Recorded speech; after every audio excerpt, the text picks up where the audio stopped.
Okay, straight into it.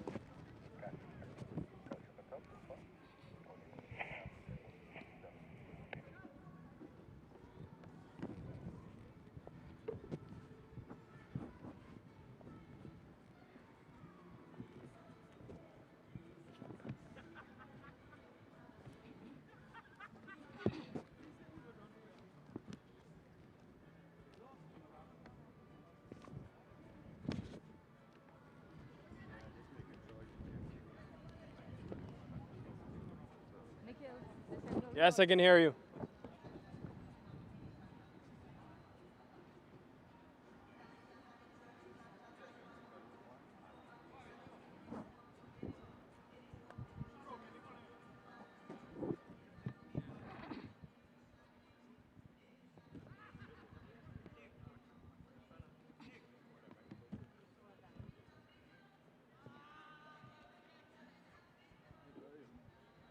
Yo, bro. Everything set? we're going live. Go well. Can you hear me? Testing, 1, 2, 1, 2, testing. Okay, great, perfect. Do I need to raise my volume or is this fine?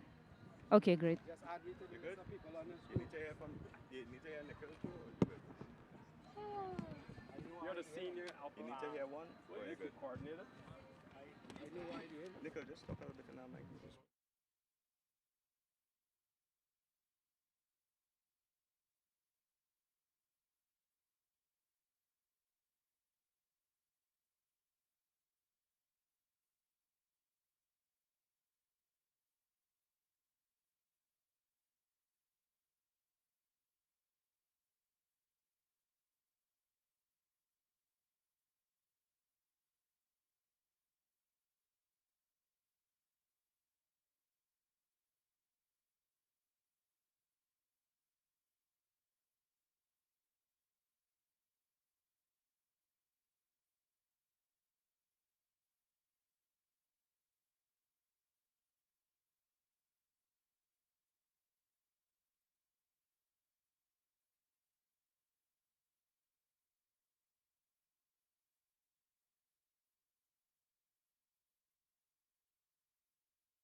CA, is this the right positioning of this show?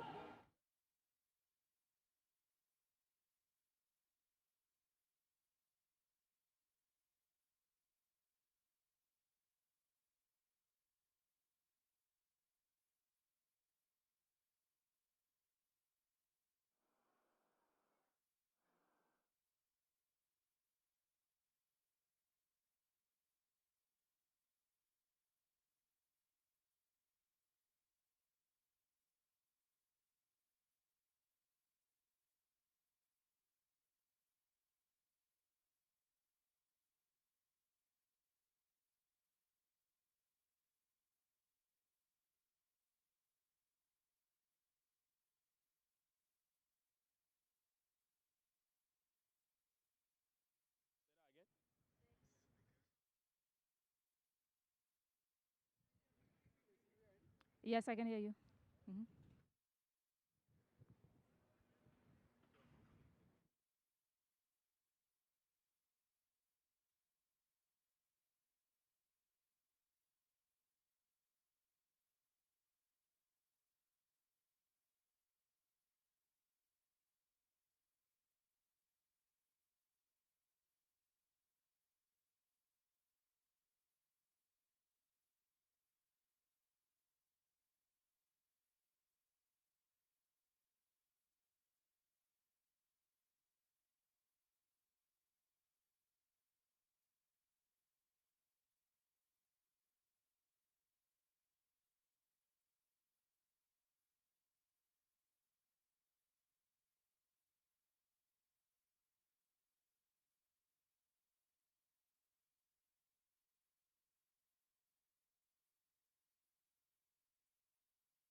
Opportunity awaits. It is another day of regional Super 50 Cup action. Of course, we are coming to you thanks to our friends at CG United. It's a day full of cricket, the proper day for cricket purists. Test cricket tonight, the West Indies men in action in New Zealand as well. But first, we start here in Trinidad and Tobago.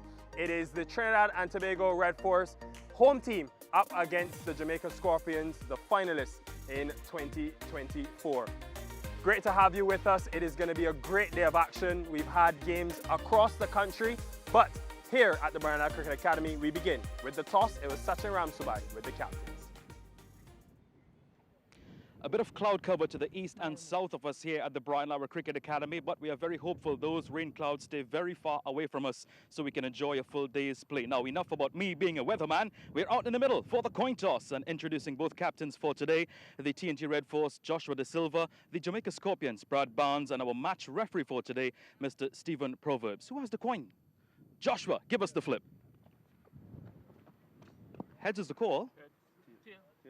It's a tails. It's a tails. Brad, please let us know what's your decision and why. Yeah, I'll be looking to have a bowl first. Obviously, the overhead conditions, there's a red alert out now for the rain, so that's the decision. And also, barring from the last game, the chase on 300, so I think it's going to be a good batting wicket second as well. Coming off that point of a team chasing a 300 plus, what do you think is a good total coming up against the TNT Red Force here?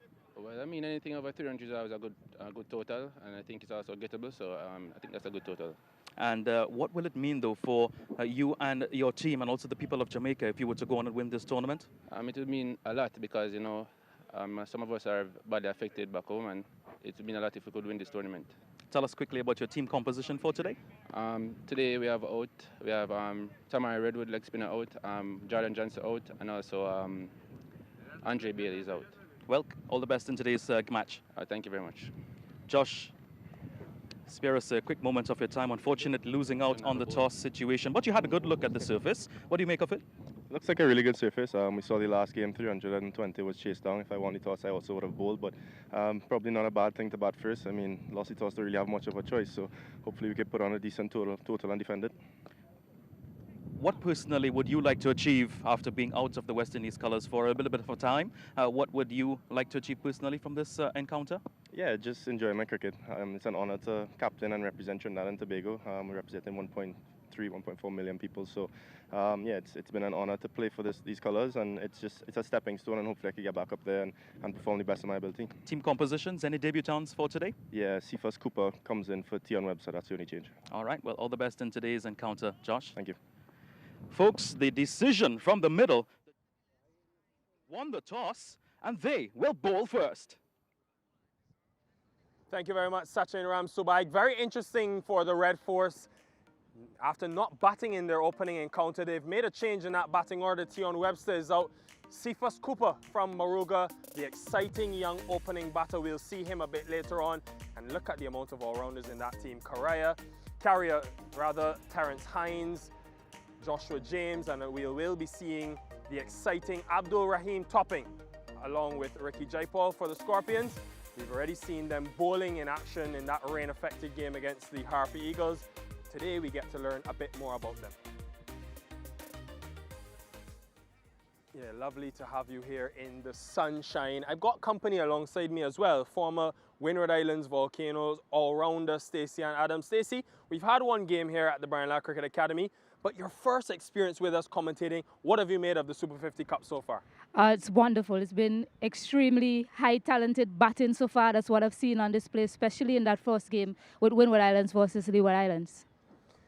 If we look at the way the action has unfolded so far, we've had a lot of rain, unfortunately, in the tournament, but Windward Islands picking up that critical win in the last encounter here when they took on the Leeward Islands Hurricanes. Bonus points for them, and these two teams will be hungry to get their first bonus points, and also, or not first bonus points, but first real points as they go through this journey. It's only 5 games, remember, so margin of error very small, the stakes much higher as well. Stacey, if we look at today's matchup, before that we get to that game that we had here, what stood out to you in that very high scoring affair?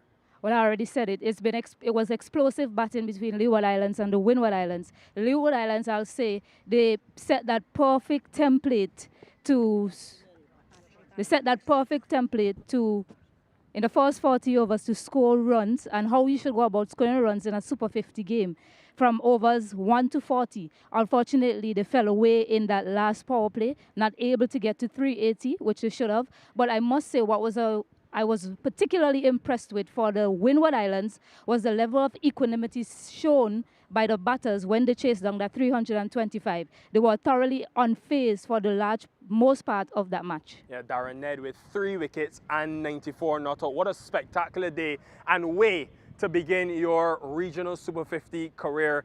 Superb. If we come to today, Stacey, and this matchup, I want to start with the Trinidad and Tobago Red Force. It's been 5 seasons where they've topped their respective table, but a slightly different team for them this year. There's no Amir Jango, who scored close to 500 runs last year. Who are you looking to fill that void? I think for Trinidad and Tobago, it's very hard to look past Joshua De Silva, the skipper. His profundity under conditions, I think that will come into play. Also, what is largely impressive about him is his cognitive agility to separate his captaincy from his role with the bat. So I think that's a big asset for him in this game today. Yeah, if we look at the way these two teams have gone in the past, there's been some rain in the last few years when these two teams have met up, like it always is in Trinidad and Tobago, unfortunately, at times, this time of the year.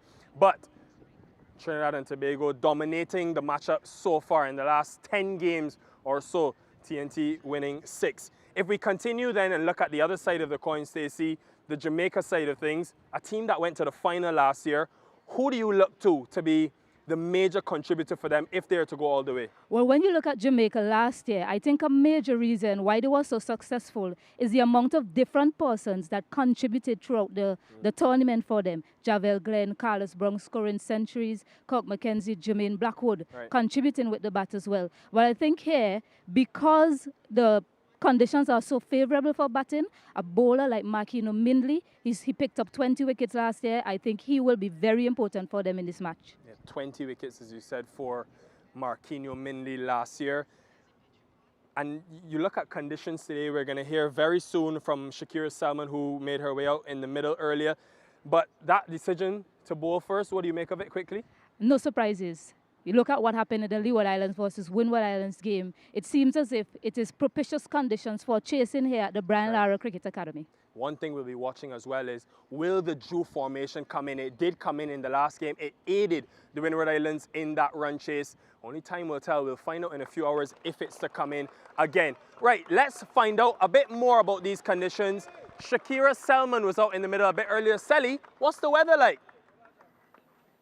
There's been so much rain in the Trinidad Republic this entire week. But today, here at Brian Lara Cricket Academy, we are blessed with glorious sunshine. The good thing about Brian Lara Cricket Academy is even if it rains, the drainage is very good. Let's take to what else we know about this ground. 2 nights ago, 324 runs were chased on this very same pitch. The reason for that, it is very flat and very hard. Absolutely nothing in it for the bowlers. It continues to prove that it is a chasing ground. 17 out of 30 games played since 2011 have been won by the team chasing. That doesn't mean, though, you cannot defend. If you bat first, you want to score upwards of 340. And bowlers, they're going to have to be very patient. Keep the ball on the stumps, maybe bowl to a certain plan, asking batters to hit into the breeze, and they're going to need every bit of help from their fielders. It will be an exciting game here again for the second round of the CG United Super 50 Cup. Great insight, Shakira. And listening to her there, Stace, is it a case of, as a team batting first, how do you structure that innings? Well, I spoke about it before, the way the Leeward Islands batted from overs 1 to 40. That's the sort of template that you have to set, but you need to finish much better than they did. What positivity will we see from the home team who take first knock? We've got so much action for you coming today. The sun is out. Let's hope it stays that way. After the break, live action from the Brian Lara Cricket Academy.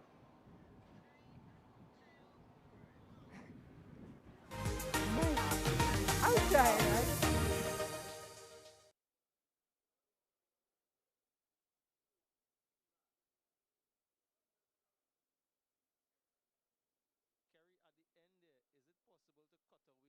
as opposed to just having him on the screen there with 4 seconds to go. Maybe hearing you, Candice, what you saying? Yeah,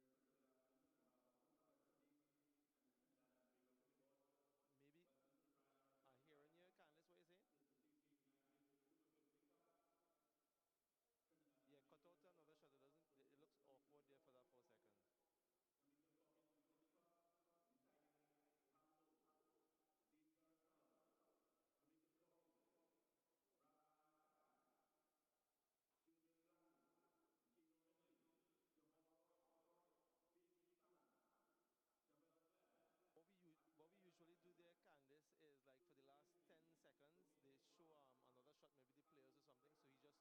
shot. It doesn't. It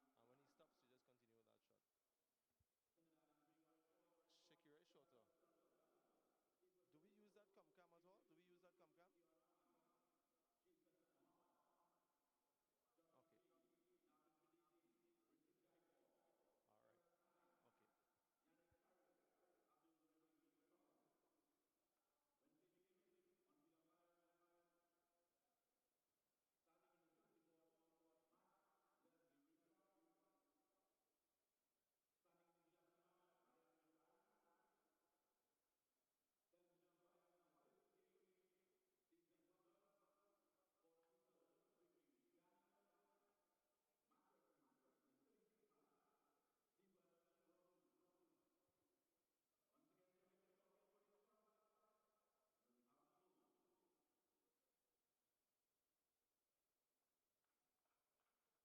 And when he stops, you just continue with that shot. Shakira is shorter.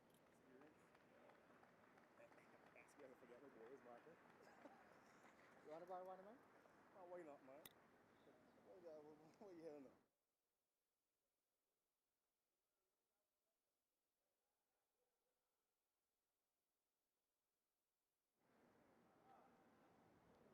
Titan, we did not get anything you said just now. What, you know what? The opening batters for Trinidad.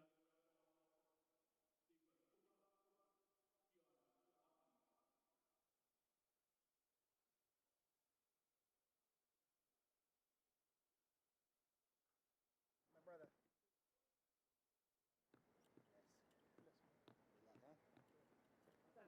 No problem. Some best segment today, guys. Yes, center. Keon. Third man. Sorry, go.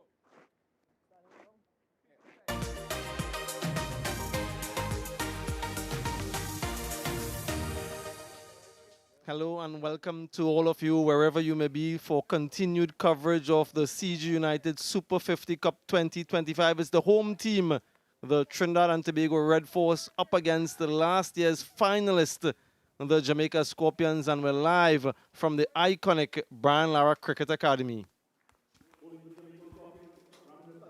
These are the teams, just one change for the Trinidad and Tobago Red Force. Cephas Cooper, the man from Muruga, will be making his debut. No Tion Webster today in a pretty balanced looking lineup. Joshua De Silva of West Indies fame will be leading the team. They've got the experience of Jason Mohammed and a few youngsters as well.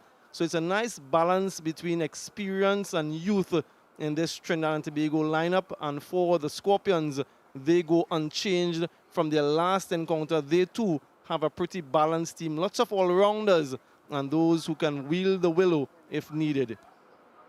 The Scorpions, of course, made it to the final last season. That tournament ended in a little bit of controversy. No winners being declared. So there is some unfinished business this time around. Last time that the Trinidad and Tobago Red Force won this tournament was in 2023. A very experienced opening batter, Otley, has been good for this team. And this man, what a moment it is for him. First match for his country in this format, received his cap a little bit earlier. Already played this format, but it's the first time that he's playing for Trinidad and Tobago in list A cricket. No doubt some of his family members and friends from Marak village in Muruga will be coming out today to support him and to urge him on. Makino Minley, he too has been around for some time, a best of 5 for 28. He will be opening things up from the southern end. Umpire Leslie Reefer Jr. just making a last-minute signal. He seems to be all set and all in readiness for first ball of match day 2 here at the Brian Lara Cricket Academy. Play, he says. He starts immediately round the wicket just to get that angle for the left-hander. Hello and good afternoon, Shakira Selman. You out there in the middle, what did you make of the surface and what can we expect in this encounter? Hello, Badri. Hello, viewers. Yeah, it should be another exciting encounter here between these two sides. Pitch pretty flat. So over 600 runs scored in that first game. We expect nothing different. Batters will want to cash in on a good surface. Bowlers, they'll have to be very disciplined. Margin for error is very small in conditions as such. You know, already we've seen the fielder at second slip being repositioned to short mid wicket. So clearly a plan from Marquino mainly to keep the stumps in play. Not too much happening for the first delivery. He's opted to add protection on the leg side. Yeah, so far so good. Not allowing any bit of width. We know that left-handers love room. And there are quite a few right-hand fast bowlers, Shakira. Jaden Seals, we saw him do that. Shamar Joseph against the left-handed Usman Khawaja when they were here in the West Indies, Australia earlier this year.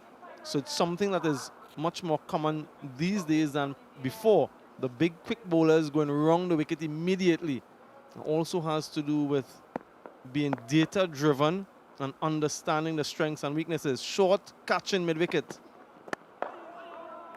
Solid in defense.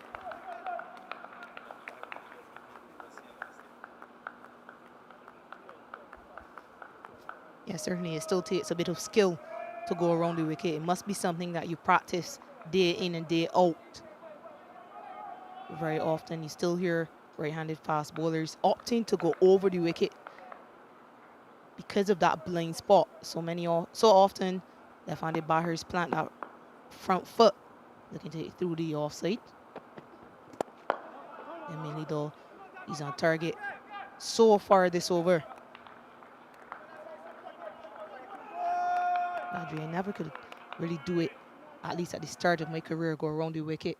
Always followed through in front of the umpire. Always ended up with a warning. Yeah, for someone like Makino Mindley and the other fast bowlers in this tournament, they'll see the inclusion of O.J. Shields in the West Indies team. In that test team against New Zealand, and that should inspire the maiden over to start things up.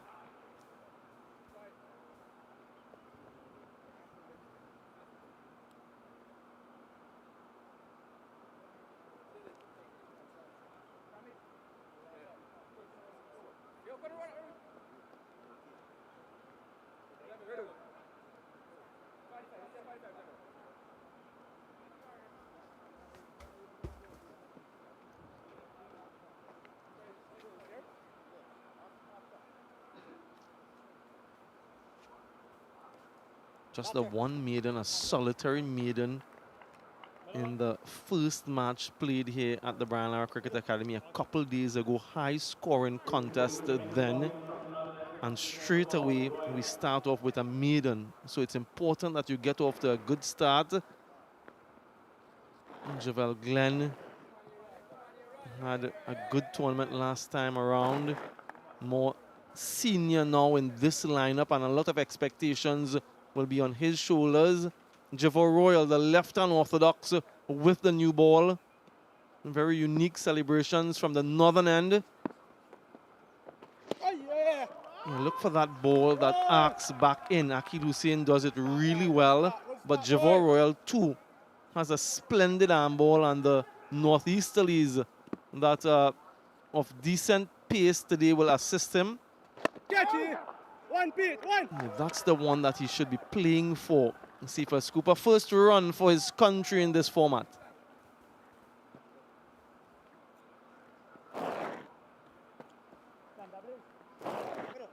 Yeah, the other threat from Javert Royal is bounce, given that he's quite tall, Royal.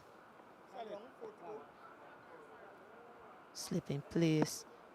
He will be looking to threaten the outside edge of Otley's bat.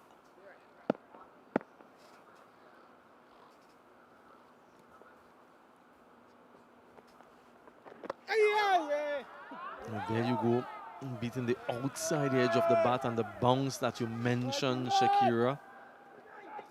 Working hard, keep working hard. So it's been a little bit of a test. You can see the seam position and that finger, that index finger behind the ball more than anything else. Gets away with the sweep, but straight to the fielder. You also lost his footing, Keon Otley. Luckily for him, he got bat on it, but he's not trying to turn the ball. He's looking to extract that swing. Working, boys. Keep working, boys.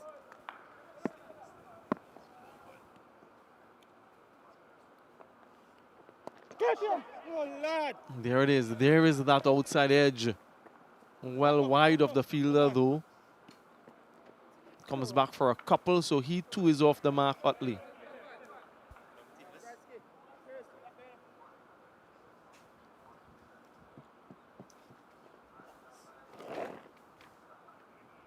Working, boys.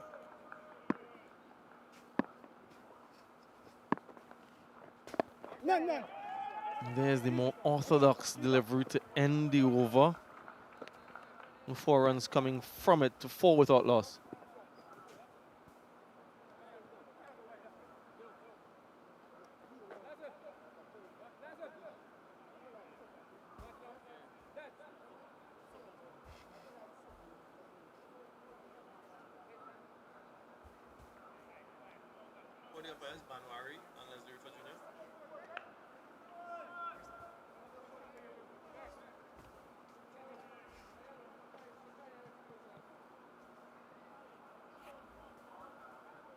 Blessed with wonderful conditions once again at the Brian Lara Cricket Academy. A little bit overcast, but nothing worrying at the moment. Hopefully it stays that way. Had a delayed start in game 1 here at this facility, but we were able to get through a full 50 over side affair. The match finished early though. Right, so Mindley will continue from the southern end.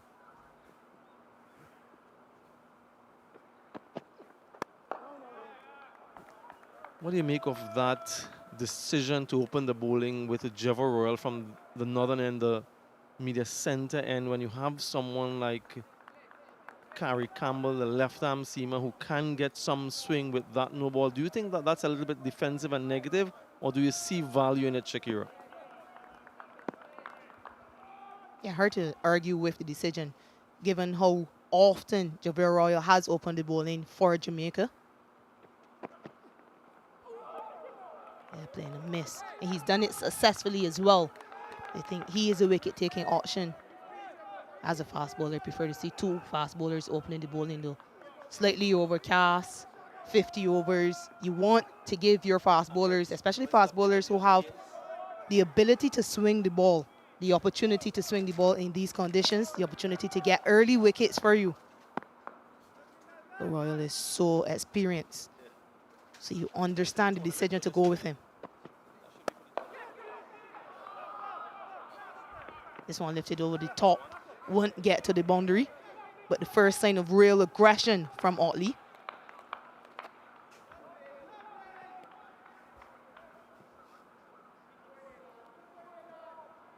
Yeah, with the bonus point system in play, they'll have to factor that in. And also remember, folks, when we have a look at the table shortly, we will see how far advanced the Windward Islands Volcanoes are, given a strong start from them in the tournament. So for the other teams, particularly the teams that didn't have a result in their opening matches, they have a lot of catching up to do.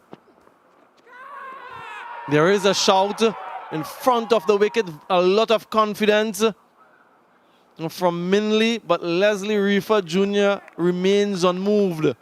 Some aggression from both batter and bowler with that particular delivery.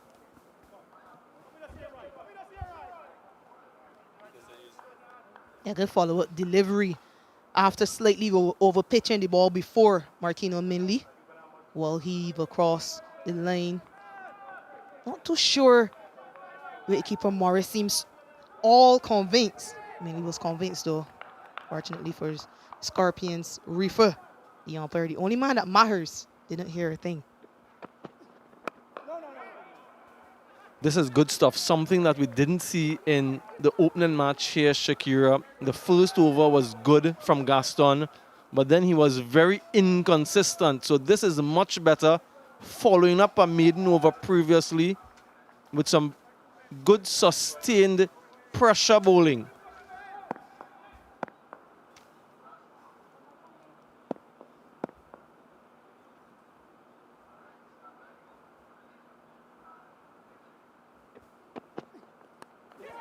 Edged and I want to say dropped. It was a good attempt. He was diving away full stretch to his left, but where are the slips? Only the third over, and both of them have been dismissed with 7 without loss.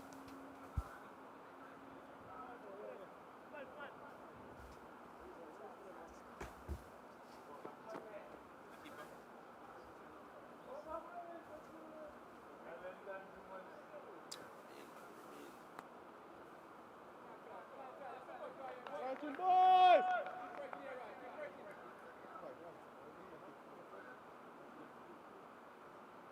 Working right, keep working right! Opportunity created in the last over from Makino Minley. A reminder of the playing 11 Cephas Cooper at the very top makes his debut. Unchanged, the Jamaica Scorpions from their previous match, and Royal will continue. Should be a leg by. The slip has repositioned himself a little bit wider for the left-handed Otley. But the last ball of the last over, Shakira. Level check. Yeah, just hit the seam and straightened. But yeah, you have to say dropped.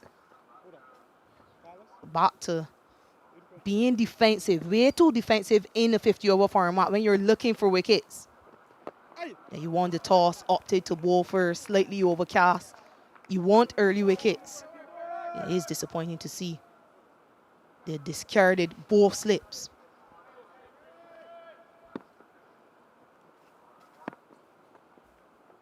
None. If I'm Cephas Cooper, I'm looking to get my front pad out of the way. I'm looking for that ball, and I'm looking at my inside edge of the bat as opposed to the outside edge. The advancement down the track. Again, the ball darting back. So protect that front pad and look at the inner portion of the bat. Don't think about that slip. The ball isn't turning. You don't expect too much turn with the new ball and from Royal.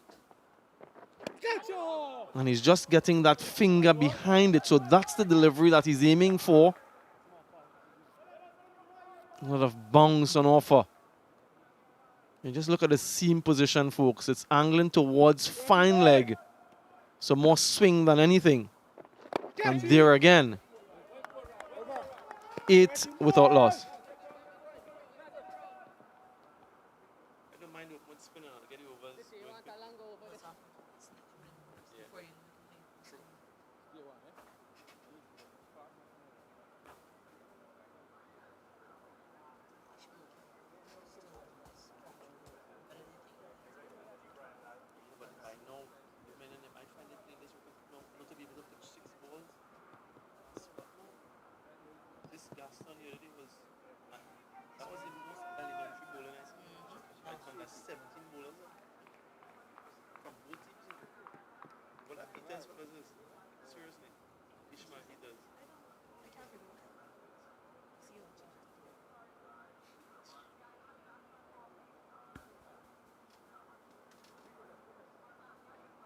Yeah, that wind you can see from the flags in the background that the wind has picked up. Minley from round the wicket again. Just the 3 runs in his previous 2 overs. Blackwood so experienced. 27 is his number. He's been around for some time. All right, Leslie Riffer Jr., he too is very experienced, the man out of Barbados, presiding at the moment in his 64th List A game. International experience as well. Quick single take and caught napping Kirk McKenzie. He's just signaling that he's too deep to cut the single. Ryan Banwari, the other umpire, the man from Ghana, less experienced, but he's getting there. Match officials so important. Dighton Butler out of St. Vincent, the television umpire, he's tasked with that responsibility. And Stephen Proverbs to his right is the match referee for today. And a familiar face at the back, Peter Nero, who's been working with the match officials since his retirement. He too is doing his evaluation and upskilling of those that need it.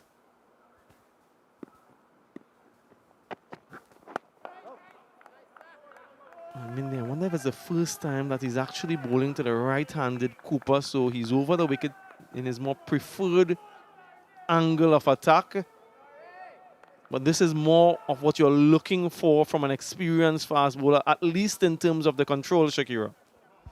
Yeah, certainly, and it's what he did so well in league. I think 20 wickets, most wickets last season. He showed lots of control, lots of discipline.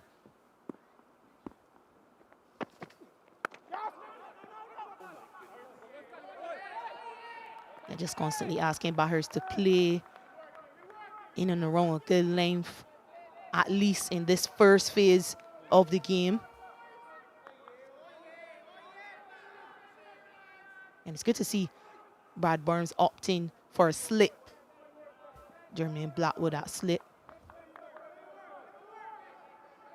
Couple of guys for the Scorpions playing for their national, for their nation for the first time. Yeah, nicely driven. Will only be one. Abhijay Man Singh. Abhijay Man Singh played for CCC, got his cap in the first round of the CG United Super 50 Cup. Kerry Campbell, first time he's playing for Jamaica as well.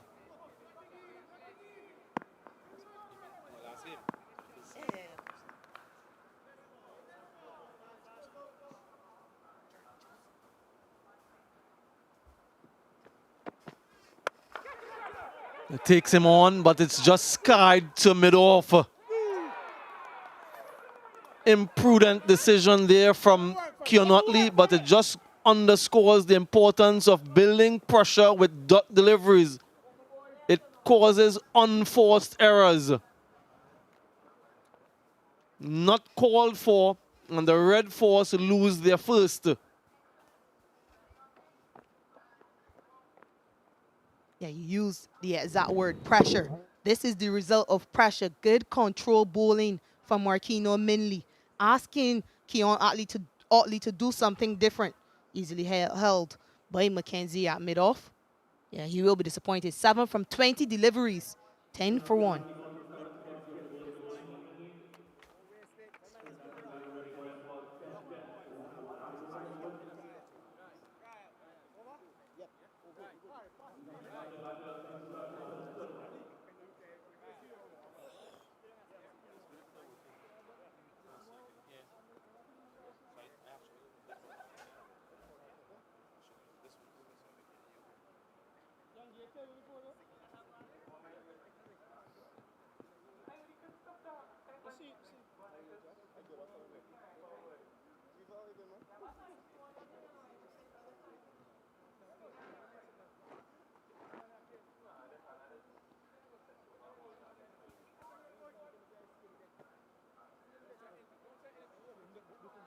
Joshua Da Silva, the captain of the home team, in a pivotal position. Yes, not right. Well done. Working ball. Couple dot deliveries, quiet overs, And that's what brought about that ill-advised stroke. I say that too, but I look at the score, 10 runs after 5 overs. So they feel as though they need to get a move on. How much impact does that over 600 runs being scored in that opening encounter you think Shakira would have on the team batting first, and perhaps thinking that they need to get somewhere in that vicinity irrespective of the conditions they're confronted with? Yeah, look, it is a good pitch. Before I answer that question, I want to go back to that first game because I think the way Kofi James and Michael Louis got off to a flyer, it impacted the way the other batters from the Leeward Island Hurricanes felt as though they needed to bat. It looked so easy. So Trinidad and Tobago right force batters would have seen the result of that game, and they feel they have to get going from early. But it's a new day. You have to respect the fact that both bowlers have been good and disciplined. Then you have to find other ways to just rotate the strike and build your innings as opposed to dotting up and then looking for boundaries.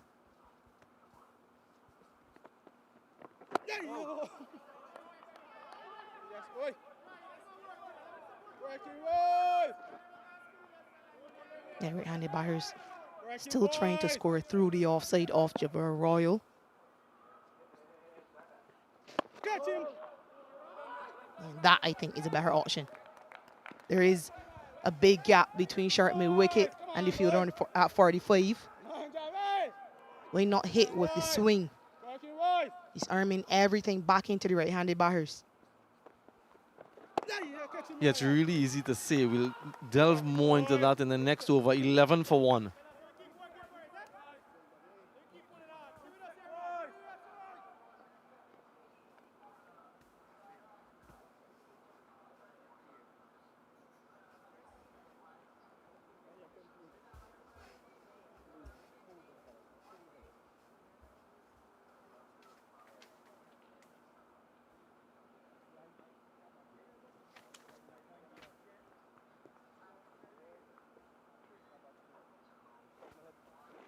Yeah, just reflect on the game a couple days ago. The Hurricanes 324, but they were bowled out in 47.3 overs, and in the end, that proved to be quite costly because the Volcanoes rumped home in 43.5 overs, 325 for 8. A magnificent knock, debut knock from Darren Ned, 94 from just 56 deliveries, but contributions all the way through. We saw the first Centurion as well, Kofi James, in that opening encounter. And I just wonder if players come to the match with preconceived notions as to what should be the total that they're looking for. There is some swing, really pleasant conditions out there, cool. Mentioned the wind factor. So the fast bowlers and all of the players actually would enjoy this. And there you can see that away movement quite considerable. I was going to say in the last over, Shakira, that it's easy to sit and look at what we're looking at and say that maybe play with the swing or that movement inward to mid-wicket. But as players, as former players, we too would know that muscle memory. Having done that for so often, you see a left-hand orthodox, and immediately there is a click in your mind, turn away, the ball is going to turn away. Even though you're telling yourself the ball is swinging in, because of having done it for so many hours, for such a long time, somehow it doesn't register, and you're still playing for the non-existent turn. Seen so many batters when I bowl, Shakira, still play for turn, even though everyone knew that I rarely turned the ball.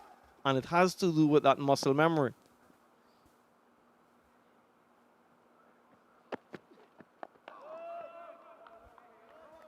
Rarely or never. Come on, there were one or two. A couple might have hit a bad spot or two and given a little bit of turn. But yeah, that is what happens. Because you go into your team meetings, you sit with your analysts, and you know that, hey, Javar Royal with the new ball angling into the right-hander, look to score long on, wide off long on, straight mid-wicket. And then you go out in the middle, and all of a sudden you're still backing away and looking to force it through the offside. and it's quite difficult. Yeah, that's another sort of aggressive shot from Joshua De Silva, not yet off the mark. I really like this spell from Makino Minley. The control, commendable. Was his 5-wicket haul here, sir? Yes. Last season, yeah?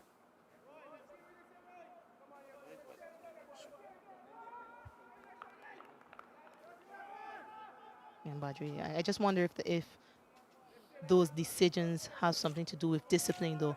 And I think back about that to that game, South Africa versus India, and you listen to Temba Bavuma, you watch him back, and he played for the earned ball from Jadeja every time, knowing full well that was the most threatening delivery.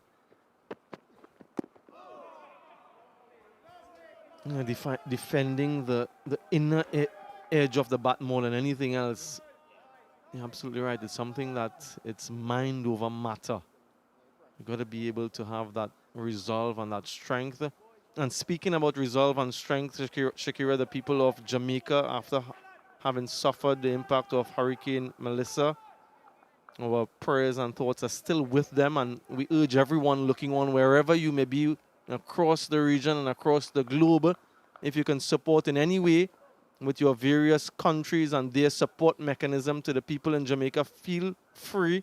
We encourage and we urge that support. We've seen and heard of the devastation, and they are in desperate need of assistance. 12 for 1 after 7.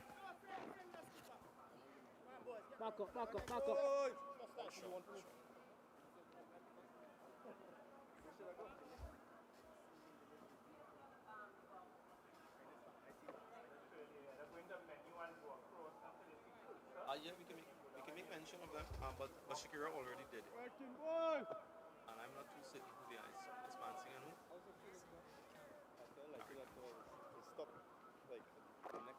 Maybe I'll tighten the spinners over, but let's see. Working right.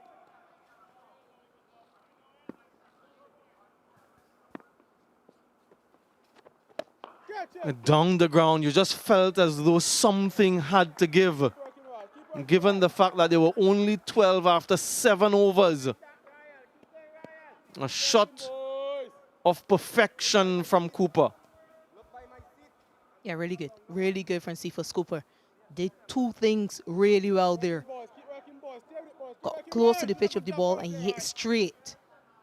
So not hitting against that angle.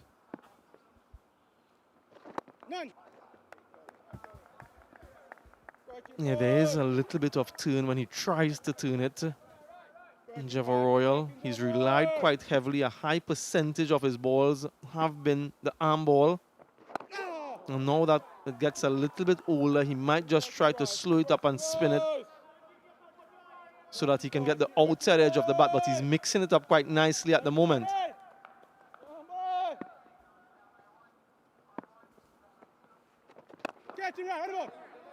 He's also very good off his own bowling as a fielder. I've seen him take some spectacular catches off his own bowling. Jeva Royal, he covers ground right and left really well.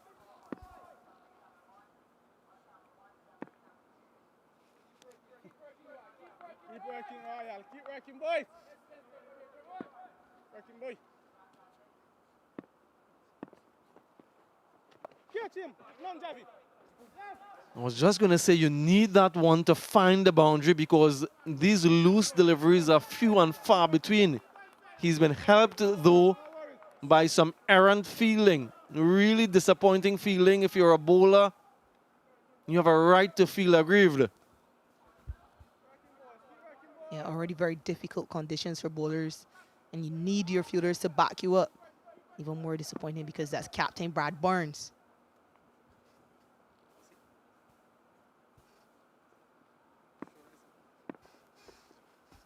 Catch him.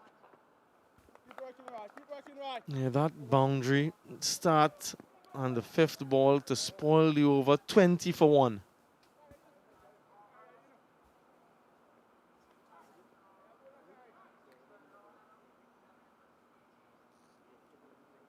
can maybe come back with that cap presentation.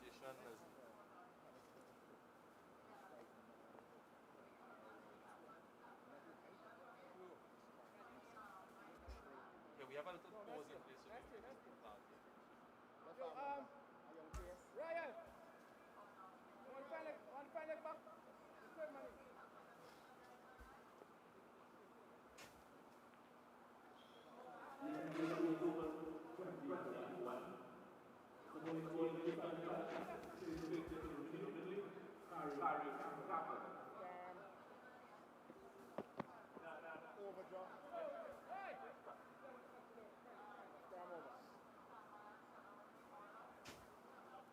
Just let me know when we're back then.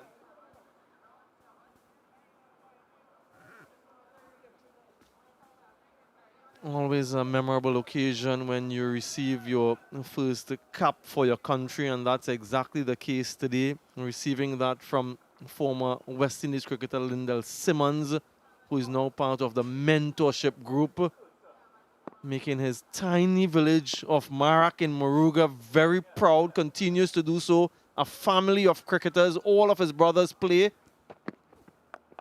and they play at a very good level as well. Quick single. Yeah, they've just snuck through there, but there's a collision, a heavy collision, and he's down for the count. Joshua De Silva, I just wonder how impactful that was. Where did he make that contact? Yeah, he's grimacing. He just might be a little bit winded, Shakira.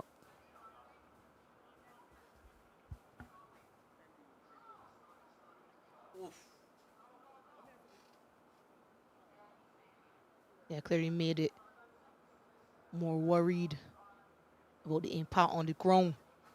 Joshua De Silva. Yeah, certainly doesn't seem comfortable after that collision.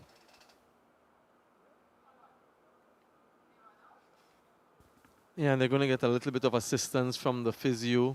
An opportunity for Jamaica as well, just to discuss a couple things. And whilst we have this pause in play, let me give you an update on the other matches. The one at the Sir Frank Worrell Memorial at the University of the West Indies, St. Augustine, has been abandoned again due to unsuitable outfield.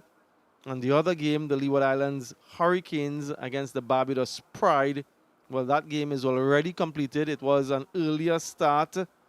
Hurricanes shot out for 138 in 25.1 overs, and the Pride raced the victory 139 for 3 in 23.3 overs. So the Barbados Pride winning by 7 wickets. Just going through the processes there, Joshua De Silva, he seems to be okay. I just want to make absolutely sure. So there's a couple games now at the UV in St. Augustine, Shakira, that has been abandoned.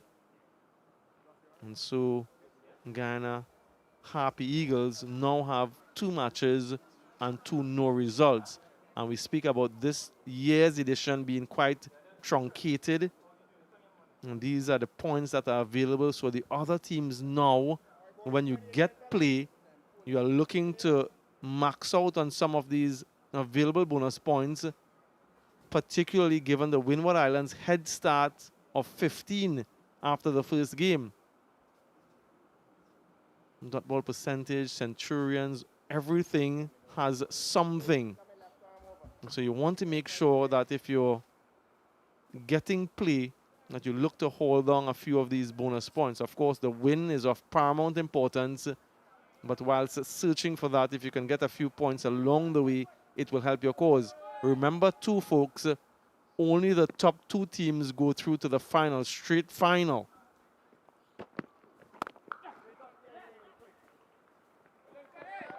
Top of the bounce.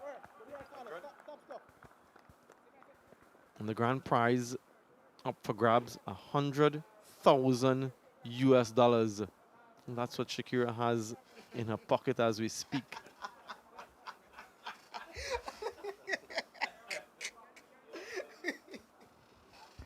Yeah, I wish, Badri. I really wish. Yeah, but teams will be looking to cash in, both literally and figuratively. Barbados did that well today. Akeem Jordan took 5 wickets. Quick single again. Good running between these two so far.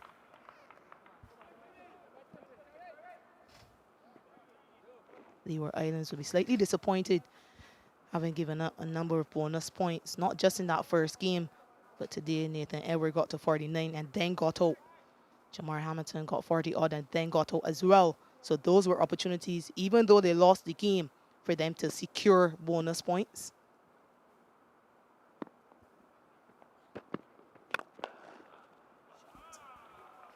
A shot of class from Cooper. All along the ground for 4. Juicy half volley and given the treatment. And Kerry Campbell will be very disappointed with this delivery. He has a duty to follow up on the good work Marquino Minley has done. And he's offered up a long half volley, which is dealt with superbly by Super50.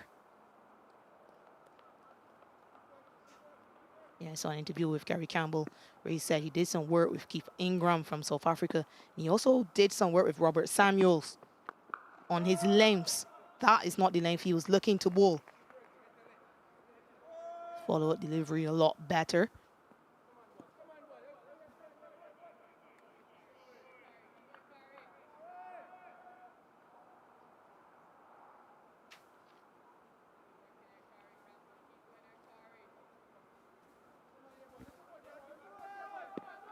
I think to Shakira that maybe he's bowling from the wrong end given the wind conditions. And that's well placed. It's another 4. And this time on the other side of the wicket. The control again from Cooper. Quite good. End of 9. 31 for 1.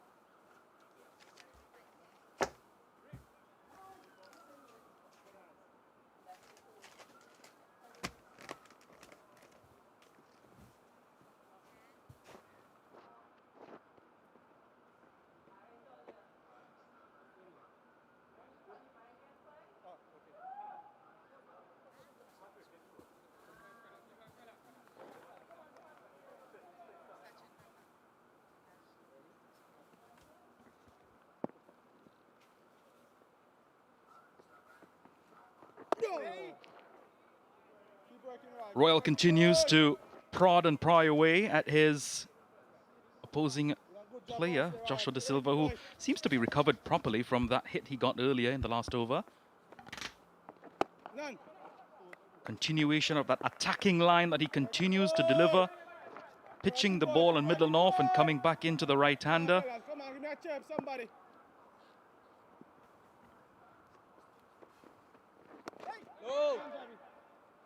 Good consistency on display.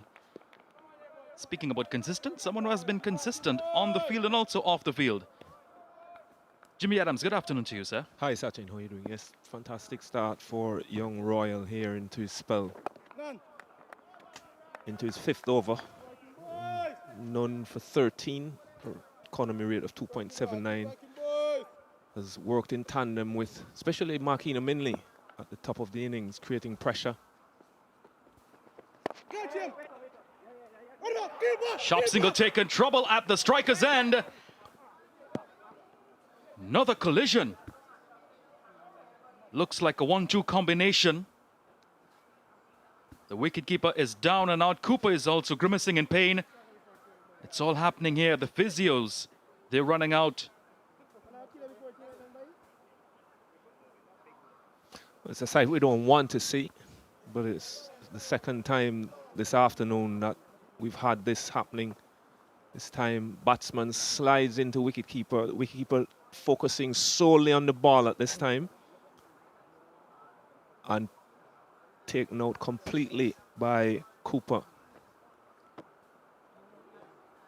Something you think you'd see more on a baseball outfield than on a cricket pitch. Work for the physios, both teams. It looks as if both players will be okay and be ready to resume.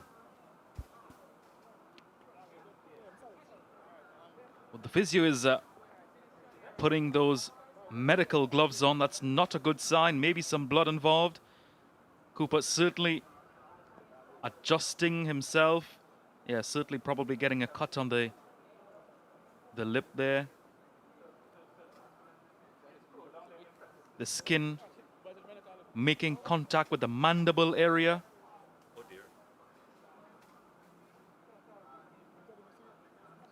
That's a look at what transpired so far. Otley struggling at the top of the order. He had a 20-ball vigil, struggled against the likes of Minley and Royale, but Minley getting the better of him in the end.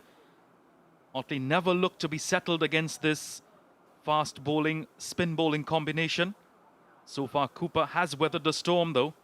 De Silva, with his experience, one would expect him to continue, though, to bat along.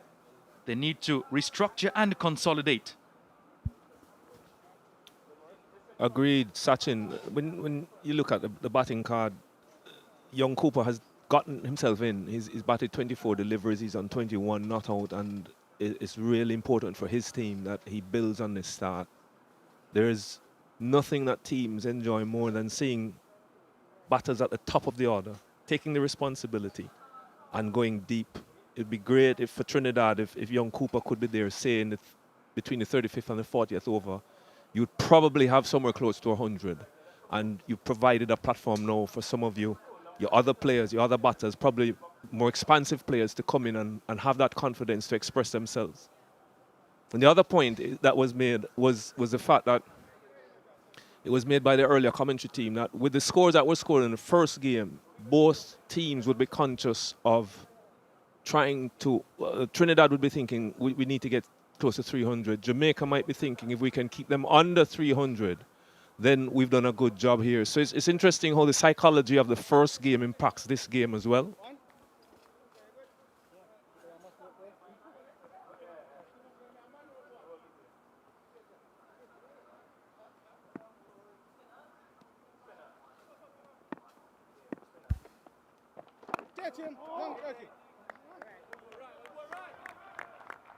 Eventful over comes to an end. 10 completed the power play as well. 32 for 1.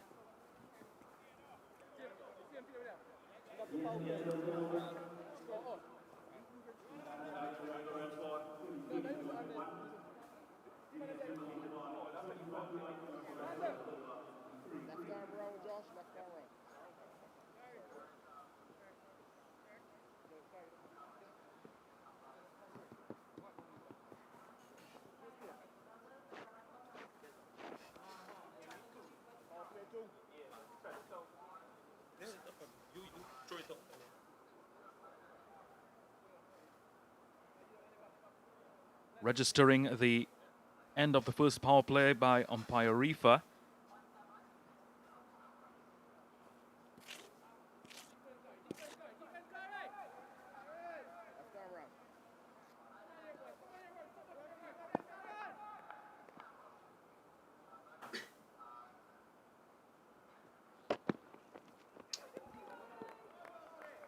It's a good start from this over.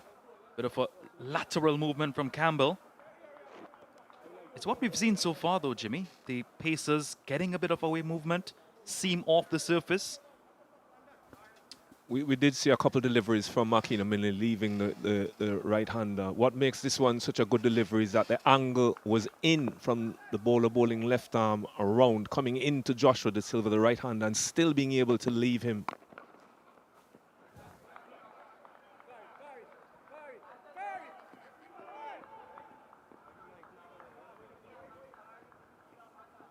Yeah, that's the kind of battles I want to see, though, Jimmy. The bowler bowling great lines, batter defending, a bit of communication and conversation between batter and bowler. Things that we're accustomed to back in your time, though. Yeah, I think every generation has had a few who like to hear themselves and get themselves in conversation. Joshua might have been telling Campbell what a good delivery it was the one before. What Campbell is doing is he's building on the good work of Royal and Minley, who at the top set the tone. They were squeezing very well. And Campbell, who leaked a couple of boundaries in his first over, has started the second one on the spot, on the money. Jamaica are going to hope that on a pretty placid pitch that the bowlers can squeeze well enough to create opportunities, which is another way of getting wickets in one-day cricket. Dry the runs up, and hopefully the batters will try and break the shackles, take a risk, and give wickets away.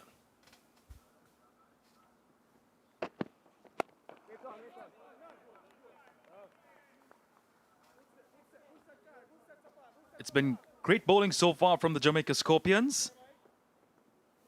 And the TNT Red Force, they have struggled a bit against the pace of Minley, the spin of Royale.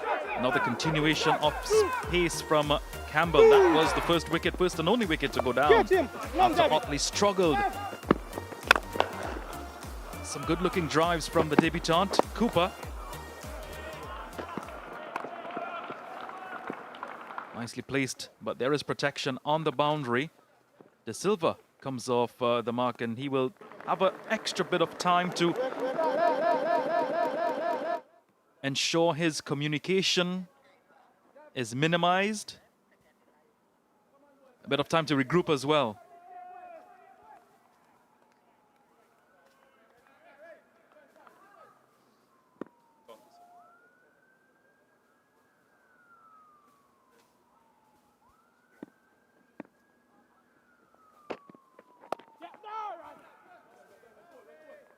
End of a good over from Campbell.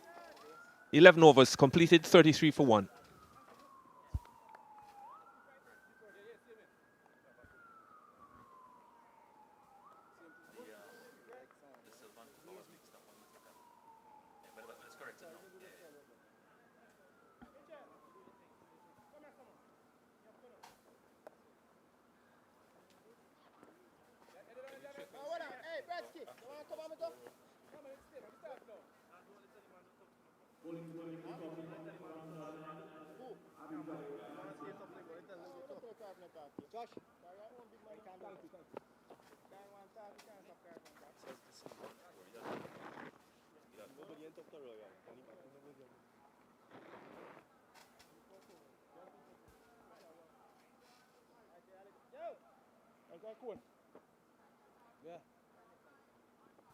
Continuation of spin from the media center end or the northern end of the ground will be Abhijay Mansingh, who made his debut on Wednesday.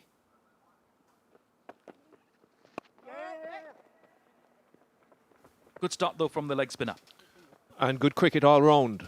Just dropping it, taking the pace off it. Joshua De Silva dropping it into the short extra cover region, and good response from Cooper. Good single, good cricket. This is what you want to see from a batting player. If you're not getting boundaries, you're still scoring singles within the 30-yard circle.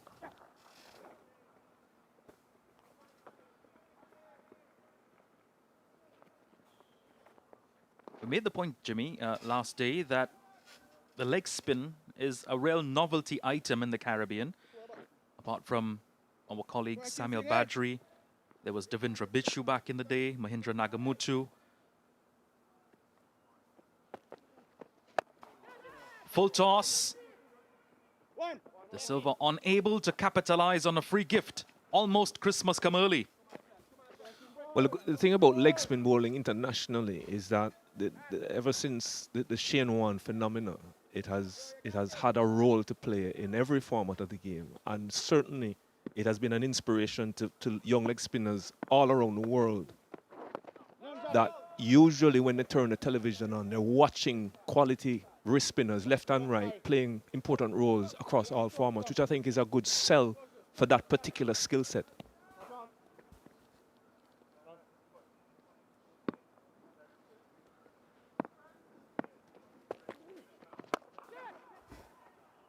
Cooper shimmies down the track and will pick up a boundary. Powerful strike from Cooper. Utilization of the feet, dancing down the track. Excellent batting from the young man. Willing to use his feet, fully committed, showing intent early. And probably a team plan. It could be that they're targeting young Mansingh. Again, going back, pulling hard. Would only get a single for that shot, fielded in the deep. But in a lot of these cases, they will have matchups. This could be one. 12 overs gone, 41 for 1.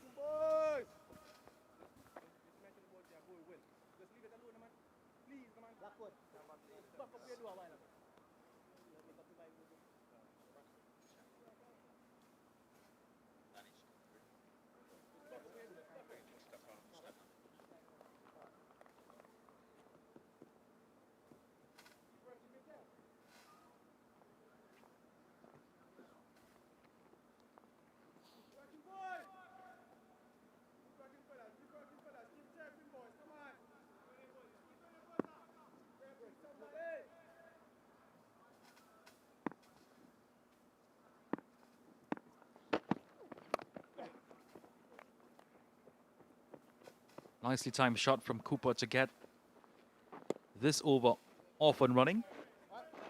Continuing off the point of leg spin, some of the better leg spinners in the world that you would have faced against when you played in your prime. Shahid Afridi, Mushtaq Ahmed. There are a few. Shane Warne, best of the lot. It was a regular feature in international cricket back in the 90s.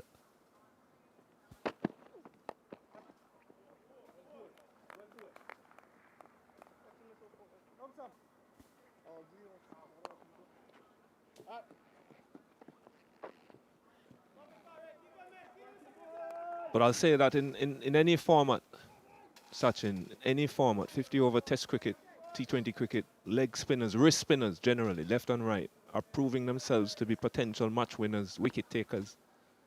And it's a great advert for young cricketers who share the same talent.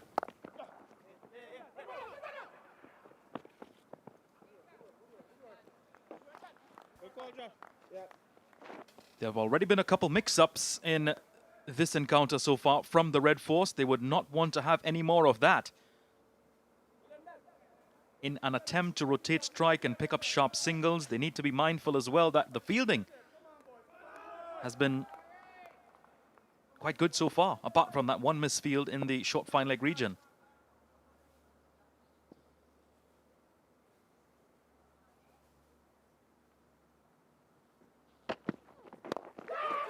In the air, soft dismissal.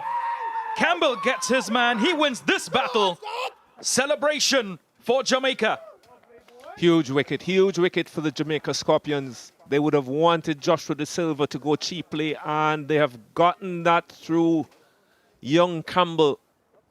Left arm around the wicket, angling into Joshua De Silva, who looking to turn it onto the onside into the short mid-wicket area, close that bat face too early, leading edge, and a simple catch for Abhijay Mansingh at cover. So Trinidad lose their second wicket. De Silva gone for 7. The score 44 for 2.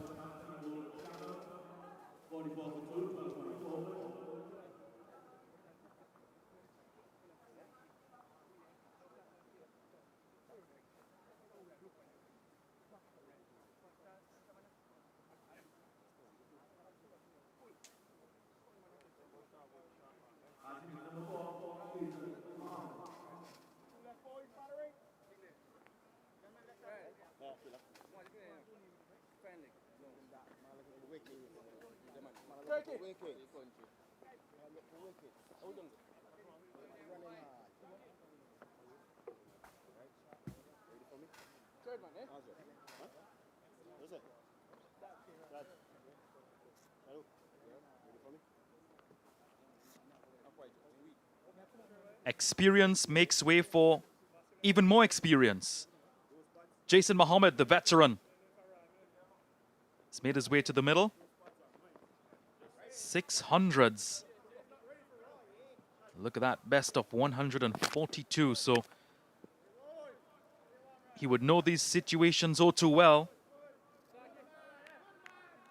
And again, some rebuilding to be done for the Red Force. Very experienced campaigner, Jason Mohammed. He's played enough of these games. He's been in enough of these situations to know what needs to be done here to rebuild this innings for Trinidad. And I'm sure one of the things he's going to keep reminding his partner Cooper is that he also has the responsibility, having gotten himself in, to keep going. It's really, really important for young Cooper to build on this start. He's batted really well to get to 32. Jamaica obviously still on the hunt for wickets.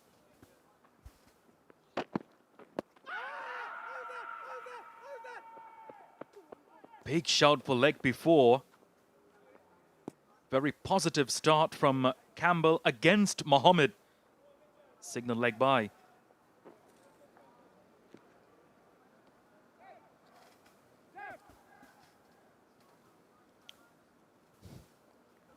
The one thing that the respective bowlers have done, Minley bowling around to the right-handed Otley and now Campbell bowling around the wicket to the right-handers, is that they're making them play on a very tight off-stump line, forcing them to play. Bringing a leg before or bowl long decision into play. 13 overs gone, 45 for 2.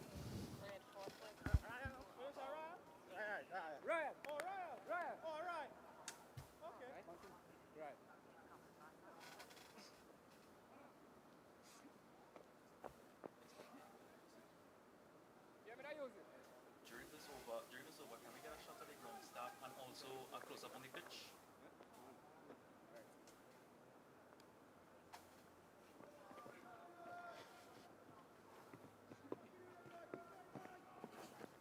Working, boys. Working right, keep working right, keep working, boys. Batting card that paints a picture of a TNT Red Force that has minimized their powerful batting, but also speaks of the tremendous work the Jamaica Scorpions have done with their bowling so far. Combination of spin and pace. More spin to continue. Royale. It's been quite good, quite economical so far.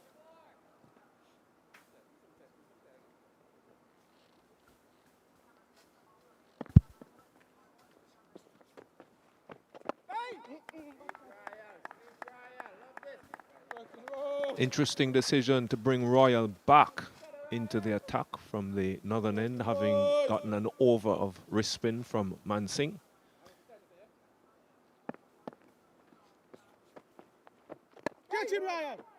Wondering if, for team plans, it might be a matchup between Jason Mohammed and left arm spin. Sometimes these matchups become tactical approaches.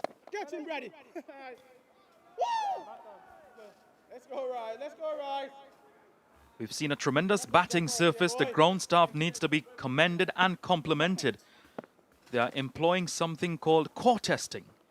Get him. Sharp delivery. Jason Mohammed was in no position to play that one. Beaten all over the pace. Let's motivate, let's motivate. Working, boys. None, Nazar. Yeah, the ground staff, they've employed something called core testing, where they take a sample about 3 inches long from the pitch and examine the composition of the dirt, the moisture. Sharp delivery, very close to the outside of the edge of the bat. Brings an end to the over though. 14 completed, 45 for 2.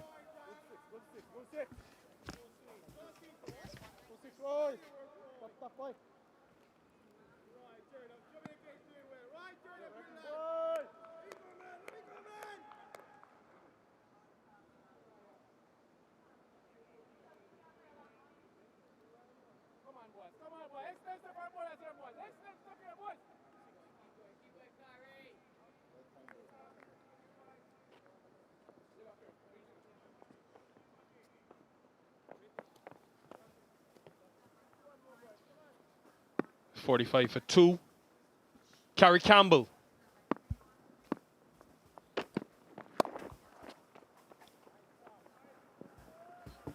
Well placed by Cephas Cooper, who has found great rhythm as he's gone through this innings.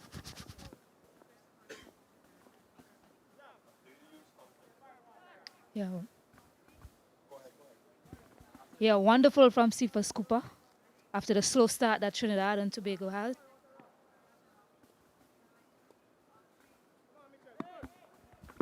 He was 4 off his first 14 deliveries.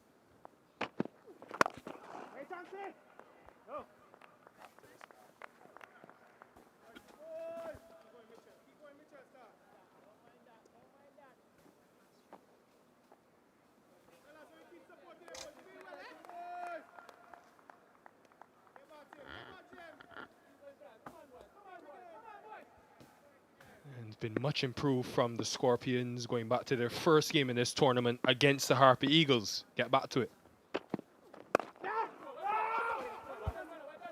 And I say that, Stacey and Adams, because they gave up 63 in the first power play against Guyana. Today, just 32. How are you? Good to see you. Good to see you as well, Nikhil. And hello to everyone. Certainly much better bowling display, especially in that power play. They couldn't buy a wicket.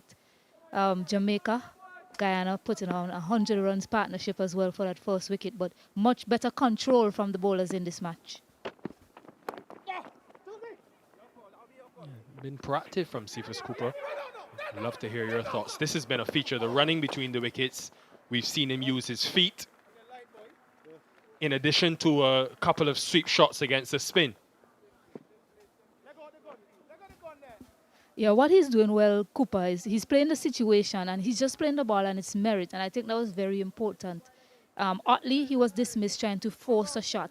The Silva as well dismissed. So Cooper, he seems to be the key man for them today. He seems to be in good nick, and I've been largely impressed with how straight he's been hitting the ball and how well he's been hitting the ball down the ground as well.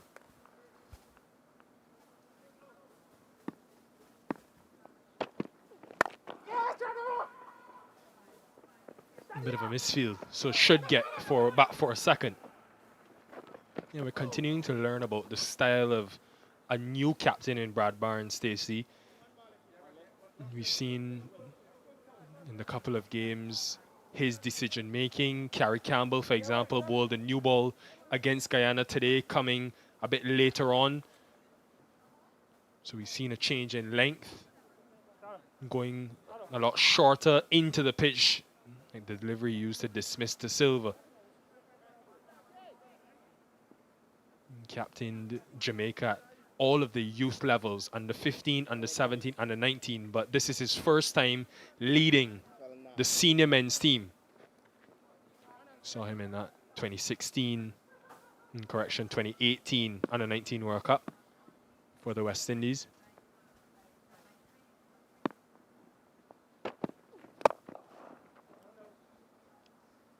Cephas Cooper was there as well. 53 for 2.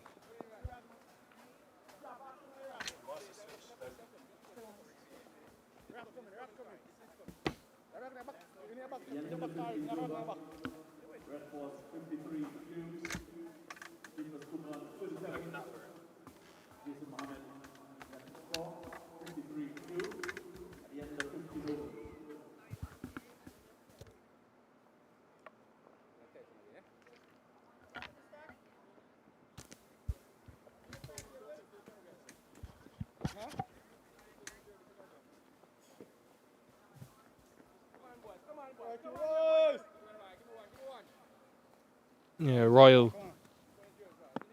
14 runs in 6 overs.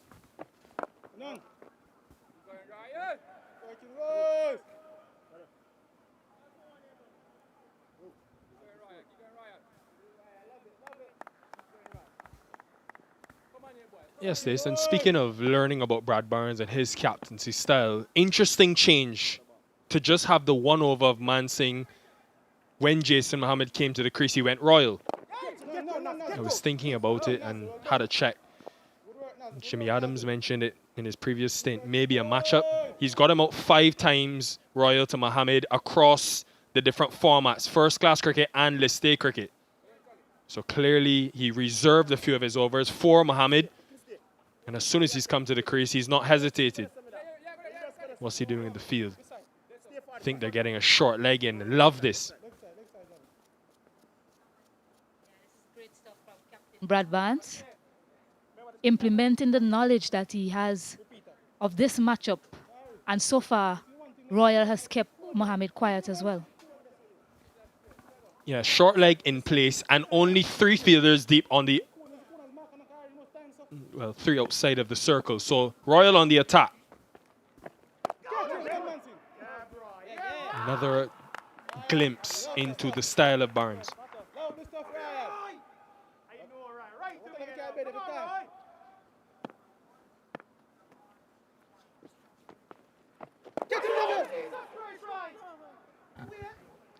Yeah, you don't mind this type of aggressive captaincy. And that can be the difference between winning a game and losing one. You have the team under pressure, so continue to apply this pressure. Brilliant from Brad Barnes. And this is what a tournament of this nature is about, folks. You've got the senior players playing for the West Indies and New Zealand. It opens up opportunities. We've got a number of young leaders this season. Barnes is one of them. 53 for 2.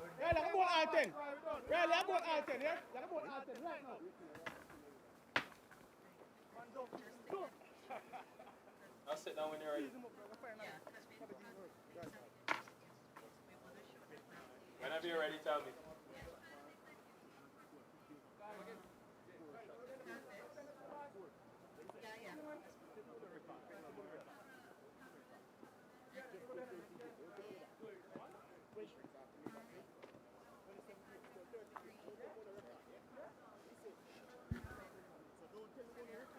Marquino Minley picking up where he's left off from last season. Just the one over of Mansingh. And Campbell in his 5th over now.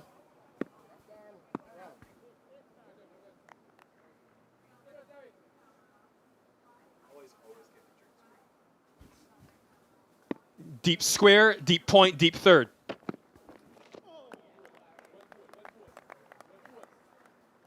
Interesting, this long on fielder. He has that long on fielder, almost a 3/4 position, Stacey. I wonder if he can be just a bit more aggressive, Barnes, in getting that man on the boundary up. We've seen Cooper hit the ball straight a few times. If he's willing to do that, having just lost the wicket, you don't mind as a captain. It's high risk could be high reward.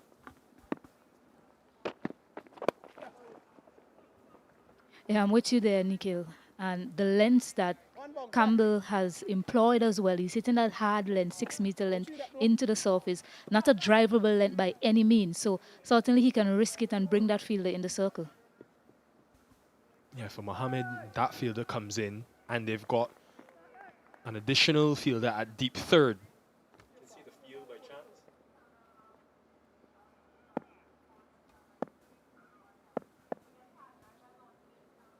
Does he go short? Or goes full bluff? And you look at the field set, Stacey. Mohammed may just have at the back of his mind yet to get off the mark in 14 deliveries. Maybe there's a short ball coming with the deep point right of your screen, deep square rather. Deep third, fine leg. He's got protection for banging the ball into the pitch.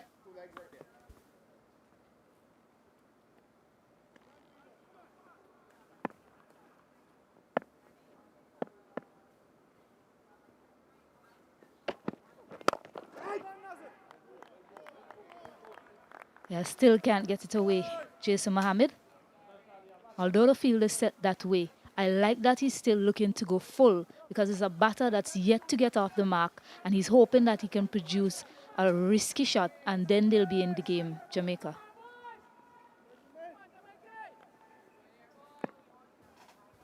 Couple of full balls. Where's the short one? There it is. I wonder if that was pace off.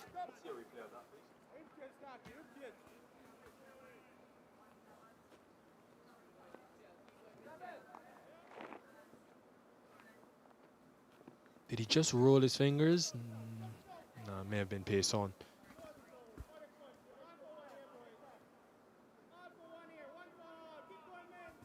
It's been a good shift from Campbell. 5 overs on the trot.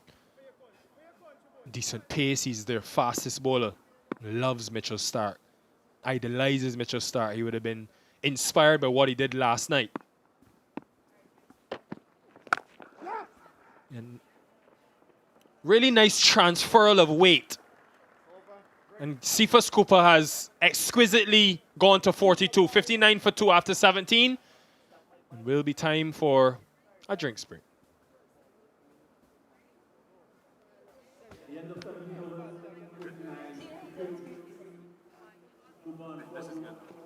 Okay, here's what we're coming back with.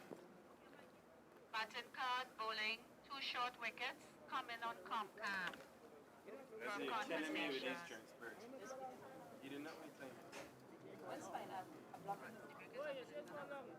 Yeah, but all this is with hard and this come back. What did you say? Batting card, bowling, 1 minute. Once it's ready, 2 long wickets, and then you guys are going to come on for conversation once they're not ready.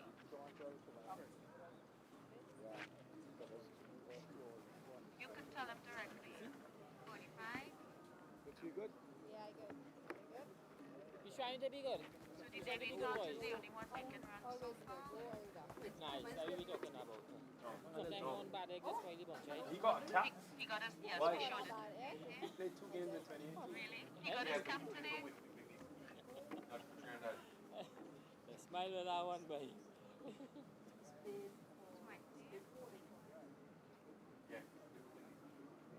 plays for them. Yeah, he's with you were with them for it. You're supposed to be telling us that Royals get Mohammed out. You're supposed to remember that, boss.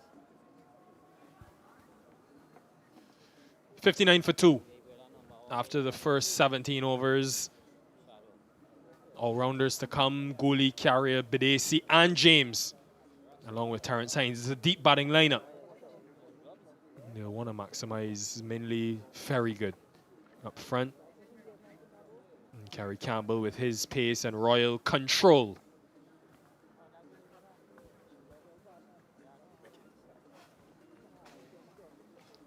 Yeah, 2 wickets to go down today in this innings. First wicket, Otley trying to manufacture a stroke, marking Minley on the money. Easy catch taken by Kirk McKenzie.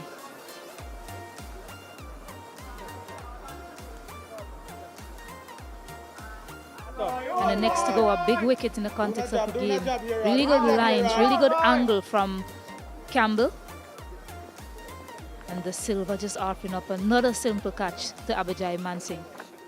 So 2 wickets to go down, 59 for 2 after 17 overs. Still a lot of work to do for Trinidad and Tobago if they are to get up to a formidable total in this match. Hello everyone, it is so great to be here for another season of the Super 50 Cup. Stacey and Adams, your first experience with us, very early days, but what have you made of it so far? Well, short tournament, quick turnaround, a lot of pressure on the teams to get going quickly. And I think that adds to the excitement of it as well. You go back at the end of the night, you're thinking, wow, this team just won this game, but another team can come and usurp them, and then they might find themselves at the back end of the table. So it's a lot to do in a short space of time, and it makes the tournament even more interesting. And big runs have been scored in the game so far, in particularly like that game, Leewards versus Windward Islands. But this game is an interesting matchup because both of these teams had rain-affected games, couldn't get points on the board, a lot of points that is.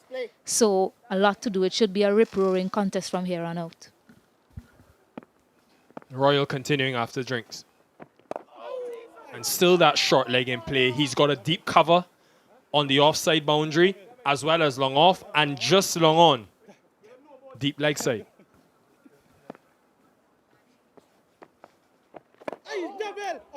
Jason Mohammed is stuck. 1 from 18. You can just sense the body language. They put pressure on him, slip in place. Where's the release coming? Royal has been on the mark, on the money. They're hoping that Mohammed can create a mistake. I love that they have mid-wicket in the circle as well. No time. No time in our work, Carlos. He's a brilliant fielder. Brilliant stuff, Carlos. In front, Jordan.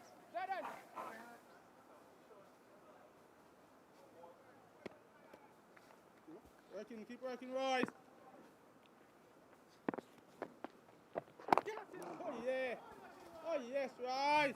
Leading run scorer in the history of this competition, Jason Mohammed. Working, Royce. Still doing it at 39 years old. Working, boy. 3 consecutive first-class hundreds earlier this year.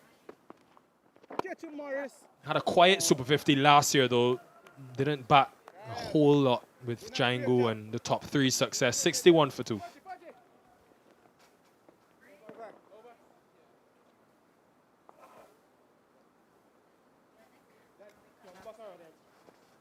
I just heard back. We talking about 100,000.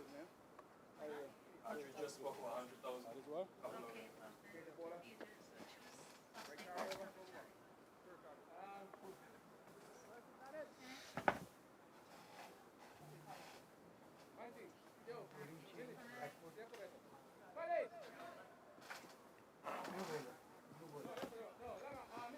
Yeah, 61 for 2 after 18 overs.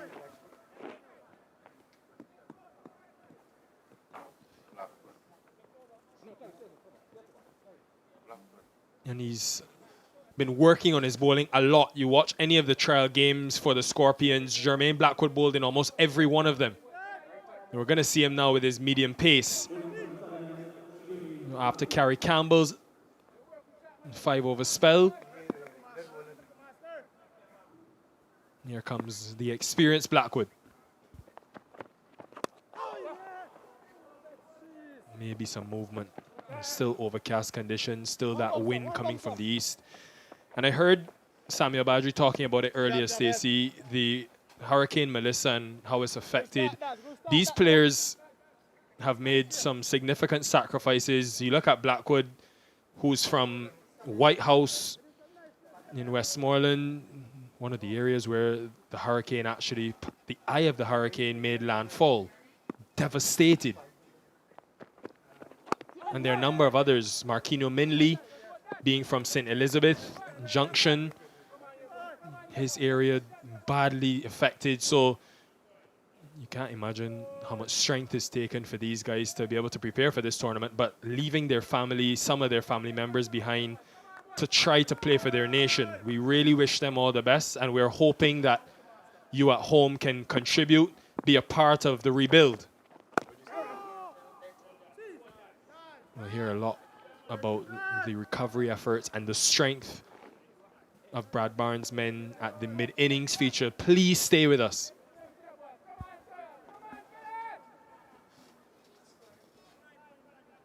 Yeah, we all know in the Caribbean that the sort of devastation a hurricane can cause. Jamaica, recent victim of that. But it's been steady stuff so far from Jermaine Blackwood, just continuing from what his other bowlers have done so far, keeping an accurate line and length, not allowing the batters to get under any of his deliveries. Can be a skiddy customer, Jermaine Blackwood.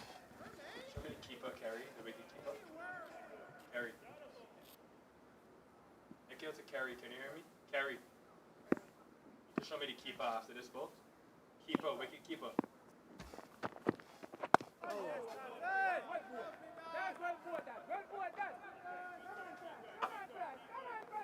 Yeah, Romain Morris, the keeper from White House in Jamaica, another one of those severely affected areas.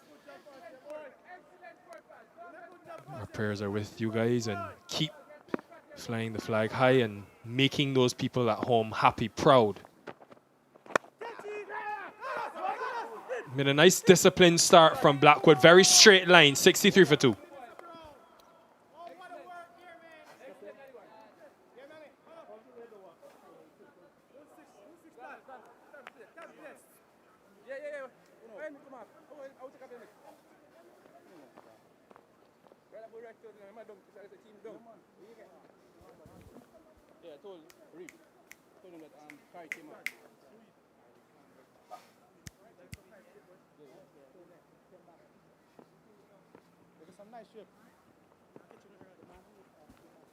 Yeah, it was a power play that was controlled by the Scorpions, contained the scoring rate of the Red Force. Since then, through Cephas Cooper, there's been a bit of a rebuild.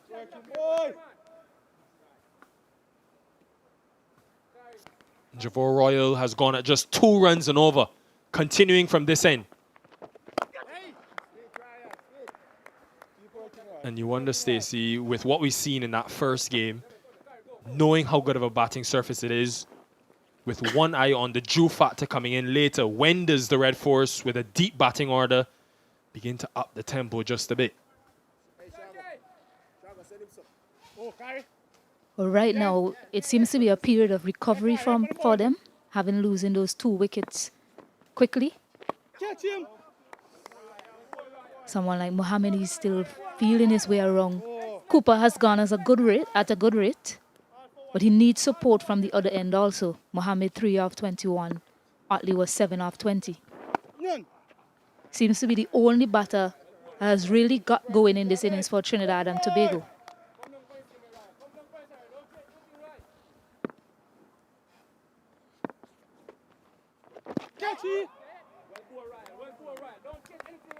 I'm just looking at this field. I see square leg is in the circle. I remember earlier in his innings, Cephas Cooper played a sweep. If he gets the length, can that be an option to release some of this pressure, that sweep shot?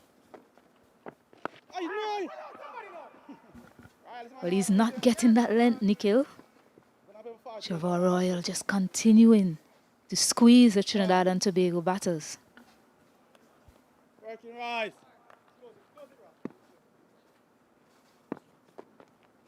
No, yes, Morris. Another tight over, 64 for 2. Keep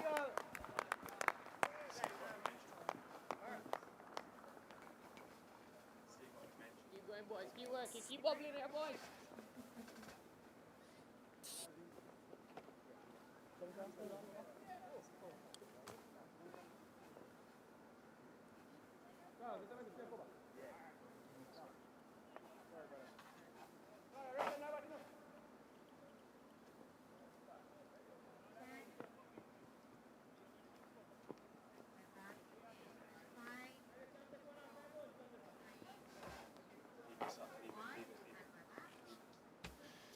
Red Force team that has topped the table 5 years in a row in this competition. Samuel Badri mentioned they last won back in 2023, won in 2021 as well.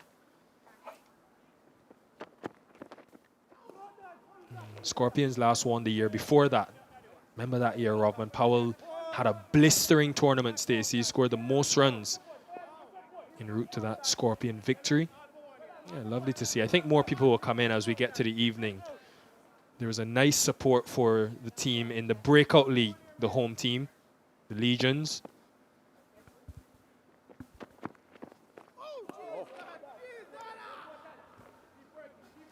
Some smart bowling here from Jermaine Blackwood. Started on a tighter line in his first over. Now he's tempting him outside the off stump with a lack of pace.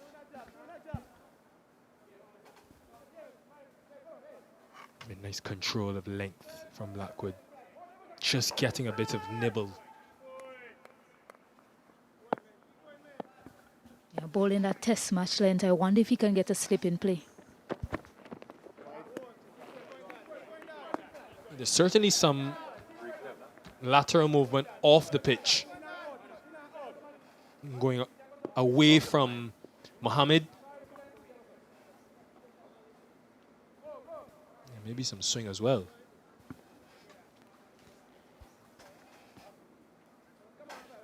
So can he start the ball maybe just on middle and off stump and have it leave a bit straighter?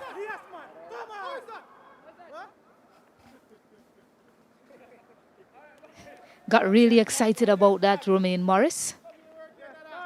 But that's the length and the line that you were just speaking about. Just need to be a touch straighter though. And I still would love to see a slip. Just because he's going so hard at it, that edge could possibly fly past Morris. I wonder if the concern is carry. Blackwood not the quickest. Ah, Stacey and Adams, well done. The slip is going in straight away. Now, will that ball carry to Mansingh? He's quite deep. And that means Barnes sacrifices one of the deep fielders, deep square.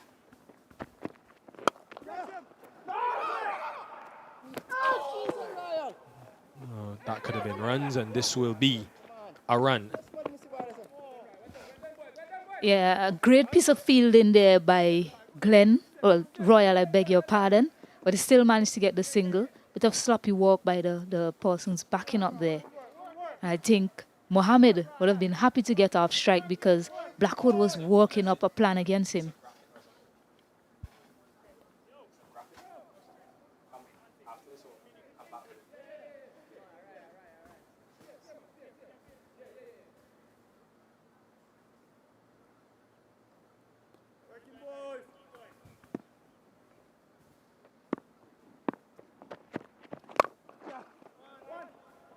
Certainly getting some away movement in Blackwood.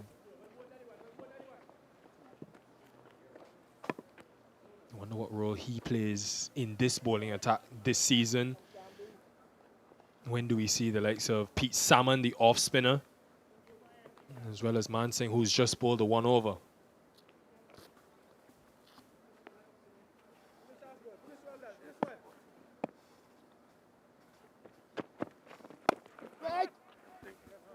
$67 for 2.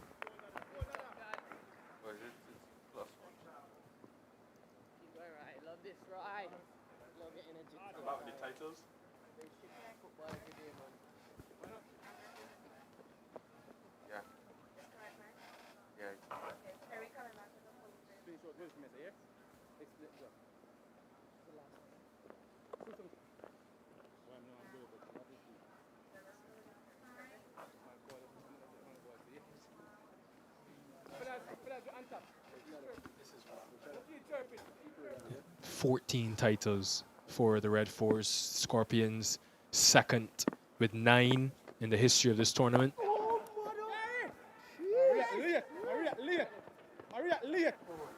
Misfield. And with all the pressure on, it's exactly what you can't afford. It will mean, though, a half century for Cephas Cooper in his first game in this format for his nation. It's been well composed, patient, and much needed. Yeah, well done by Cephas Cooper, standing tall for his team. Bit of calculated risk to get to that half century, though. Play that one straight off his pads. Yes, And the Jamaicans were interested in that one. It was much straighter. Decided to sweep it because the area was vacant there. Got just reward for it, though. And you look at, we just saw the breakdown there, 58 deliveries. He's faced 35 dots. Can he convert a few more balls that he's not scoring off of into 1s and 2s? Using the sweep shot to pick gaps, being just a bit more proactive, using his feet. Hit 8 boundaries. So we've seen that aspect of his game. But as he goes through this middle period with the field spread, where else can he score?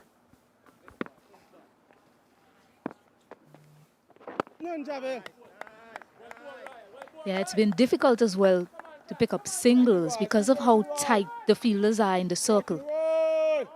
So credit to Barnes and the fielders there for trying to restrict those singles. No time to. No time now. Remember, folks, you get under 50% as a team, a batting unit. In terms of your dot ball percentage, you get 2 bonus points, not 1, but 2. And the reason for that is because it's one of the major areas plaguing the West Indies at the highest level. Trinidad and Tobago have already faced 91 dots.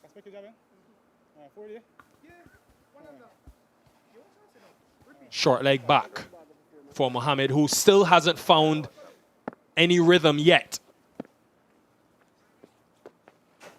Oh, yes. 72 for 2.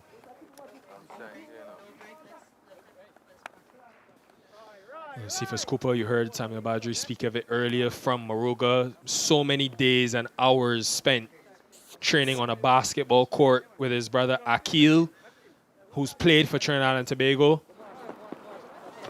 What has impressed you about him? I was saying, he played the situation well, just playing on its merit. He's driven well, particularly down the ground. These types of shots, picking the gap well also. Good temperament shown by him, Sifa Scooper, and the team will be hoping that he can convert this start into a big one.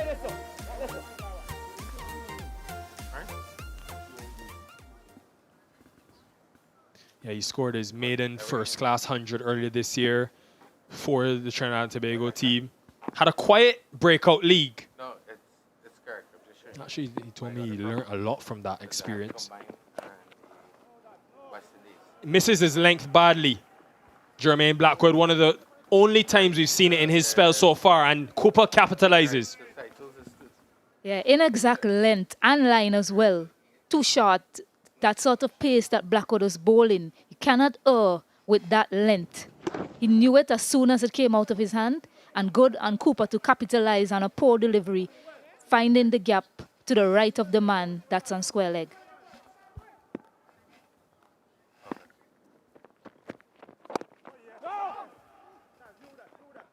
He's gone away from your slit plan, Stacey, at least for Cooper. Yeah, he's been bowling a much fuller length to Cooper, and he's been driving them well. He's a set batter, so I understand taking the slip out for him.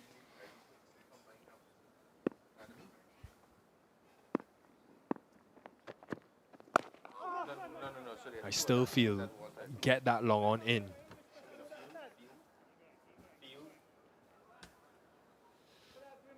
Blackwood shaping the ball away from Cooper. If he wants to hit against the swing and against that predominantly fourth stump line down the ground, fine. Still long on right of screen.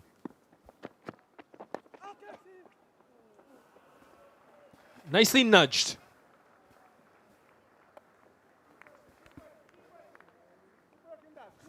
Just a touch from Cooper again, straying in line that time, Blackwood.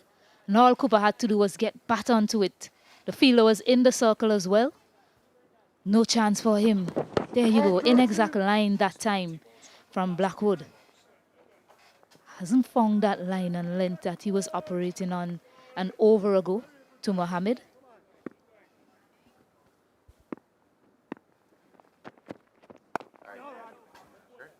He's certainly gone up a gear or two in the last 5 overs, Cephas Cooper. And what he's done a number of times in this innings is when he's gotten a boundary early in the over, he's hit another one to maximize on the over. You hear in T20 format talking about make it into a big over. You've seen it a couple of times today.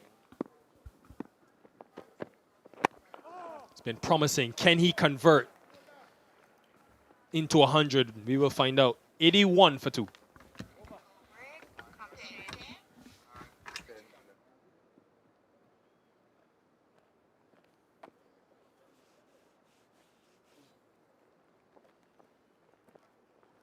Keep working, fellas. We're doing a good job here, fellas. We're doing a good job. We're doing a really good job here, fellas. Come on. We're doing a good job here. Come on, boys. We're doing a good job here, boys. Come on here, boys. Bowling for Jamaica Scorpions from the northern end, Abhijay Mansingh. 81 for 2 after 23 overs. Cephas Cooper on 60, Jason Mohammed on 4.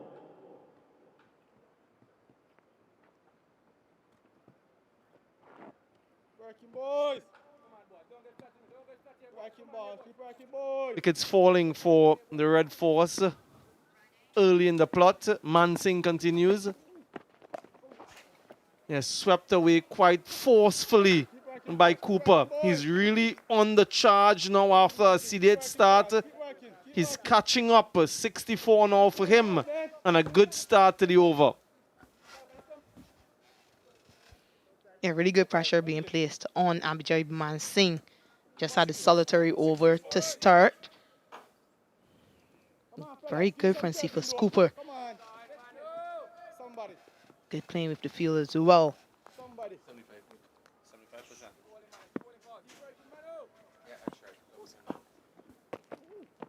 75%. The Cephas Cooper up until this point has scored over 75% of the Trinidad and Tobago Red Force's runs. Keep working, man. He's on 64, the total 85. Jason Mohammed, 4 from 27 deliveries. Another bit of misfield will allow an extra run. Hasn't been exactly what they wanted, Jamaica, with their ground fielding in particular. Much different to what we saw a couple days ago in terms of the runs being scored and the fluency in stroke play. 2 minds wanted to slug and then perhaps wisely deciding against it. Maybe the length wasn't exactly where he wanted it, so caught in 2 minds.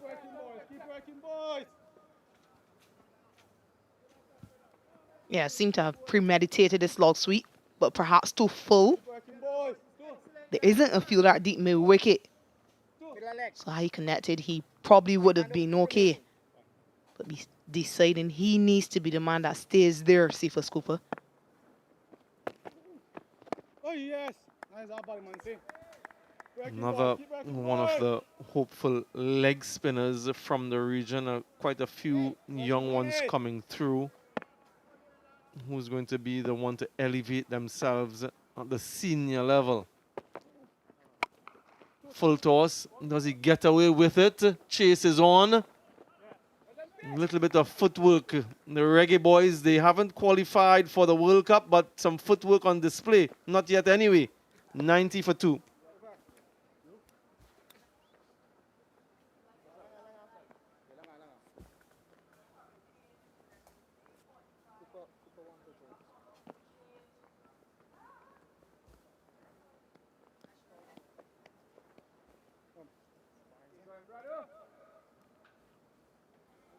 Boys.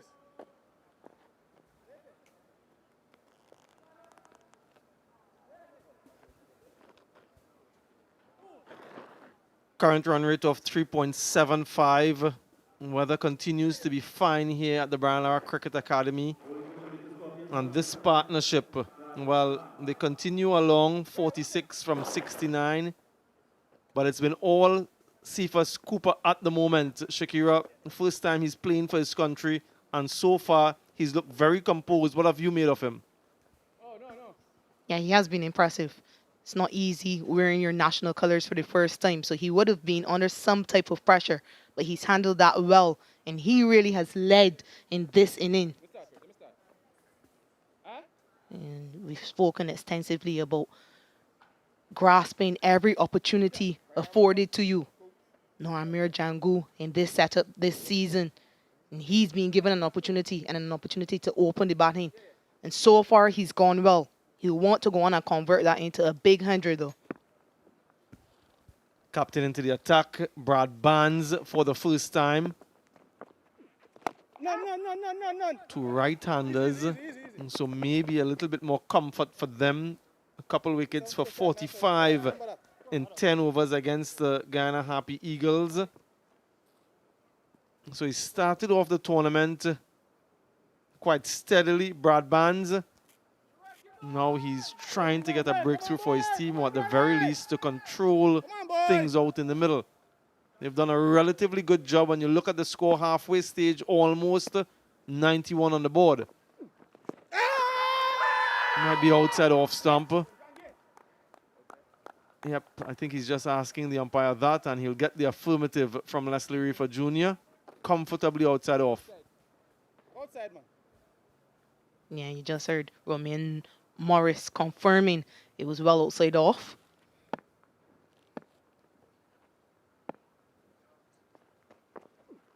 Catch him. Over the infield. Go carry. Doesn't get the timing for 4, but again, Jason Mohammed, and this start, he has to ensure that he sort of makes up, having invested 30 deliveries, 31 now in your innings. You can ill afford to give it away. And that would be wasted delivery. So he has to catch up. He has that propensity for long innings and to score boundaries. Usually a slow starter. Keep working. Just take that boundary ball. I mentioned before he has 6 centuries in this format, masterful innings. Keep working, Has boys. accumulated a lot of runs in the history of this tournament, and they'll be relying on that experience. But for now, he's struggling a bit. Comfortable single again. Keep working, boys. Yeah, but often you hear people talking about making up. I'm not sure he can make up, but he has to make this count.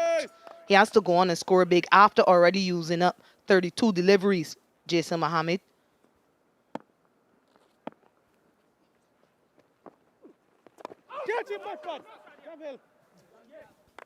A dot delivery. Half the overs done, 95 for 2. At the end of 25 overs, Trinidad and Tobago Red Force 95 2, Super 69, Jason Mohammed. Your time again, Mano. 95 2 after 25.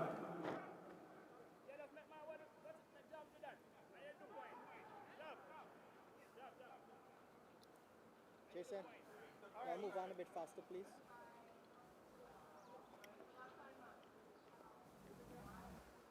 $99 dots in 25 overs for the Red Force. I think a couple of things in play there. Some good bowling, some consistent bowling, but also some indifferent batting. And certainly they could have converted quite a few more of those dot deliveries into run-scoring opportunities. Mansingh, none for 17 from too expensive from him. Almost parrying that one onto the stump. I think, though, that Jason Mohammed was inside. Keep working, man. Keep working, man. Hey. Keep trapping, boys. Keep trapping, boys. How have you seen the innings so far, Shakira, between these two and certainly the first 25 overs? Yeah, slightly disappointed with the way the Red Force batters have gone about the innings so far. Good surface, and especially in this middle phase of the innings, 4 fielders in the deep. There are plenty of gaps. You expect someone, especially with the experience of Jason Mohammed, to be able to, at the very least, turn over the strike. Taking nothing away from the Jamaica Scorpions. They've been good and disciplined. But you have to have the intent. You want to be able to score off every delivery, off even good balls. Yeah, this time he seems to have finally middle one, Jason Mohammed, and that one goes all the way for the first maximum of the innings.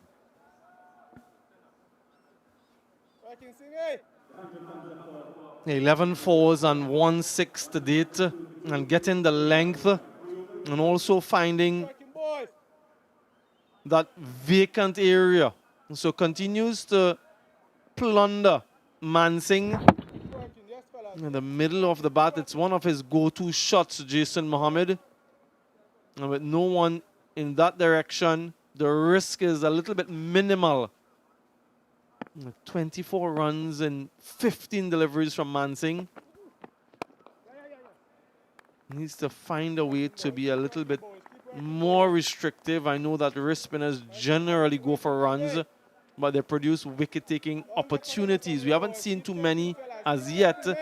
So if those aren't coming, you have to be able to find a way to be restrictive so that you could continue in your spell. Otherwise, if you continue to leak runs, you won't be bowling too many overs, and that's the challenge. 100 came up with that last blow from Jason Mohammed.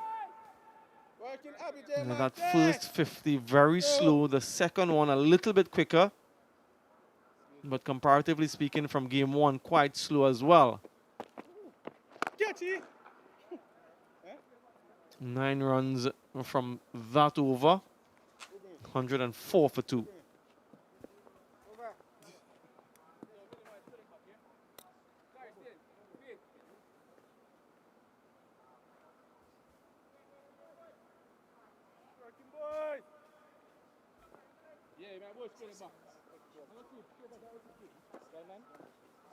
I saw him giving the cap, so I don't know how official is it. Inside drinks, fellas.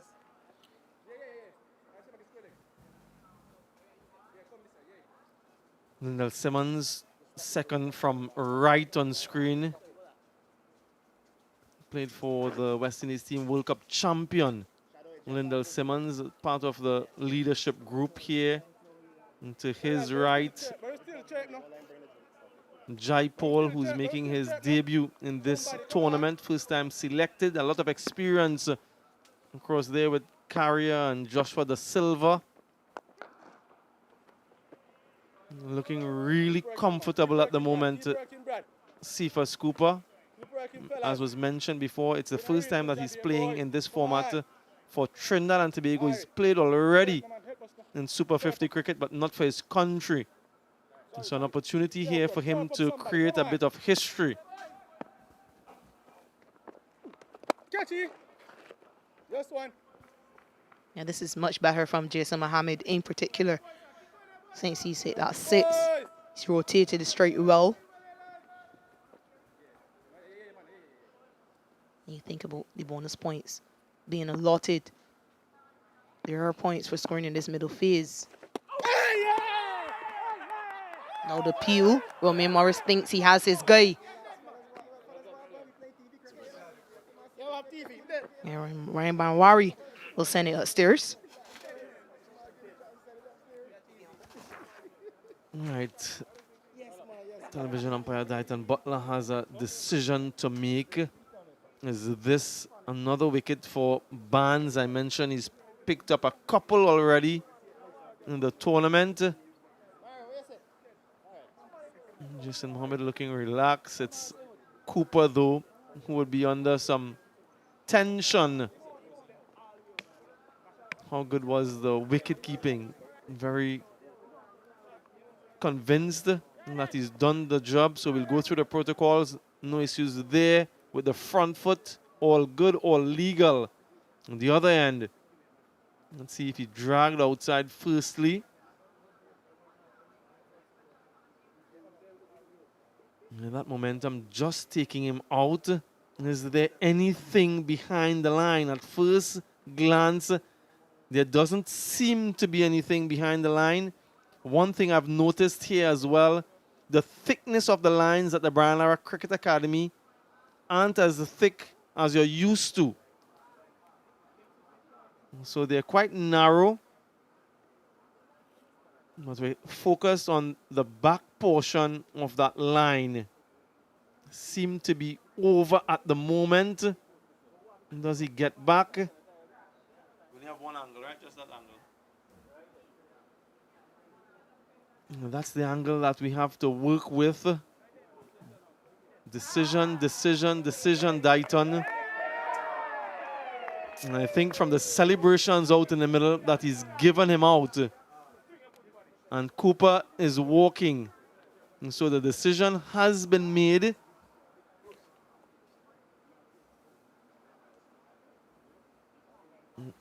And we await confirmation.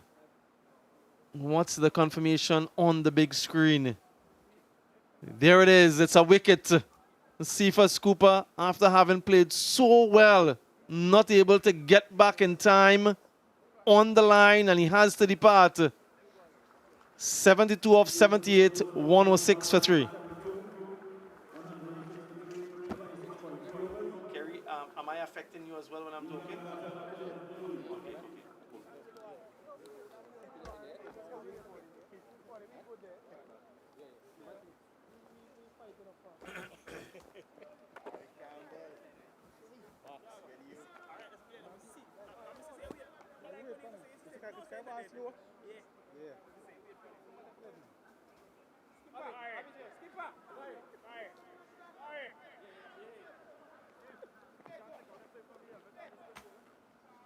What's he spin bowling?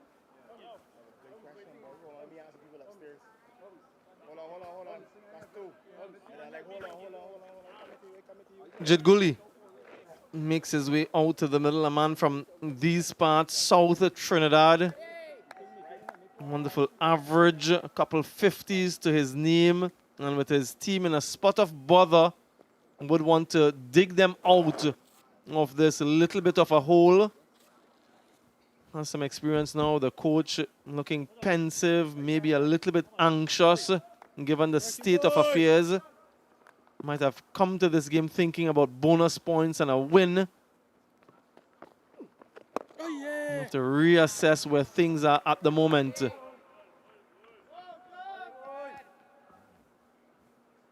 man. Keep working, man. Let's don't forget the wicket replay.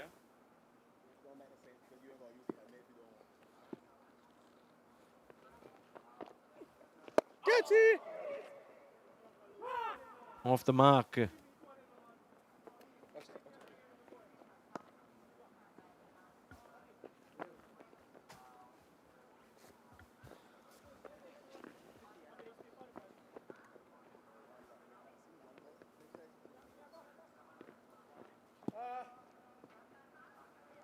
Looking to play for turn, see for Scooper. No turn on offer, just going on with the arm, but his momentum taking him past the crease. And just enough for the wicketkeeper, Romain Morris, to effect the stumping. So very good work behind the stumps. Catch him! 1 man, 2. Well done. Good job. Good job. Good job. Perfect. Straight. Over. 27 overs gone. 108 for 3.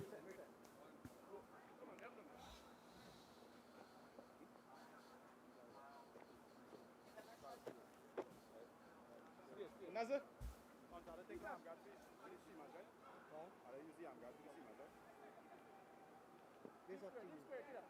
No, I say I want it. I'll call it.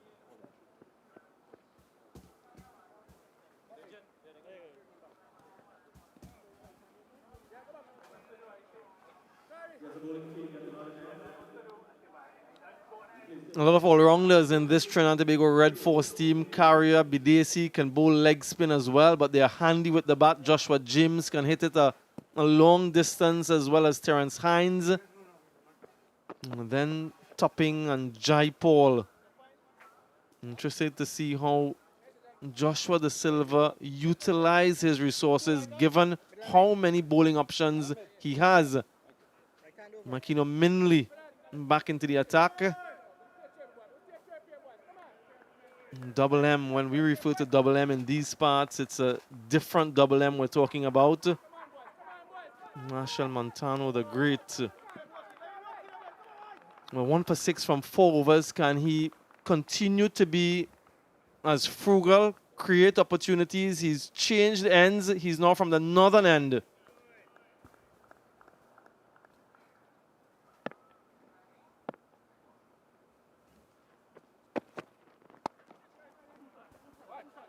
Good use of the pace, opens the face really well.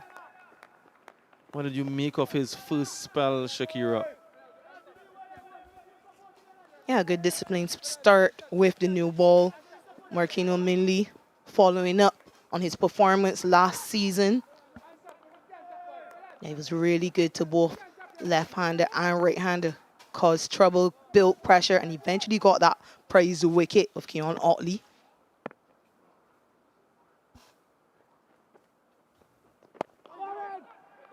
It will be interesting to see his plans now that the ball is older. And also, as you mentioned, bowling from the media center end.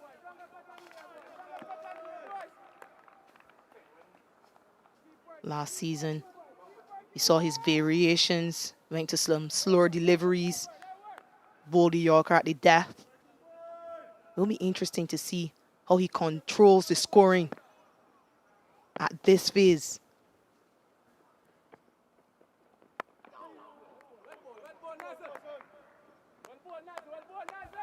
Seems to be content with continuing to hit a nice hard length on top of off. Yeah, no surprises. Just had one into the deep for the right-hander. Leg. Bully. Yeah, go. Steer. Go, Kai.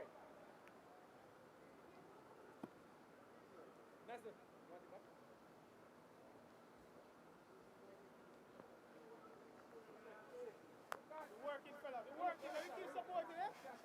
I'll go on here, boys. Come on, lads.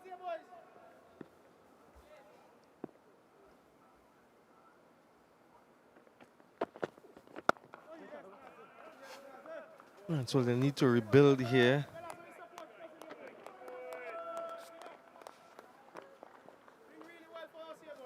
Right left combination might work in their favor. Can Jid Gooley do build an innings? We've seen him in the Breakout League and in T20 cricket. What he was able to do for the Patriots this year.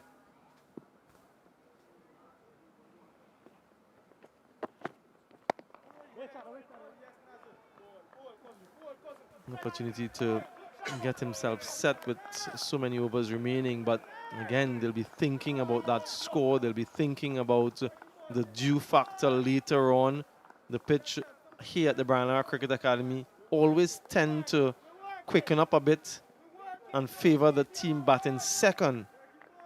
And I think in your pitch report, you mentioned that statistic, Shakira.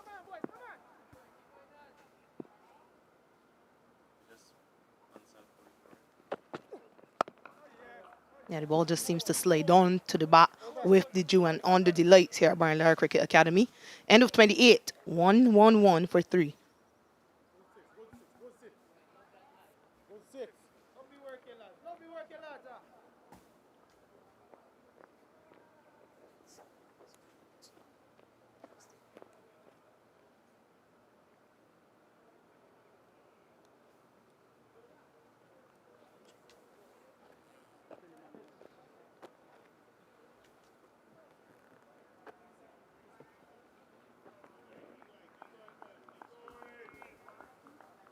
Yeah, those are the bowlers used so far. 6 of them, success for 3 of those 6.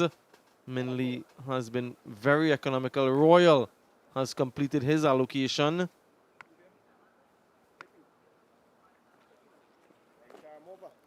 Barnes with a belated entry into the bowling attack. The man who has been shepherding his troops and making those decisions. Lead of this team. No doubt galvanized by what transpired a little while ago back at home in Jamaica. We've mentioned before about the tragedy. And a lot of these guys have been personally affected and afflicted. And so they're looking for some joy, something to make the people of Jamaica smile again. So some responsibilities there as well. Keep working, man. Nice to see them playing with a smile on their face. Keep working, Jangalo. Yeah, head coach Robert Haynes. I mentioned that the team quick run. Safe in the end. Mentioned that the team played with the black armbands for the first game. Out of respect for the many families who had lost people during that vicious storm. Hurricane Melissa. Yeah, we will hear more from him at the interval. Yeah, Marquino Minley from St. Elizabeth, Romain Morris, 2 of the guys in this team who would have been directly affected.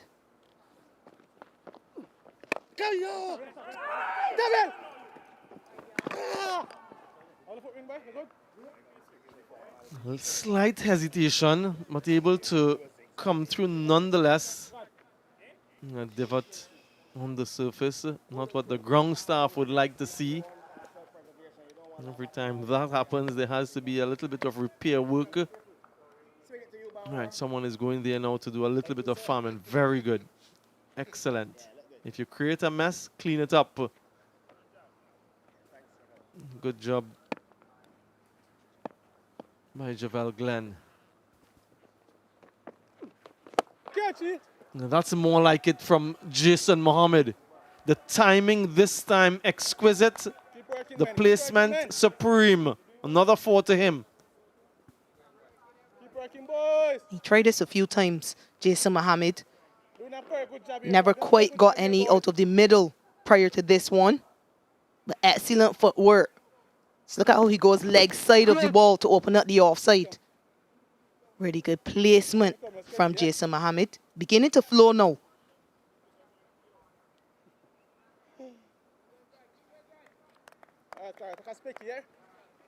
One hand to your left. Sliding away.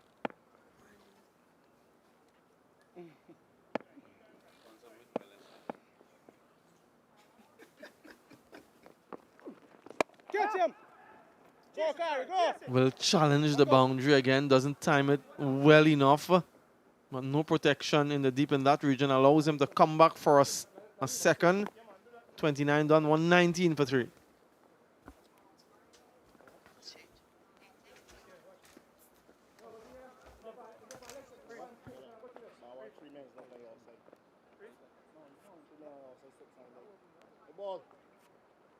The ball.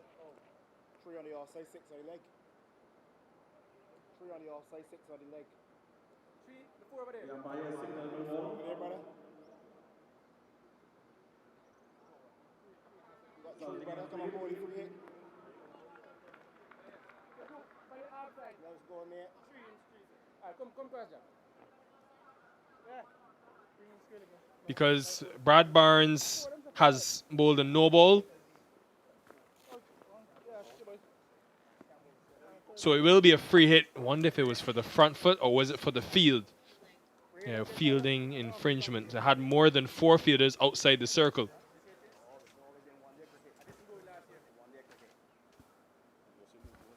So another opportunity for Mohammed to capitalize. He was 9 off 34 balls, Jason Mohammed. 19 in his last 12. 1. A bit slower. 1, and now the over finishes 9 from it. Correction, 10. 1, 2, 1 for 3. Allows me to say special good afternoon to Jimmy Adams, former Jamaica and West Indies batter. Hi, Nikhil. Watching a very intriguing passage of play here between the Scorpions and Jamaica Scorpions and Trinidad. Trinidad desperate for a partnership between these two. Mohammed moving on to 29, started slowly, but we've seen from his own personal record, he's cleared 3 figures 6 times in this format. He knows how to convert starts. Trinidad will be desperate for him to build on this start here today. Sorry, no. This is the middle, right, Don? Middle. 2. Middle leg. Thank you. Minley continuing. He's got 5 overs remaining, and how Barnes uses these 5 will be key. 3rd over of this spell. Yeah, Barnes' captaincy. Jimmy Adams, you're a former captain of Jamaica yourself. It's been interesting, especially his usage of Mansingh. Last game, the first game of the tournament, he brought him in to the attack in the 31st over, today earlier, but he's used them in 2 1-over stints. And I heard Samuel Badri talking about rhythm. You would know this better than me. How difficult is it as a leg spinner to bowl 1 over here, 1 over there, and gain results? It's an interesting situation because I think, I'm guessing here, watching from a distance, I think Mansingh has been targeted by the Trinidad and Tobago batting lineup. And it therefore means that you're hoping that as a wrist spinner, he knows how to manage a spell. How am I going to get 10 overs worth of bowling today? And it means he has to be very smart going into his overs, trying to bowl dot balls at the top and coming out of your overs tightly as well.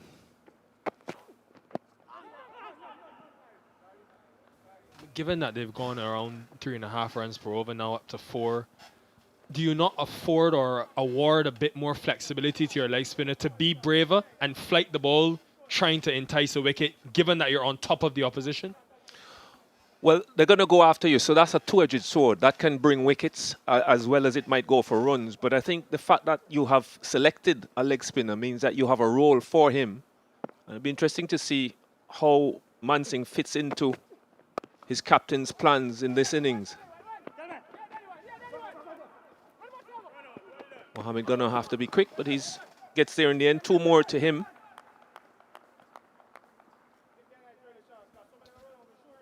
Yeah, first over he was taken off when Mohammed came to the crease. They wanted to get Royal on for that matchup. I think you were on air. And then The second over, he obviously went for 9, but a left-hander came to the crease. So you wonder if that just put off Barnes from bowling him, although he does have a googly, which we've seen rarely today.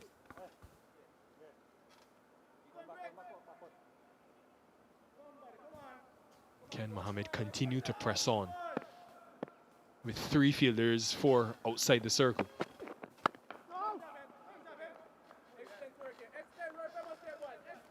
The other option available to Jamaica is the tall off-spinning Pete Salmon, who has not bowled an over yet, but has years of experience bowling in limited over competitions for Jamaica. So there are options, there are spinning options. Barnes has only started a few overs.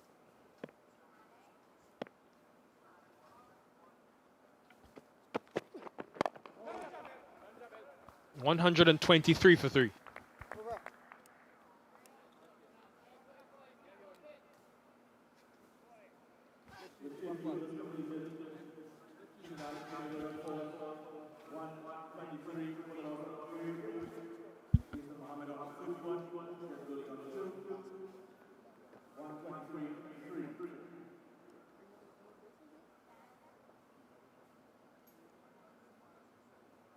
Keep working, boys. Doing a good job here. Just 20 to go.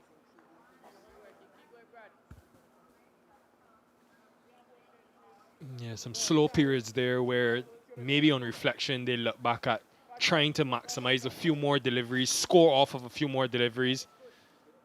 Already up to 114 dots inside 30 overs. 114 of 180 balls have been dots. Barnes continuing.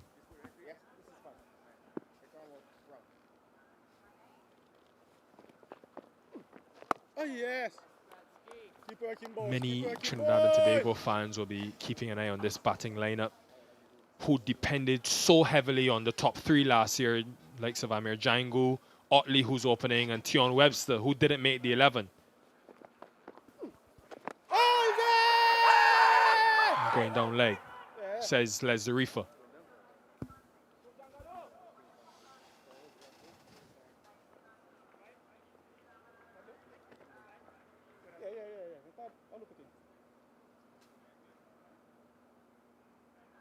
It's a good attempt by Yonguli, targeting that area behind square on the leg side. You talk about trying to develop scoring opportunities. The next level up, they probably wouldn't allow a Brad Barnes to bowl without anybody behind square on the leg side. They'd be paddling around there, forcing you to change your fields. Working, boys. Leg side field. Working, men. Keep working, men. Leg side field after this ball. Leg side field.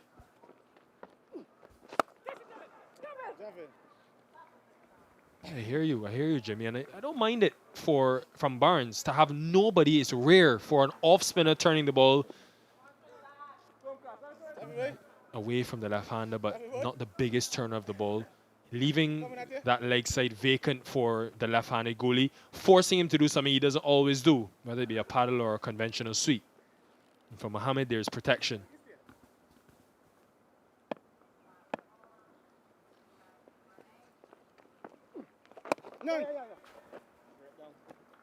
Another tight over, just 2 from it. 1-2-5 for 3.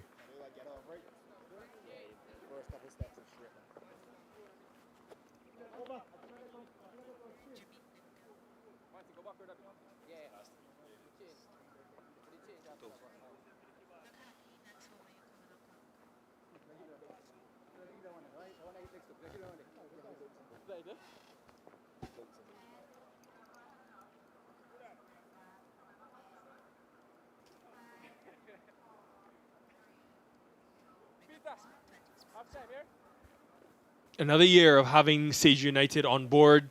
Great that they've given a platform to regional cricket, opportunity to many who we hope will be future superstars in the international setup.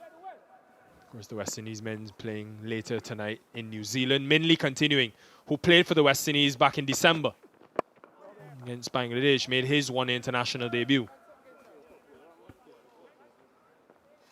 Having a really good game here, Minley. Started very well this morning, setting the tone at the top of the innings, and currently into his 7th over and going at less than 2 runs an over. Excellent start from the Scorpions' senior fast bowler.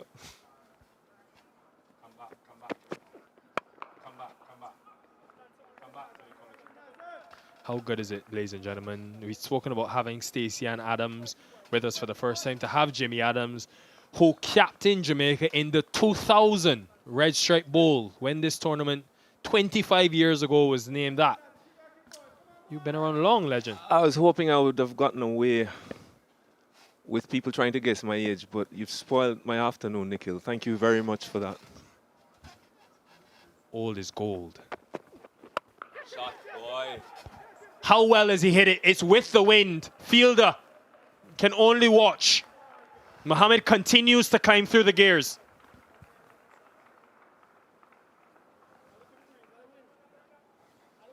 Excellent, excellent batting from Jason Mohammed. He's been in long enough. He's faced 57 deliveries and he has taken it to the most economical bowler for Jamaica to date in this game. Minley straying into his pads and Jason Mohammed backing himself to clear the boundary, which he did by easily 2 or 3 yards. First maximum for the game. It's the first time we've really seen a batter take the attack to Marquinhos Minley. You always know what he's going to do. He's going to be on the stumps.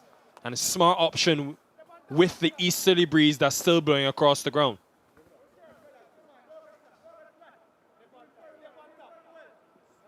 We saw Otley earlier trying to force the issue with Minley, being caught at just on the edge of the 30-yard circle. Jason Mohammed being much more successful and just breaking the shackles a little bit.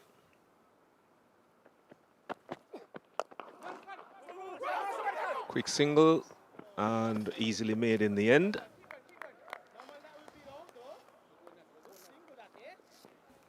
I know that Gooley's been there for 12 deliveries. Can he also, like Mohammed has done, go up a gear? You've still got the likes of Badesi, Yannick Carrier, and Terence Hines to come. You always talk about at this ground not knowing what is enough. So can he as well look to go up a gear? I also think what happened here on Wednesday night might be playing on the minds of both teams. Jamaica saying at the toss that they thought that they would be able to chase anything on this wicket. Trinidad obviously would be looking for a score in excess of 270, close to 300, again based on what they saw on Wednesday night. A lot of psychology in that first game being played out here today as well, Nikhil. 133 for 3.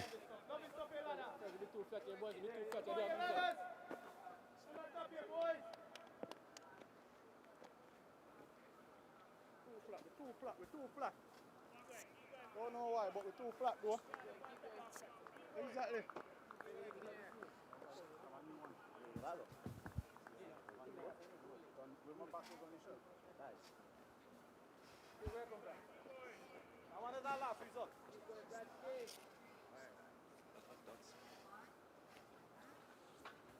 Working, boys.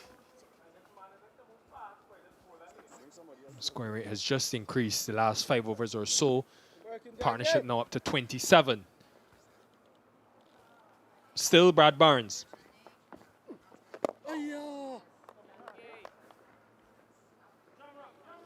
What has the talk been in Jamaica about Brad Barnes, who's captain Jamaica youth levels, spent some time in the West Indies under-19 team, him now taking over? Is he the future leader that we'll see for some time without a John Campbell here?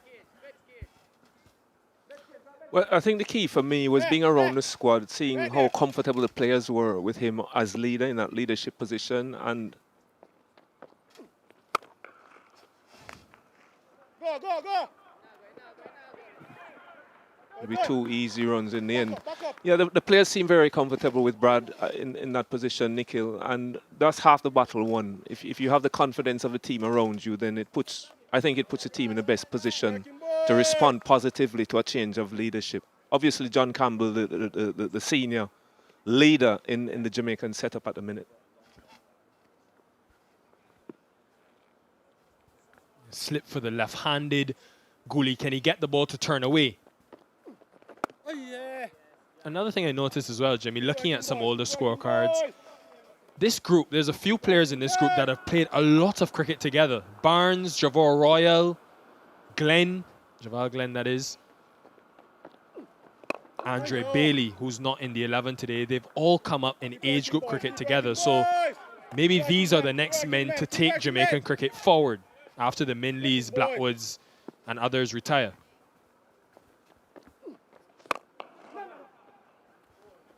That's a good point. And obviously having played a lot through school, youth cricket, the age group stuff, a lot of times, usually when a captain is identified early on, they tend to respond to that over the course of a period of years. So that might be one issue that Jamaica might not have to worry about going forward if you have a group that's comfortable with the leader.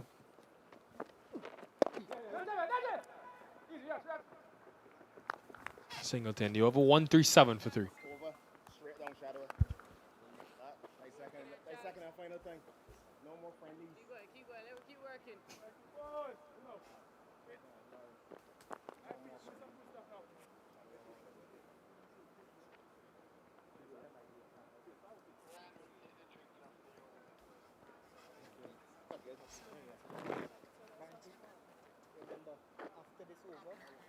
Nazar, pick the ball after this,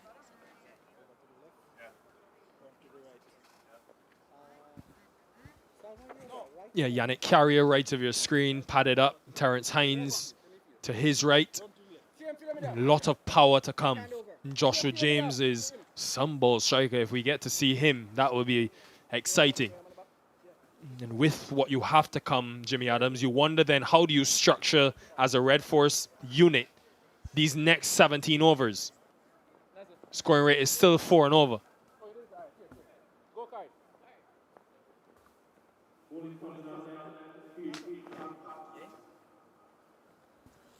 Pete Salmon, first time we're seeing him. 7th option for Brad Barnes today.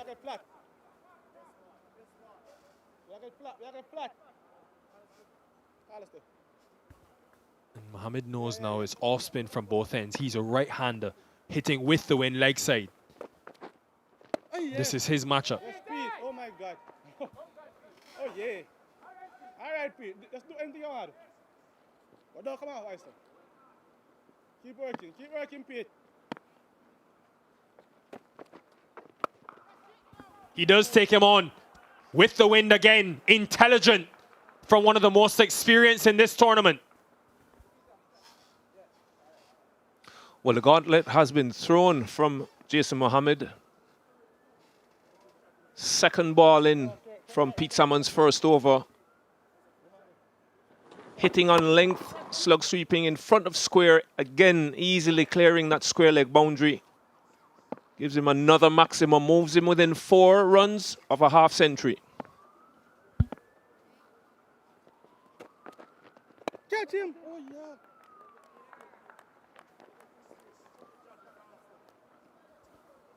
Nine off of 34 balls at one stage, Mohammed. He really has shifted a number of gears.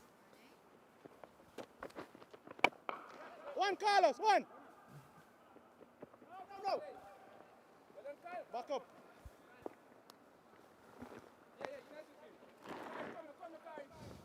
It's a benefit of years of experience, Nikhil. He's been in this situation so many times before. He's rescued Trinidad and Tobago on so many occasions. Doing a very good job here, boys. Come on. Good.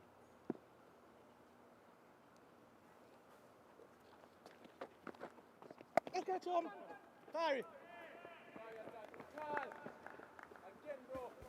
Smart from Gully as well. Get one, get the right-hander back on strike. He's going well, finding a rhythm, hitting with the wind. You take him on, Jason Mohammed.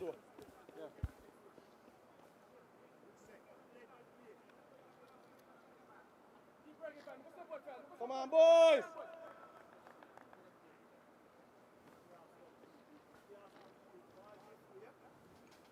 piece of everything. Pete Salmon using an extra field, a deep square leg.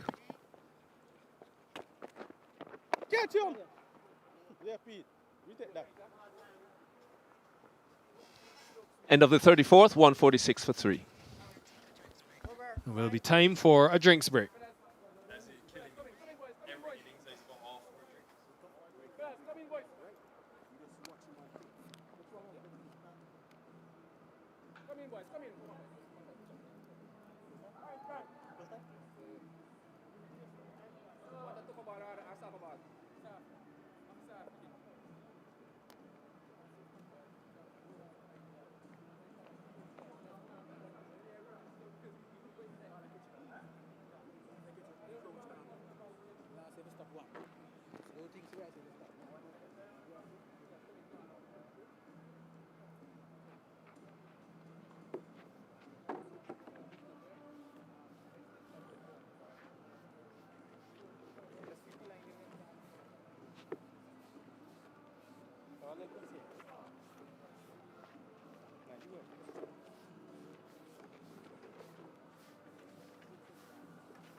Yeah, back here at the Brian Lara Cricket Academy, it was list day 50, maiden list day 50 for Cephas Cooper, getting to that 72.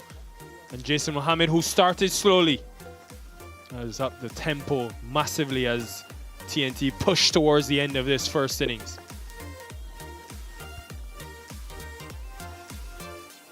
Trinidad being inserted by the Jamaica Scorpions. Minley with an early chance.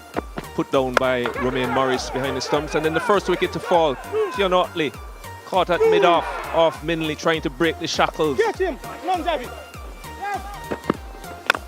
Bit of loose cricket from Jamaica. And the all-important wicket of the Trinidad and Tobago captain Joshua De Silva being caught at cover. At mid-wicket, sorry, early on, not getting a chance to motor on. But since then, Jason Mohammed has batted extremely well. Third wicket, that.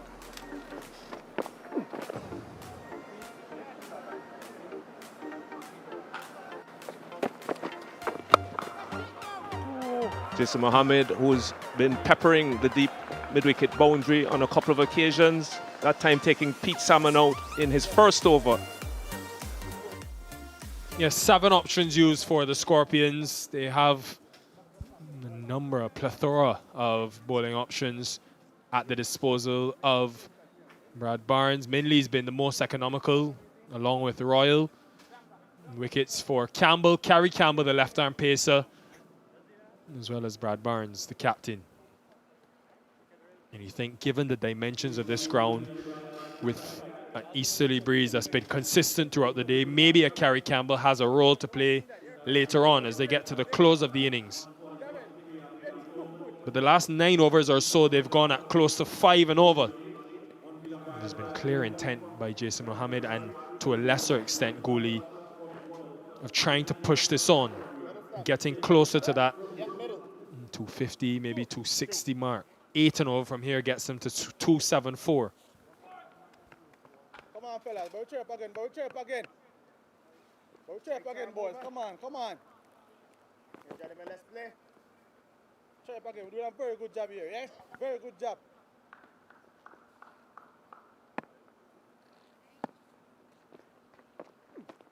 Yeah. Carry, go, go, go.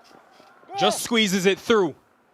And will be a couple runs to take the all-time Super 50 Cup leading scorer to a 24th half-century in list day cricket. And Jason Mohammed at 39, still reaching new heights. Excellent response from Mohammed to the situation he found himself in when he just got to the wicket.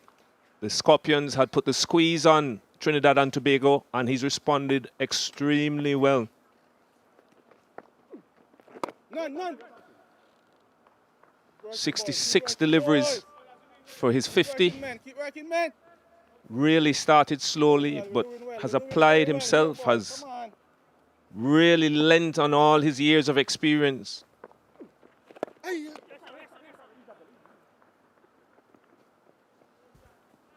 I want to see Jimmy Adams. How brave is Riyad Emirates, head coach of this Red Force team? How brave is Joshua Da Silva? There are a number of players, batters to come. You could look at Abadesi, who probably would bat next.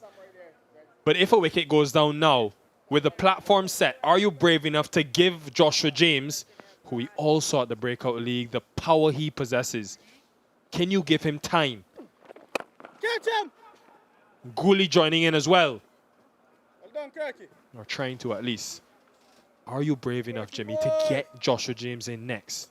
I think it might depend on which one of these gets out next. I think if Gooley were the one to lose his wicket, they could easily say, Joshua, you go, we're giving you license. Take a bit of pressure off Jason, because you really want Jason Mohammed to go deep into maybe the 43rd to 45th over. Then there's another situation of having the left-right combination maintained. And Badesi is a left-hander, so you could play it that way as well. If Gooley gets out, you send Badesi. If Mohammed gets out, maybe a Terence Hines or Joshua James.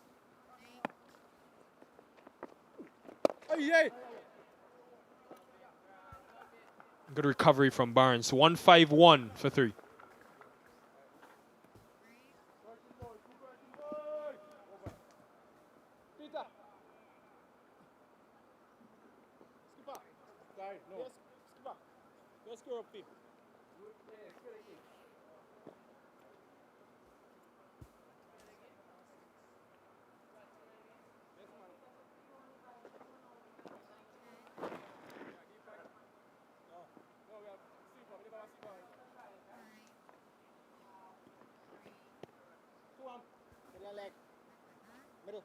Two teams featuring today who've had success in this competition.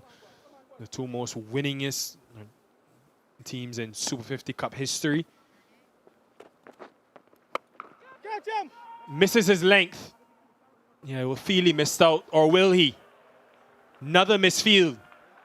They've had a tough day in the field, have the Scorpions. Perfect way for Mohammed to begin the over.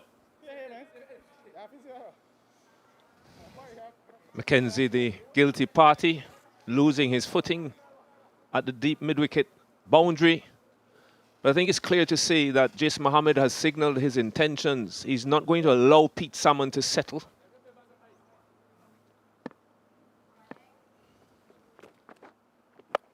He goes again, and again he manages to clear the ropes by enough distance. So Jason Mohammed continues to put the pressure on Pete Salmon. And 4 sixes for Jason Mohammed now. And one thing has been clear.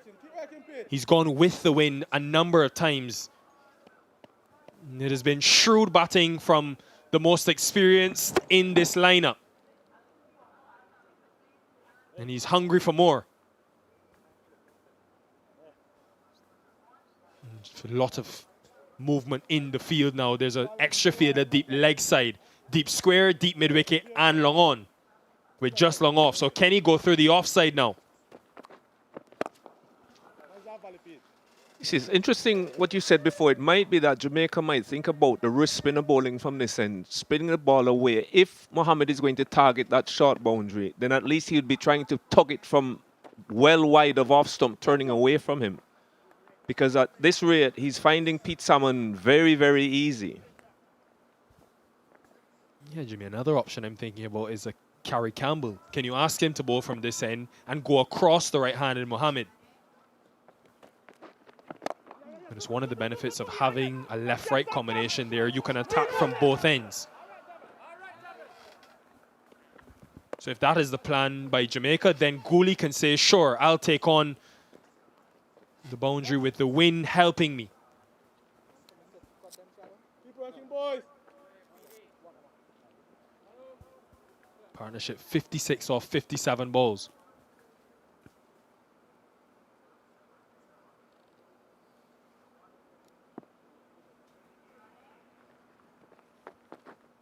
Oh, yes. This has been the impetus the Red Force needed. 162 for 3.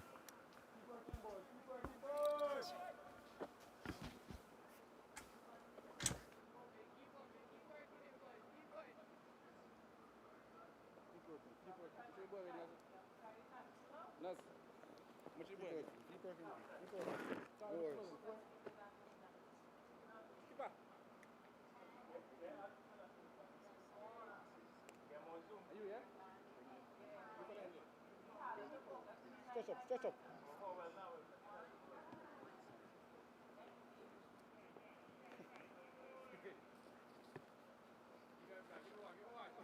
Ay, king ka na. Catch him, Ryan. None, Javel. Oh, yes.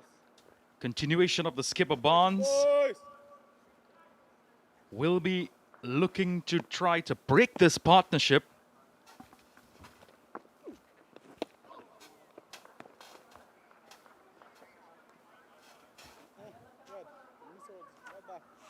Mohammed looking to make amends from the host of dot deliveries that he would have faced in his first part of the innings. None. Something we have not seen much of. The Red Force rotating strike. With that being said, good afternoon, Stacey and Adams. Good afternoon to you, Sachin, and hello to everyone tuning in.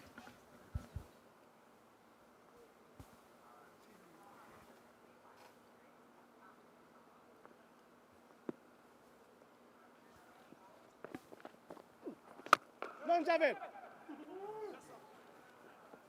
What about Ryan? Bola! What about Brad? Slight hesitation for the second run, but they will get there quite comfortably in the end. What Jed Gully has done well is rotate strike and get the more experienced and the more established batter in this innings back on strike. That's Mohammed. Can he continue though? Catch him. Yeah, that's good from Gooley. And he also has that power at the back end of that innings that they'll definitely need if they are to get anywhere in the region of that 298 that's projected at 10 runs per over from here. The important thing, though, for Trinidad and Tobago is that they have wickets in hand.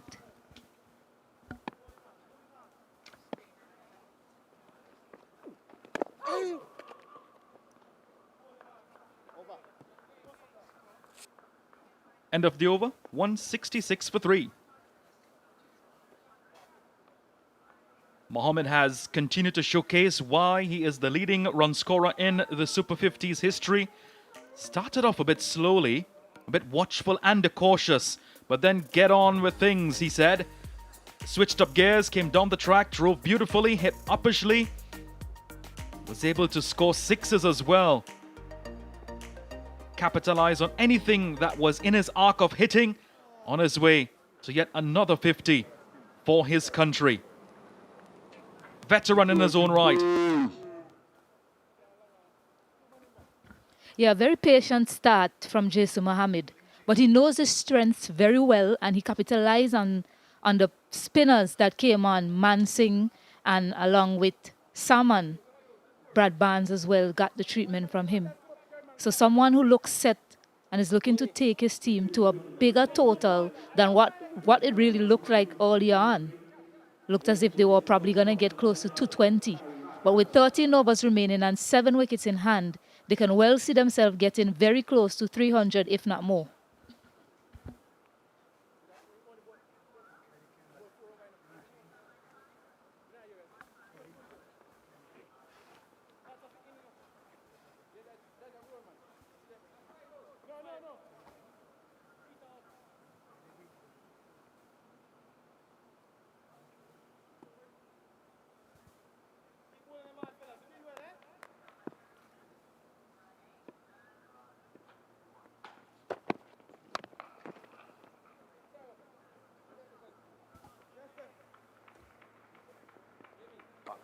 still on. Him up, him back, I think.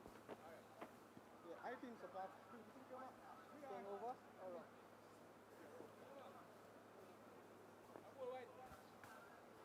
What Campbell needs to do now is just maintain the hard work that his fellow players would have started and continued to do. Mohammed on 64, Guli on 13. This is the partnership that can do some more damage for the TNT Red Force. Already 61 runs being scored between this pair.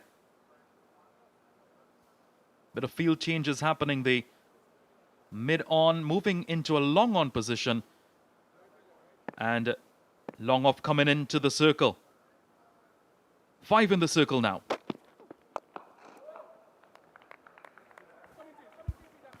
Yeah, when Campbell operated earlier, he hit that 6-meter length.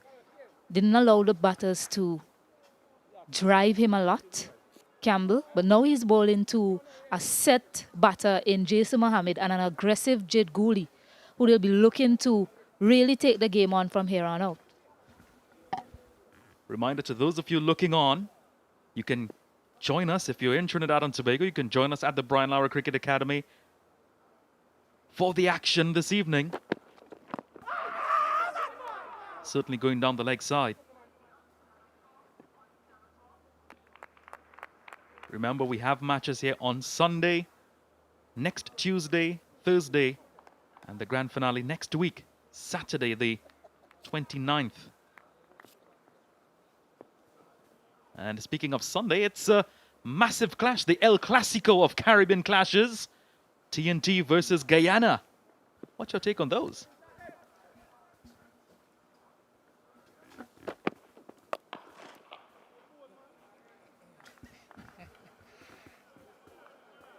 I think it's going to be a big match. I know you're excited for that one, Sachin.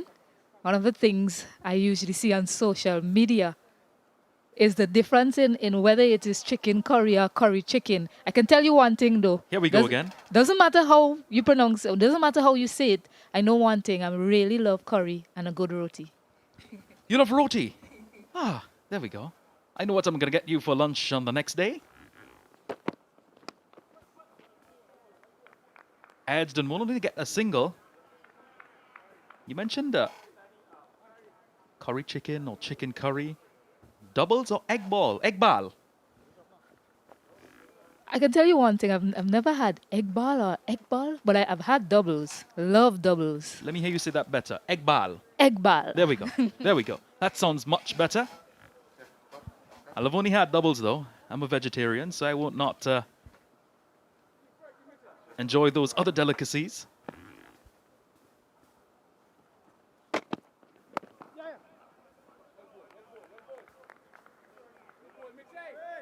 Something we've been enjoying, though, nonetheless, is the strike rotation, the improvement, though, in the strike rotation from the Red Force batters. End of the over, 170 for 3. Goal 6, keep moving, boy. Come in, that's it.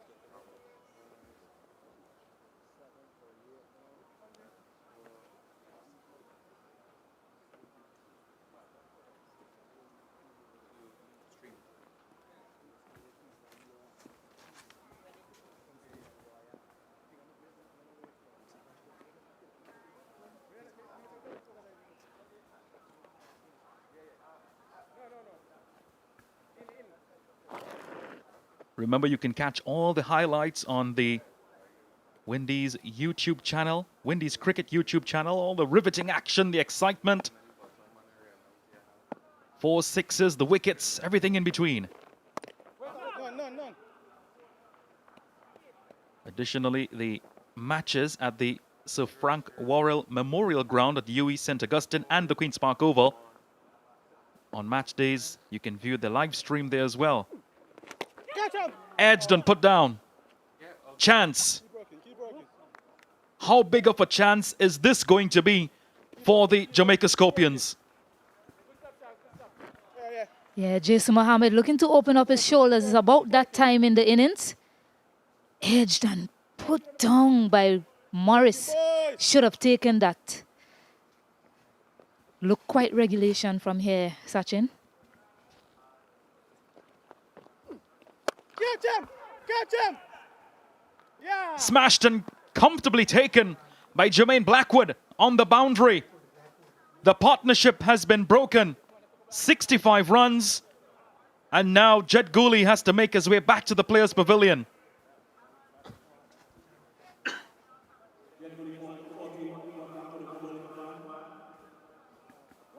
Firmly struck, and Jermaine Blackwood confirming, feeling the pain. Yeah, Jed Gooley. I mentioned Jason Mohammed previously looking to open up his shoulders. Jed Gooley looking to do something similar. And he has to go back for 14 of 27, 171 for 4.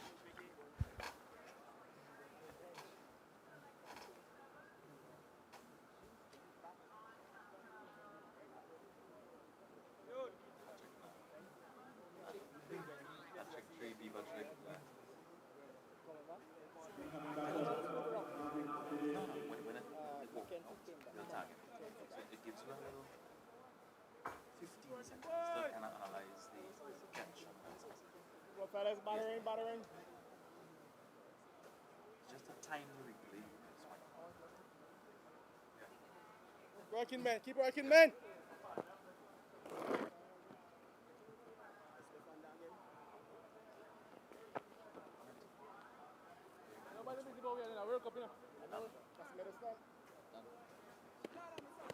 Working, boys. The incoming batter, Navin Badesi. 6 matches in his career. Would want to better his 30 though, and also improve on his average. Has some time to come. 12 overs and some change, so has ample time to get himself set and in, and also improve on his scoring as well.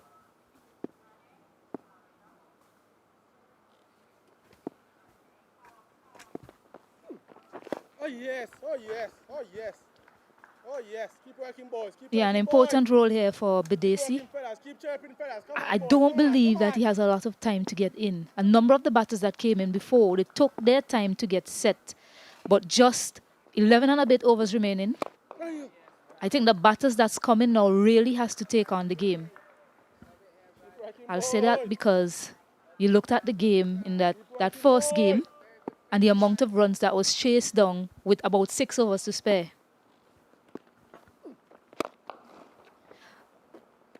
Keep working, Brad. 172 for 4. Step by bunch of one. Step by bunch of one. Over. Yeah.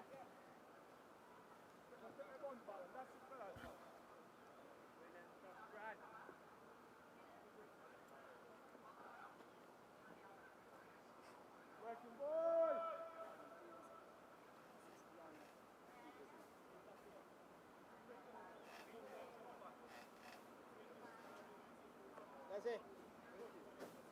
Let's see. Working. A batting card that tells the picture of what transpired so far. Slow start, medium range through the middle stages, and now an attempt to amplify the runs being scored. Can they do that, the TNT Red Force? It's totally up to this pair. The last wicket to go down, Jed Gooley trying to up the ante. Firmly struck, but straight to Jermaine Blackwood, who executed that catch, made it look quite simple. Now back to the action. That was a sharp one, in the corridor of uncertainty, and some words. Yeah, continuing with that excellent length, Campbell, to these batters, hitting that deck hard. Been impressive stuff from him in this match. When you look at what happened in that first game that he played, he was taken apart by the Guyana batting team. He has made a better comeback in this match.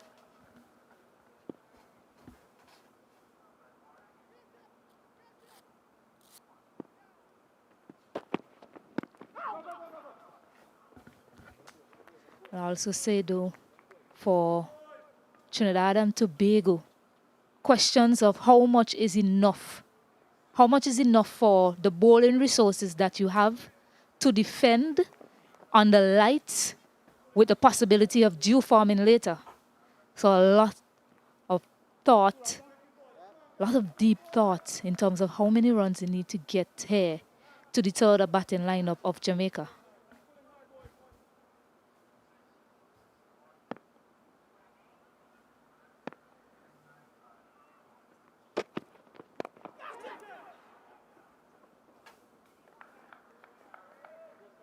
Into no man's land.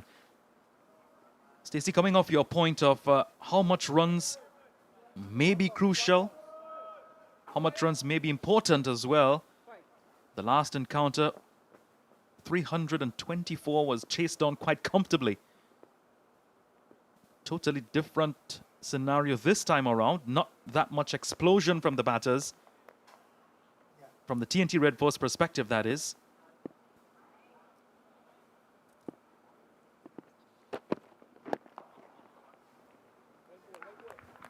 Yeah, and when you compare the two games, you look at what transpired in that first game, I think both teams will go back and think they didn't bowl too well in that game. You saw better bowling from Jamaica, and as a result, scoring has been stalled. So it's a case of if Trinidad and Tobago can replicate that good bowling that Jamaica had early on today.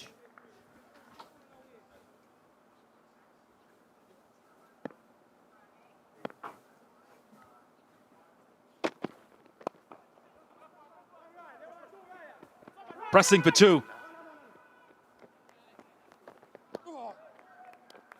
Good bit of work on the boundary. But a lot will be dependent on the man on screen in the red. Navin Bidesi. He does have some CPL experience now. He has some experience playing in the maroon as well.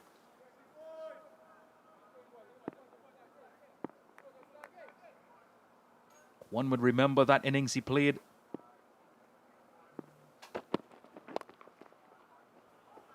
that had shots like this. They need lots more, the TNT Red Force.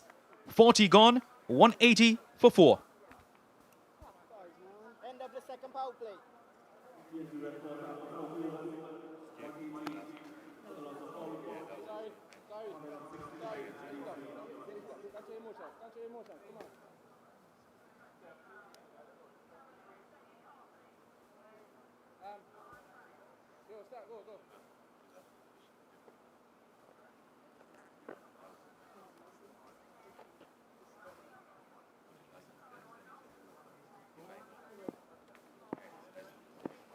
Working, fellas. Keep working, boys.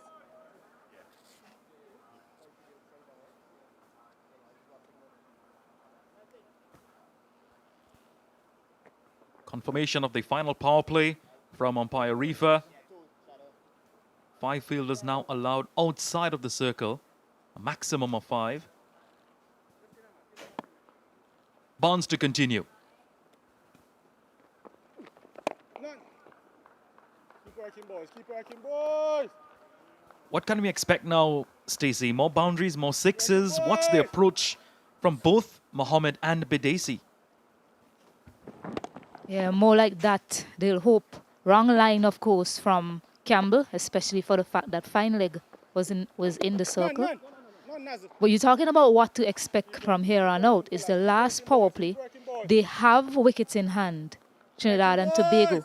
So first, they'll need to look to minimize dot balls. 2 dot balls so far in this over. So it's hit well, but just for single, they're looking for 2. Really good run in there by Jason Mohammed and Bidesi.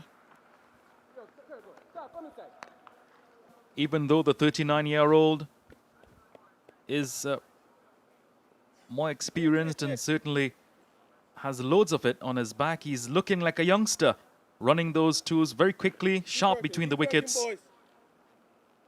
And sweating profusely as well, so certainly some hydration will be needed very, very soon for him. You would think that would have been a missed opportunity. Yeah, poorly lined. The fielder again in the circle. Certainly missed out and picking up some runs there, Jason Mohammed.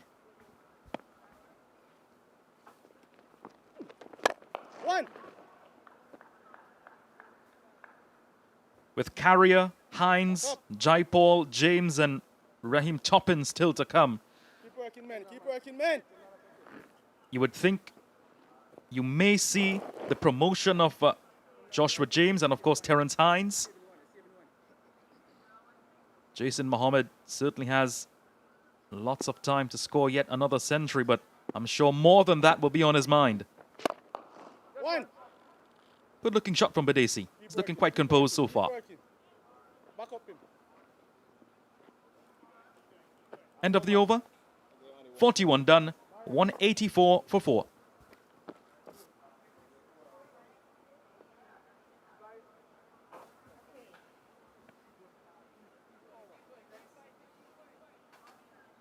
More to go, boys. Come on.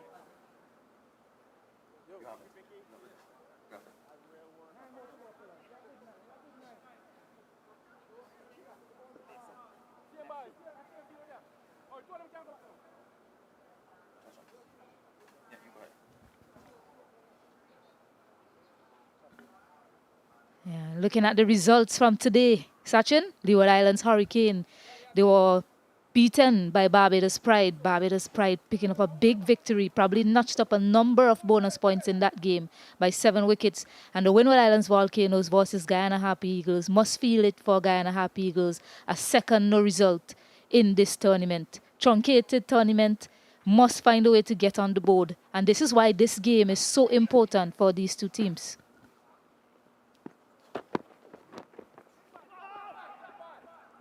They'll be looking to win and make a statement here.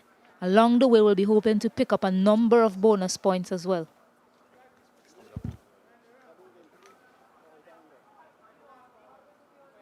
Both the Red Force and the Scorpions coming into this encounter with only 2 points on the table.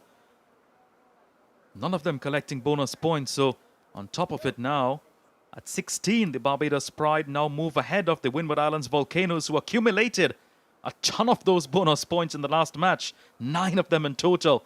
So the battle is certainly on, not just for bonus points, but the battle is on for a spot in the final. Cracked away. Top shot. Will get to the boundary. But Badesi moves into high gear. Yeah, exceptional shot there from Badesi. Hitting it on the up, over the infield. The fielder was in the circle, so no risk at all in that stroke. And we're talking about their approach in this innings. We mentioned minimizing the dot balls, but they'll need to pick up the boundaries on offer. Look at it again, driving on the up. Wonderful bat swing from him to get it over that fielder, who's now been pushed back, Salmon, now being pushed back to that long off boundary.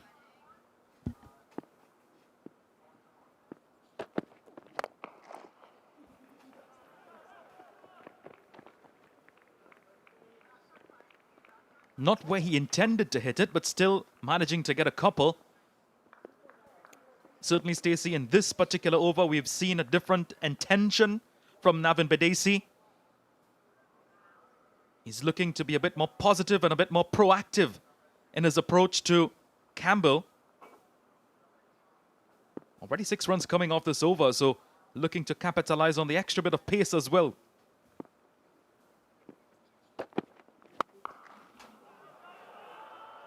Boom, bang, that's gone for 6 all the way.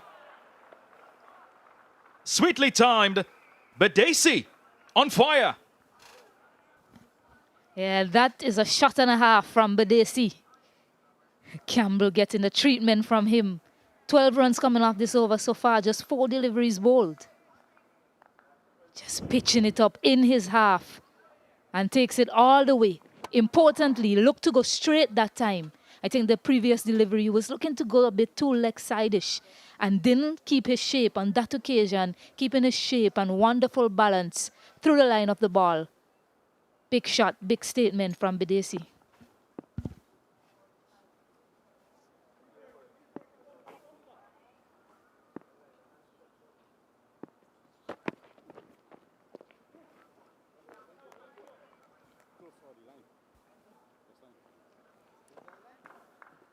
Good take down the leg by the keeper.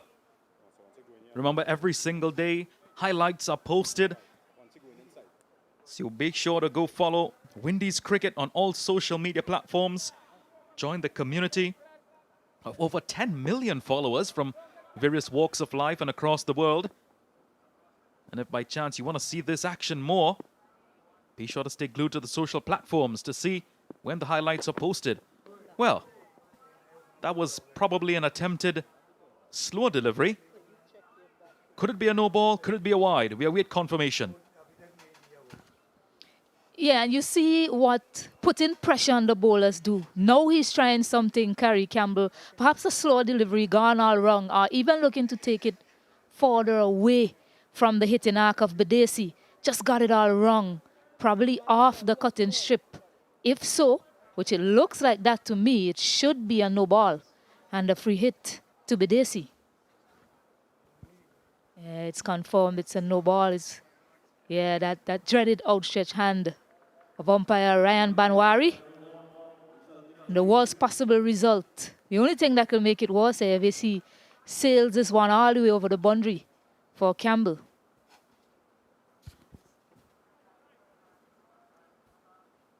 It's been quite an expensive over. 13 runs coming off it so far. Could more be added?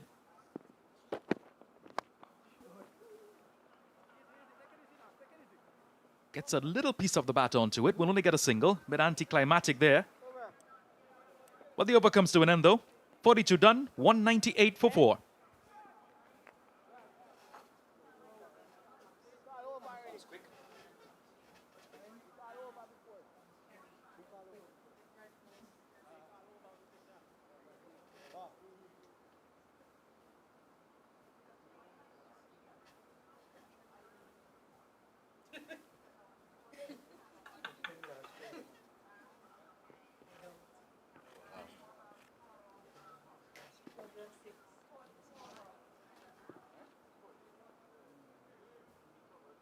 Bowling card paints a picture of the importance of your top order bowling and also the bowling changes that were rung in. Started off with spin and pace as well and continued with those combinations throughout the entire innings. 2 wickets apiece for Minley and Campbell and 2 for skipper Barnes,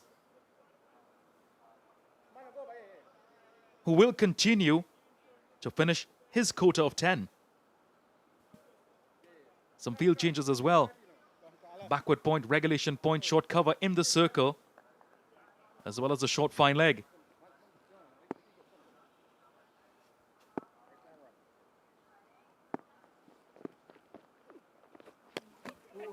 Badesi down the track and the wicket stumped. Where were you going, Navin Badesi? Wicket goes down. And the Scorpions celebrate a big one. Well, you asked where he was going. He's going back to the pavilion. He took the pace off that one. He showed his hand early, Badesi. Took the pace off. Smart bowling from the skipper. Bit of purchase as well off the surface. And a good take that time from Morris to see the back of Badesi, who was looking dangerous. 20 off 16 deliveries, sorry. 198 for 5.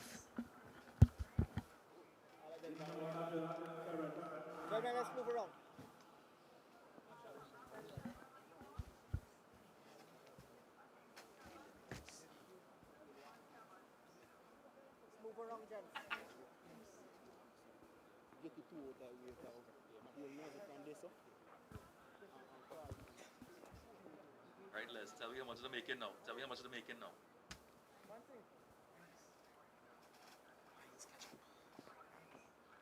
Leg, please. Yeah, 2. Better than leg. Leg. Into you slightly. Yeah, 1 leg.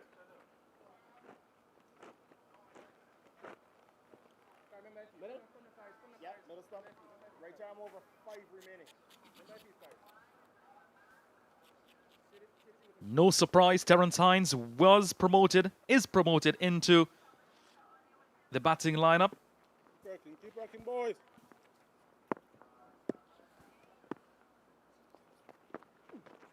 None, one. Keep working, And gets off the mark immediately. You go back to that game, Badesi dismissed, looking to come down the track. The ball just settled comfortably in Morris's glove. Yeah, missed it totally. No pace at all to work with. None. So Brad Barnes picking up a timely wicket. Working, boys. Keep working, boys. Almost 43 overs completed. And you go back to that first game, Windwards versus Leeward Islands. They had a chance to score in the region of 380, you'll say. Only managed to just score 25 runs in that last power play phase. So it's important that Trinidad and Tobago try to finish well in this phase of the match. Oh, yes. No, none carry. Working, boys. Remember, there are many opportunities for you to grab bonus points. If you bowl out your opposition at any point during the match, that's an additional point for you as well. Catch him. Risky shot from Jason Mohammed, but high risk and some reward. The 200 comes up. 43 done. 201 for 5.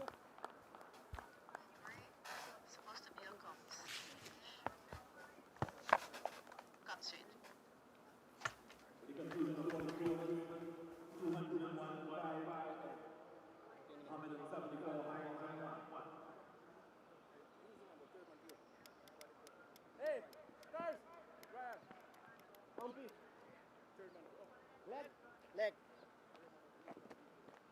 No. Right, middle. Deep cover. Correct. 201 for the Trinidad and Tobago Red Force. You can see the projected score at the current run rate. Will that be enough? They need to get a move on. Mohammed very well set, adding to his tally. Highest run scorer in the history of this tournament. Terence Hines, new to the crease, but he can pack a punch. 7 overs remaining. Shakira Selman alongside me again. Projections suggest 234. Do you think that that is par? How many should they be searching for?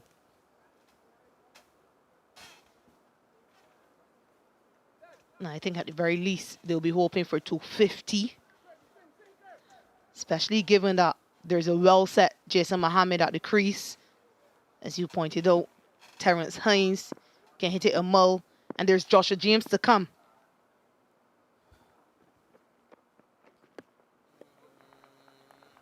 Yeah, excellent start by Marquino Minley. Did mention earlier that he's quite good in this phase of the innings as well.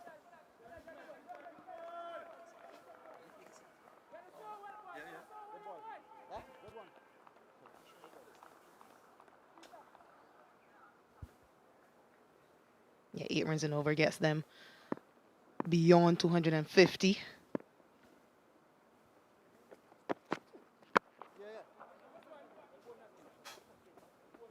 A couple deliveries on target from Makino Minley. He has a strong offside field, and so you can expect him to bowl that line. But if he misses his length, because there's a short third, you can see those fielders to the left of screen, position on the boundary, deep point, deep extra cover, long off. But the third in the circle, so if he misses it slightly, Mohammed is skillful enough just to guide it or glide it past the short third. Leg side field, he has 2 fielders deep as well. Yeah, he goes offside. Does he get enough of it? Yes, he does. Just about. Might have saved his team 5 runs. Carlos Brown with that leap, very athletic. Couldn't take the catch, but prevented the 6. I think we might just have a boundary check to make absolutely sure. But what athleticism from Brown. Yeah, you see this happen so often in modern day cricket. You cannot help but appreciate the effort, the athleticism by the fielder on the boundary.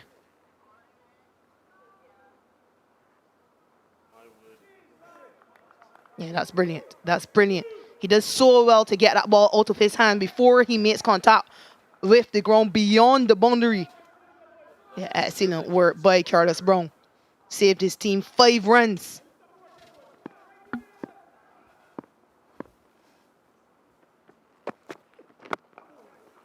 On target again, 3 from 4.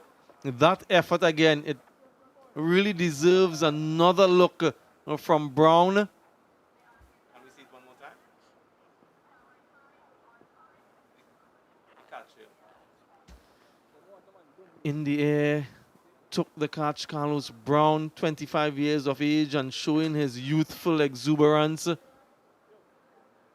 Now, when he took the catch, he's off the ground, folks. You can see him there, presence of mind to release it quickly, even whilst he's in the air.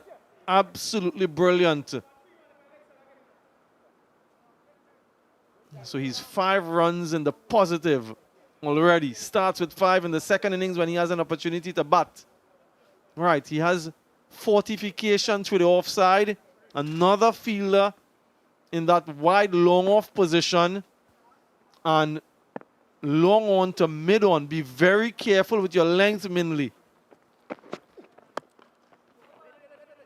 Exceptional stuff, Shakira. Bang on target. Yeah, and this isn't easy at all.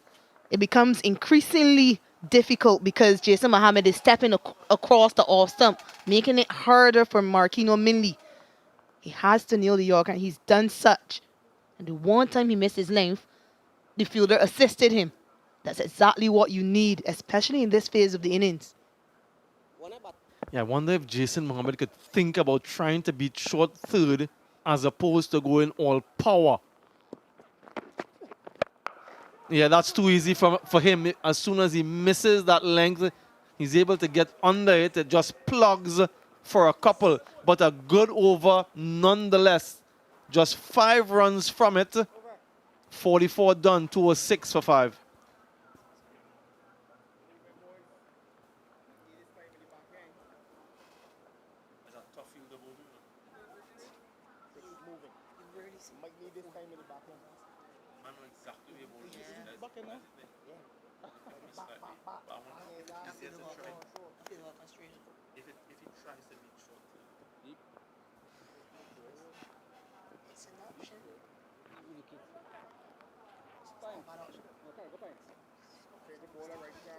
Not too many tall towers throughout the innings. And just as when the Red Force were getting going, they lost wickets at crucial times and then they had to rebuild. Now, though, with 6 overs remaining, they need to get a few more tall towers. Options for the captain with regard to the bowling, and he's opted now for one of the more expensive bowlers in the innings, the leg spinner Mansingh, and from the opposite end. So he has the leg side wind to work with. The right-hander will be hitting into the wind leg side, so he has a little bit more protection there. Opportunity for him to get amongst the wickets with the batters looking to take him on. And that's too short, gets away with it. Maybe because it's Hines who was on strike. Might not get that luck if it's Mohammed. A really interesting and brave decision from Brad Barnes to return to Mansingh. Yeah, the option of Campbell, maybe the part-timer in Blackwood. I wonder if he's going to toss it wide and ask Mohammed to hit into the wing, drag it.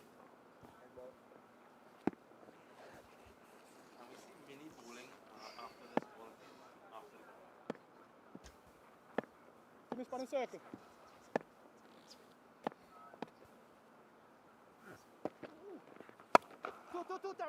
2, he's called immediately. He wants the strike. Anybody.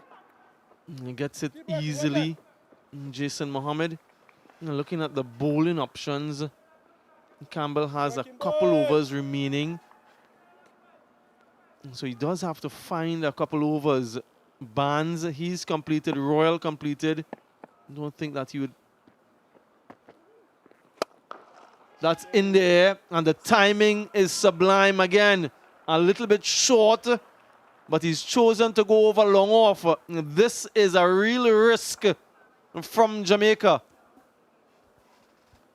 Yeah, 9 runs from the first 3 deliveries already.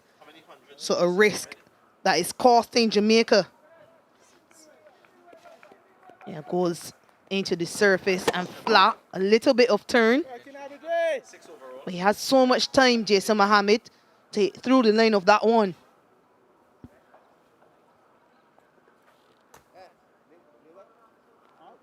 The experience of the veteran coming to the fore. 85 of 99 deliveries. Can be very destructive. Direct hit couldn't hold on. Maybe looking to throw before he's collected the ball. An elementary mistake.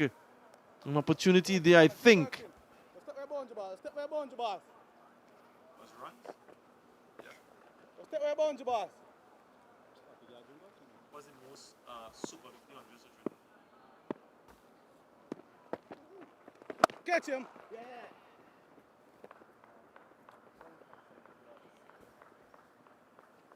Right, one delivery left in the over. Another expensive one from Mansing. He's leaked runs every over that he's bowled.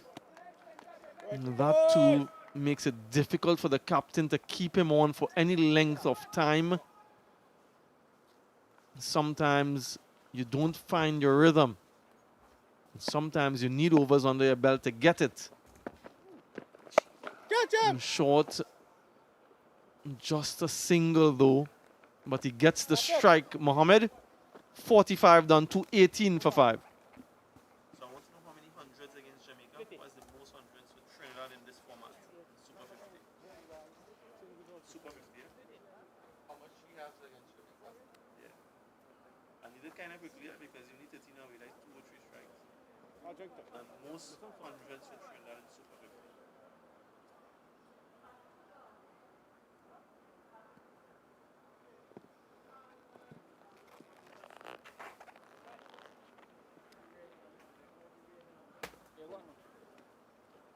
Right, the final 5 overs to go in this innings. As a reminder, the Red Force, they lost the toss and they were inserted twice now in succession. Brad Barnes won and decided to bowl first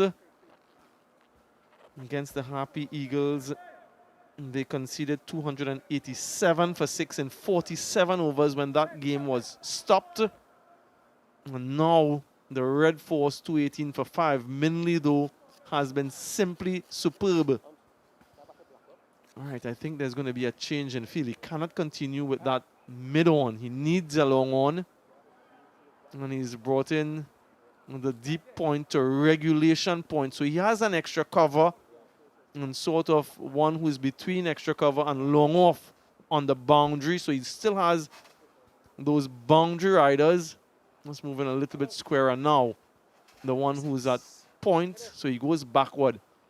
And so an option for Mohammed is to use the pace and just try to beat that fielder short third, or will he look to power it down the ground? Yeah, he's thinking about power. He's thinking about downtown. Maybe slice it.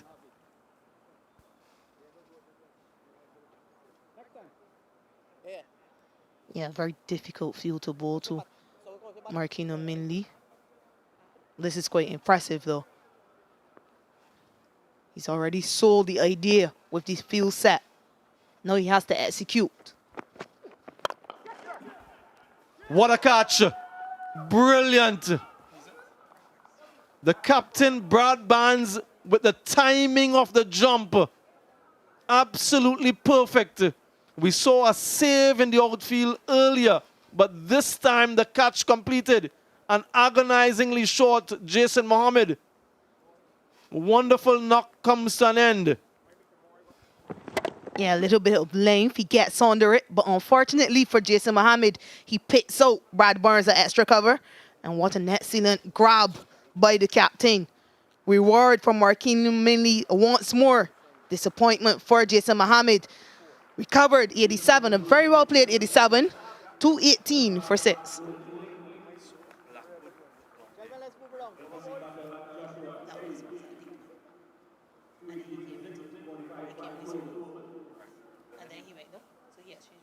Yeah, I was wondering if he exchanged with Brad Barnes.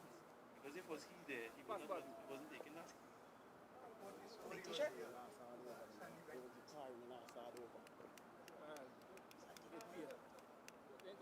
Just switch with somebody. I don't know if it's Barnes or Nicolas.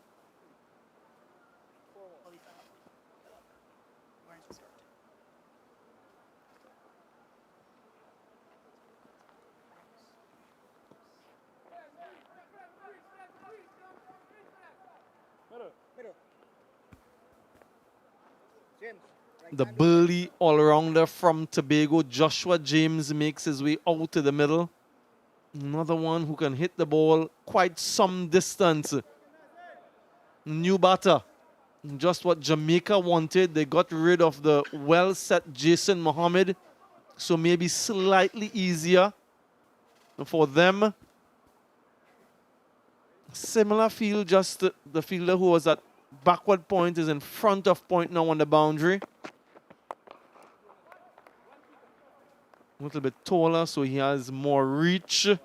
But this is superb from Minley. Hitting that length, even though the batters know exactly where he's looking at. We need that wicket replay,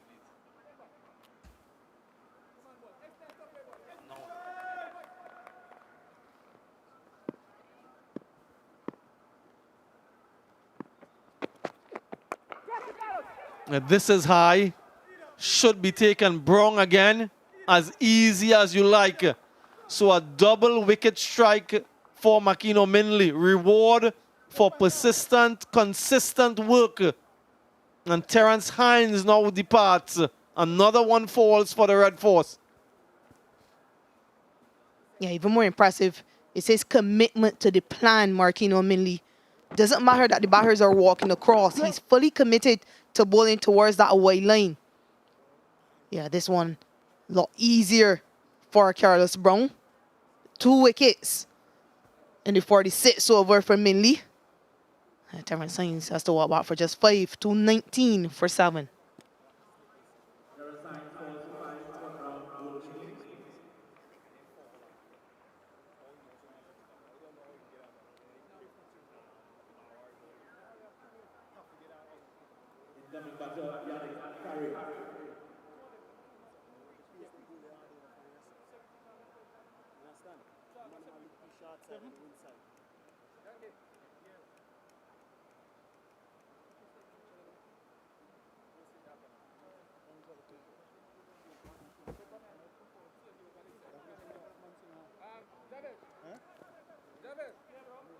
That's one. Where going?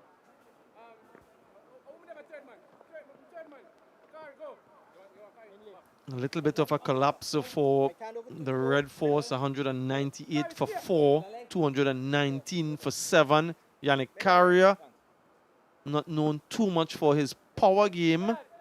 He's out in the middle. Slid down the order because of the position that the Red Force was in. But he's found himself out there now. First one, look at that brilliance in the field. Much simpler attempt. An opportunity. That too was taken by Brown. On target again, even against the left-hander, and even from around the wicket. Very impressed with what he's been able to do. Makino Minley has that wrong arm action, so he can fire those Yorkers in, but the consistency at which he's been able to do it, not often do you see this, folks. Yeah, highly skilled. Very highly skilled, Marquino Minley.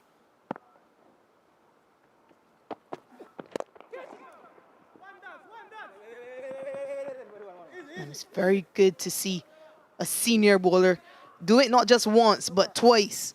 The end of a brilliant over, 2 runs and 2 wickets in the 46, 220 for 7.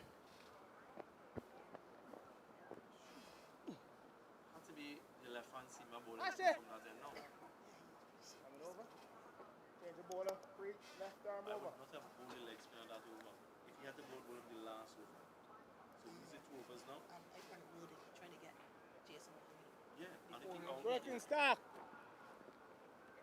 It might very well be a bowler up before you need the 50. Yeah, that's center. Middle leg? Yeah, 2, middle leg. Jason Mohammed, another half century for him. In the last 4 overs, guys, 3 wickets for 22 runs. So it's been a strong effort from the Jamaica Scorpions with the ball. They're thinking, no doubt, about another century in this format. 6 of them for Jason Mohammed. Couldn't add another one. And a wonderful vantage point here as well as the sun sets towards the Gulf of Paria. We're close to that end of the island. Not too far from here. On the other side of the Sir Solomon Hochoy Highway is Guaracara Park. Those of you familiar with Trinidad and South Trinidad in particular will have fond memories of Guaracara Park, where a lot of the top level cricket in South Trinidad was played. A lot of the club cricket, lots of final matches played there. And the atmosphere always electric. In the heart of the refinery, what was then the refinery. Very well kept. Nice intimate venue. Spectators felt very close to the players and the action. No longer operational, but lots of memories there. I'm sure those of you who are familiar with Guaracara Park will have a lot of nostalgia associated with the venue. Brandar Cricket Academy, though, has taken over. Opened in 2017. CPL matches played here. And then some women international matches before a full clearance for men international cricket, men's international cricket. And now we're here for another edition of the CG United Super 50 Cup. Right, Joshua James, what have you got to offer? There's protection there, so just a single. Good from Campbell as well. Good length. And a different challenge because of the left-handedness and the angle. Yeah, certainly Campbell under a bit of pressure, want to follow up the good work that Marquino Minley has done, but also his last over cost him 14. You know, bowling to the left-handed Yannick Carrier with just a warm fielder in the deep on the leg side. Yeah, excellent, excellent. Good awareness, good decision making. Yeah, goes slower ball after seeing Carrier walk across early. So good skill on show from the Scorpion Pacers.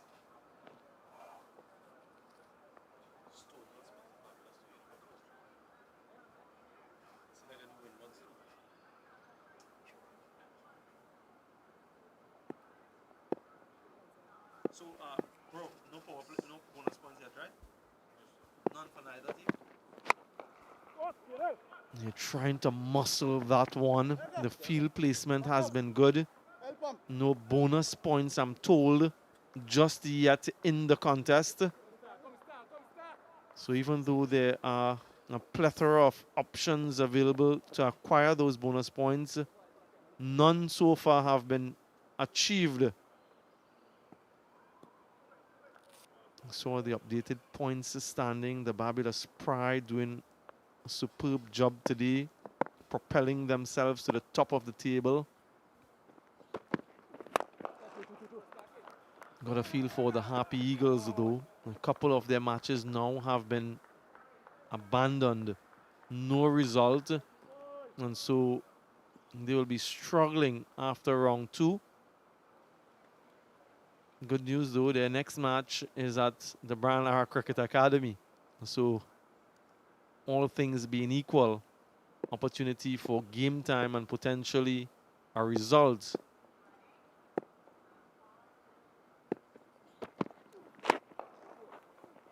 Another slower delivery and another quiet over. A run scored of each of the deliveries, but that's very good at this stage. 226 for 7.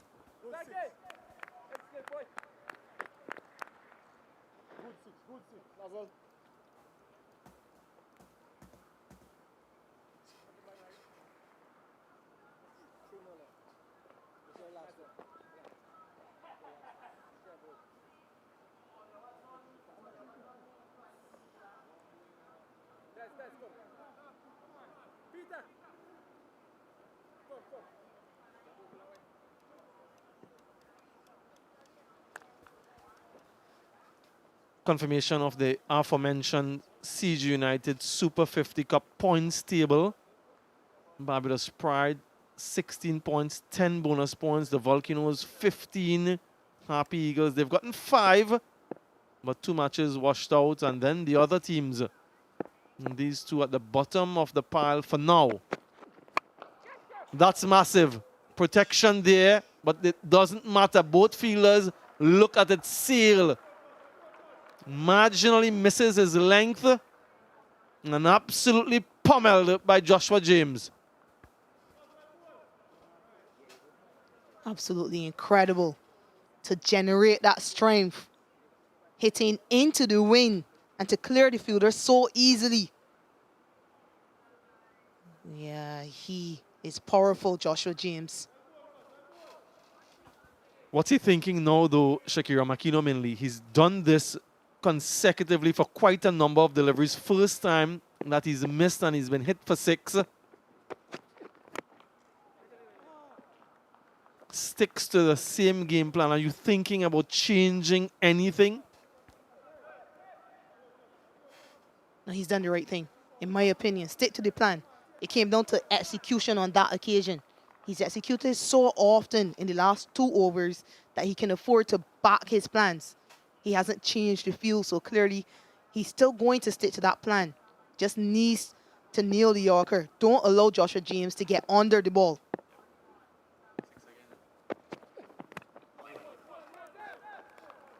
Absolutely skillful from Makino Minley. You're right, a lot of bowlers might have been thinking about, let's change things up. When one delivery goes awry, your planning, your thinking is a little bit muddled. So a fielder, Jevo Royal, run towards him, maybe to offer some suggestion. He said to himself that this is what I'm going to do. I'm committing to it, notwithstanding the result. Goes again. Does he have enough of it? Yes, he does. Just enough. Maybe an opportunity to prevent the boundary, to haul it back in as he done previously, Brown. But this time it goes for 6. Another one in the over. Now does he think something differently? Yeah, narrowly missed his length once more, Makino Minley. Yeah, but really good power from Joshua James. Look how far that left leg has gone, yet he's still able to get enough into the shot. Very good change up. Yeah, mix it up a little bit. You have that variation. Maybe even a short ball, because you do have a deep mid-wicket as well. Don't become too predictable. He's done it absolutely well up until this point. Don't get me wrong. But sometimes maybe 1 or 2 deliveries with variety. Exceptional spell, though, recorded his career best at this venue. A 5-wicket haul last season, Minley. He's excelled again. Another slower delivery.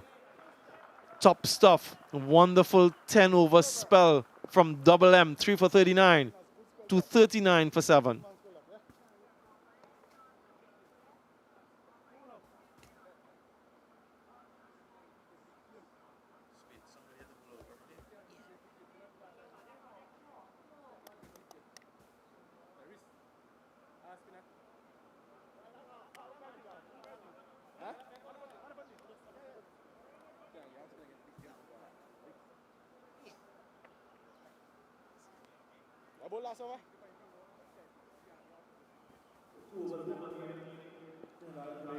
Cephas Cooper on debut for Trinidad and Tobago, registering a half-century in quick time as well of 78 deliveries. Jason Mohammed added another one to his tally.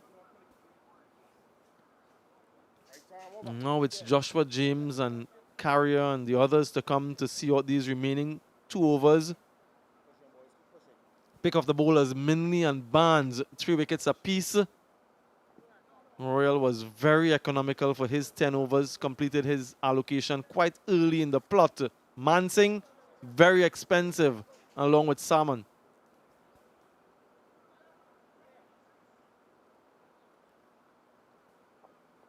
All right, Jermaine Blackwood now into the attack for the penultimate over from the southern end.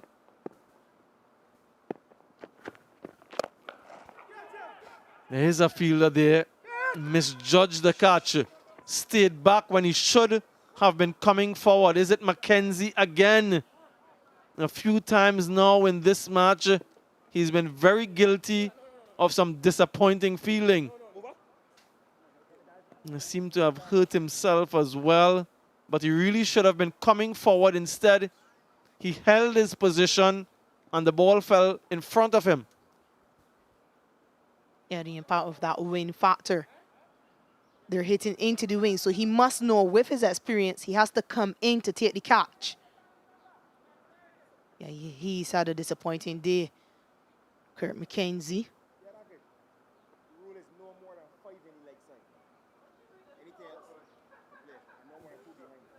Six fielders offside. Does Carrier go across to his offside and a target leg? Yes, he does. Doesn't make the connection, but I understand the thinking, the thought process in trying to get a boundary. Does what's needed, though, to get Joshua James back on strike.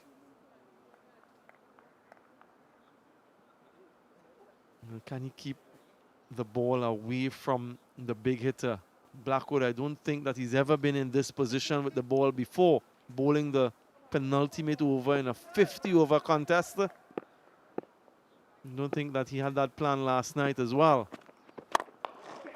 Nails the Yorker. This is top stuff. A misfield allows him to come back for two. I really shouldn't be getting the strike, Joshua James. Good awareness, though, from the runners.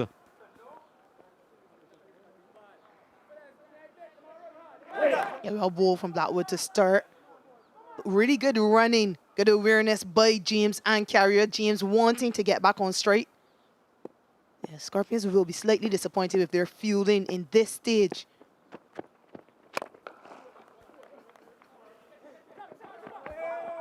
Wants to again, not this time, unavailable. The second one, slower delivery, so good change-ups. I wonder if Joshua James himself and the other Red Force bowlers are looking on intently enough to understand what might be successful in these conditions.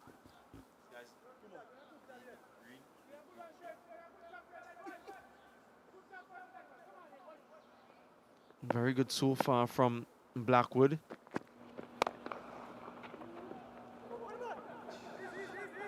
Another little bit of a fumble. Gets James back on strike and just one delivery to go. Can he close the over out? That's what he's thinking. Really would have liked to be bowling this final delivery to Carrier. Instead, it's James. Who's bowling the final over, Shakira? Yeah, only one option. Kerry Campbell, he has one over remaining.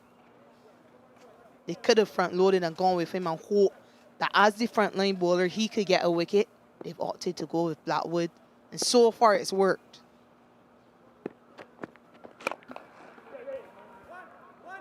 Should be just a single. They're satisfied with that. 49 done, 246 for 7.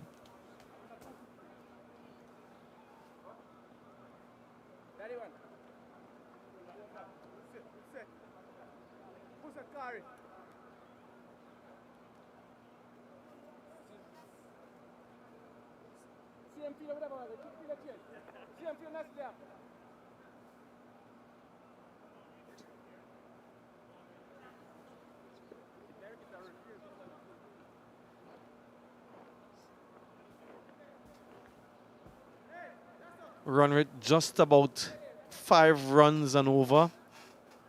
And of course, to go past 250, the Red Force. So over 600 runs being scored here on match day 1. So markedly different this time around. And it's Campbell for the final over of the innings. We'll be looking to keep this to a quiet one. His plan too should be outside off stump. Goes straight, huge shout, and given. Umpire raises his finger, Banwari. A good start for Campbell. An important wicket Joshua James can be very dangerous. The 8th wicket down. Yeah, exactly the wicket they needed, the Scorpions. Clever, brave from Kerry Campbell to go at the stumps with only 2 fielders in the deep on the leg side. Yeah, importantly, a judge LBW by Ryan Banwari. James walks back for 22 from just 15 deliveries. Bit of a cameo, 246 for 8. Joshua James goes selected for the Campbell for 22. Incoming batter, Abdul Rahim Toppin.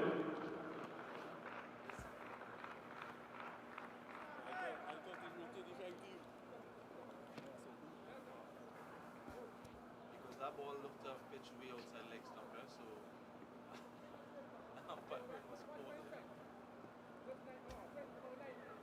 Middle. What? Off. Find over. This is the first season of Rilla. They didn't last game.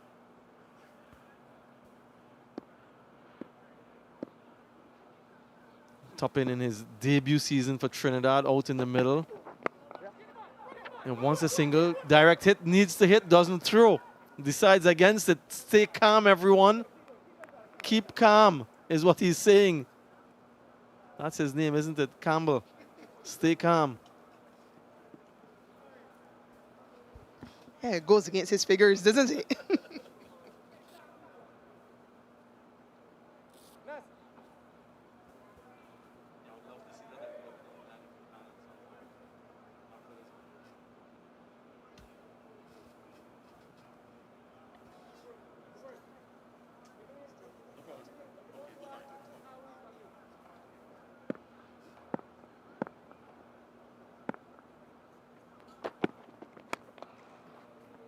Yeah, peels out of the outer portion of the bat. Should be a couple.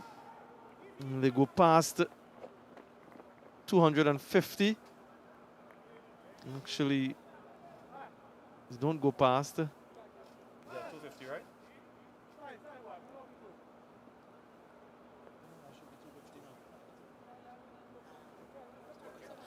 249 at the moment.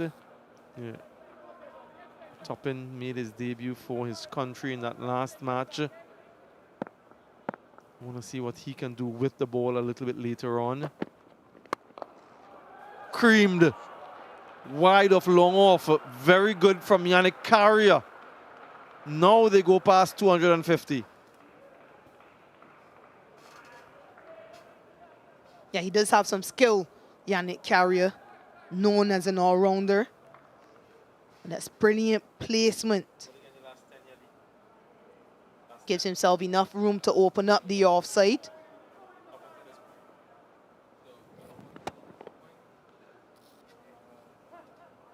Yeah, shot of class.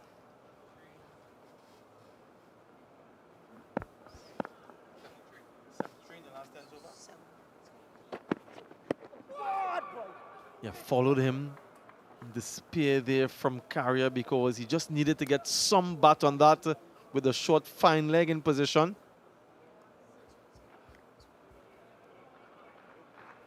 And this is the wicket. Did that pitch outside leg stump?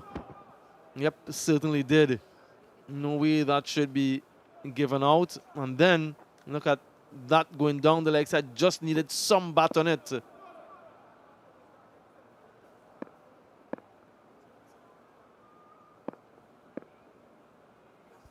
Final delivery. Very well bowled. Should be looking for 2. Will get 2 quite comfortably. Maybe even look for a 3rd. But they're satisfied with the 2. And that's the end of the innings for the Trinidad and Tobago Red Force. They closed their 50 on 256 for 8. Jamaica Scorpions would be pleased with their overall efforts. The captain mentioned a score of 300 at the start of play. Well, they're short of that, and so he will be pleased with their bowling effort. And now for the Red Force, this guy on screen and the other bowlers, they have runs on the board and will need to defend it. Factor in the dew, the moisture on the ball, the pitch playing a little bit faster on the lights.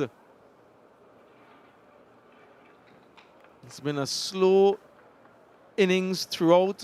Started off slowly and never really got going except for when Cephas Cooper and Jason Mohammed were together. Yeah, Robert Haynes just applauding his troops. They really stuck to their tasks. And I thought that Minley was exceptional up front and then at the back end with the ball. Yeah, an opportunity for everyone just to recover, reset, recalibrate, and think about part two. For now, though, this is where the Red Force innings ended. Utley went early. Cephas Cooper on debut for his country. 72, another half century for Jason Mohammed. Bidesi got to 20 and James a quick fire 22. And 256. The partnerships, that partnership between Mohammed and Cooper in 62 and then Mohammed and Gooley 65, the only of real note and substance. And the man who got the most wickets last season, Marquino Minley, starting out this season very well, miserly at the start, and then showed lots of skill at the back end, 3 for 39. Brian Barnes got 3 as well. He was very handy as the off-spinner. Javier Royal, no wickets for him today, but he was excellent, very economical. Completed his quota quite early. Pete Salmon, very expensive, along with Abhijay Mansingh.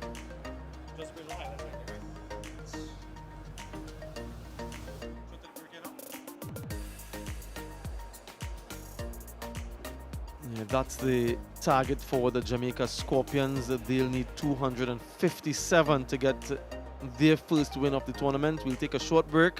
We'll have some analysis, and on the other side of that, we'll have that run chase.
We started. Then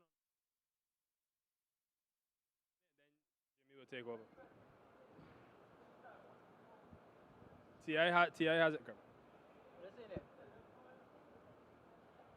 Our leader.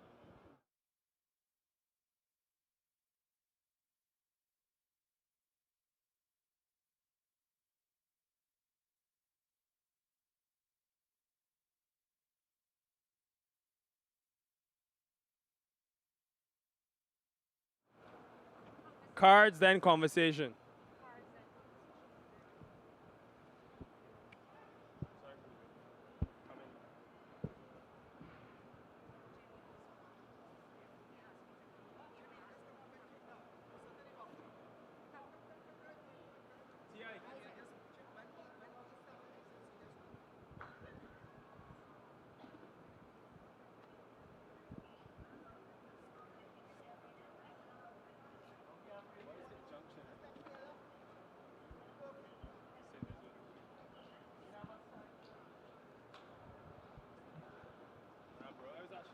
before the weekend I was in Jamaica. I was supposed to go to St. Elizabeth, but I ended up going home.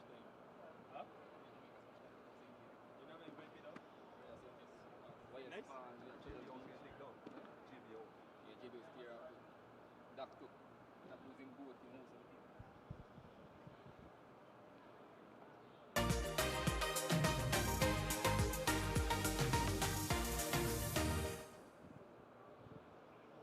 Welcome back to the Brian Lara Cricket Academy. We've had quite the first innings in terms of two halves. Started slowly for the Trinidad and Tobago Red Force, but it definitely picked up towards the last 15 overs thanks to half centuries from Super50, Jason Mohammed, the all-time leading run scorer, and a bit of a blitz by Joshua James. Partnerships 65 between Mohammed and Gooley, 62 between Mohammed and Cooper as well, forming the essence of TNT getting to 256 for 8.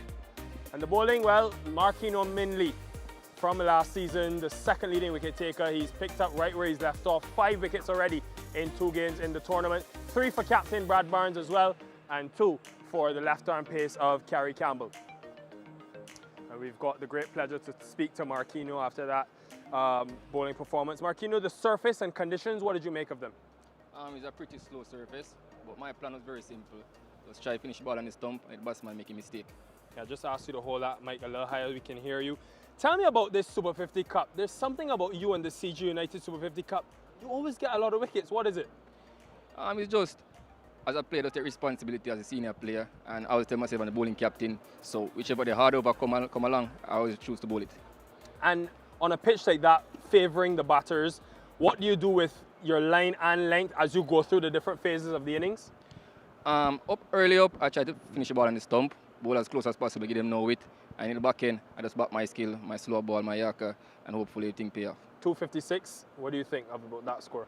It's definitely gettable. It play good at night, so hopefully our batters just come, assist, and get themselves in, and we can win tonight. Just before you go, we must ask you, we've got a really exciting feature coming up after this analysis on, I say exciting, it's very sad, but exciting because we get to hear about the rebuilding effort, the recovery effort. You're from Junction, St. Elizabeth in Jamaica, one of the heavily affected areas.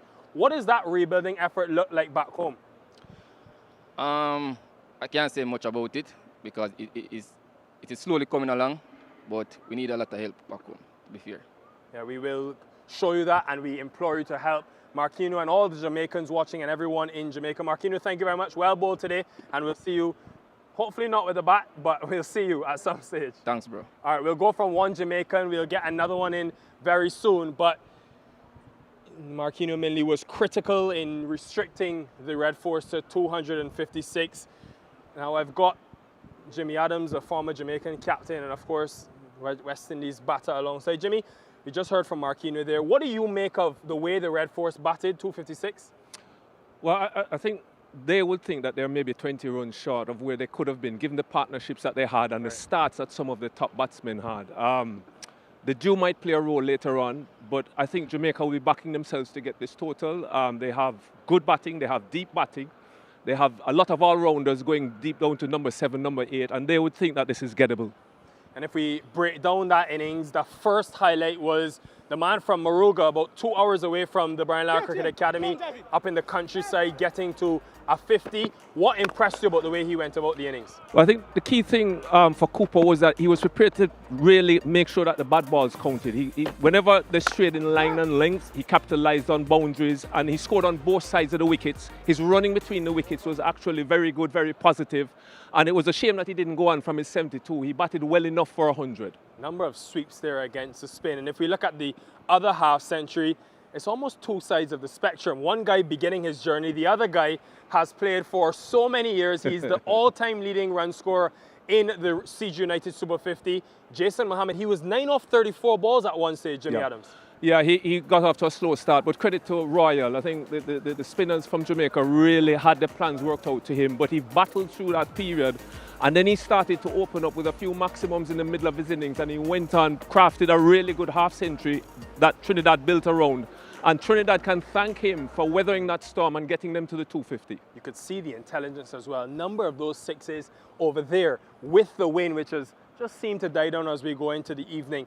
Let's talk about the other side of things, Jimmy. The bowling from Jamaica. What stood out to you? discipline.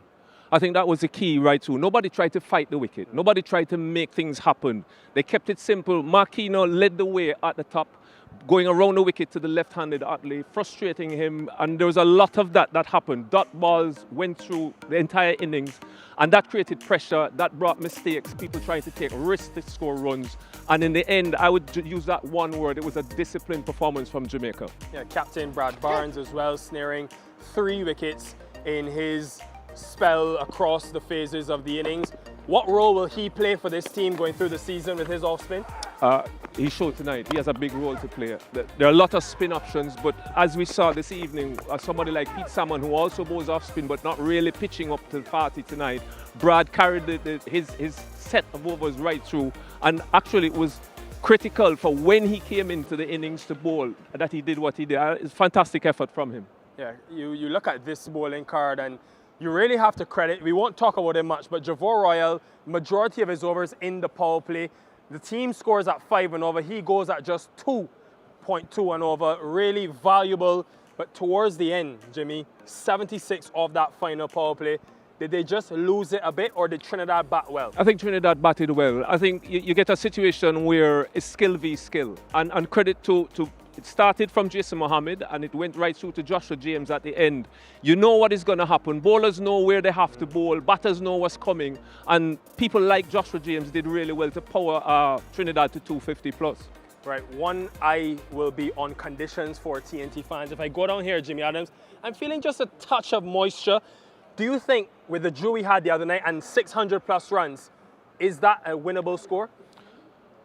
Trinidad will have to bowl well. The same discipline that Jamaica showed. If Trinidad can bowl disciplined, lines and links, and build pressure, they will induce pressure-built mistakes.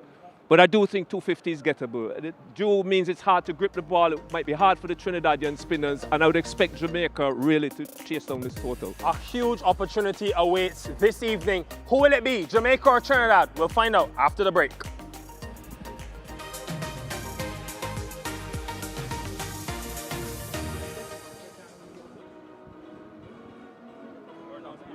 Yes, sir.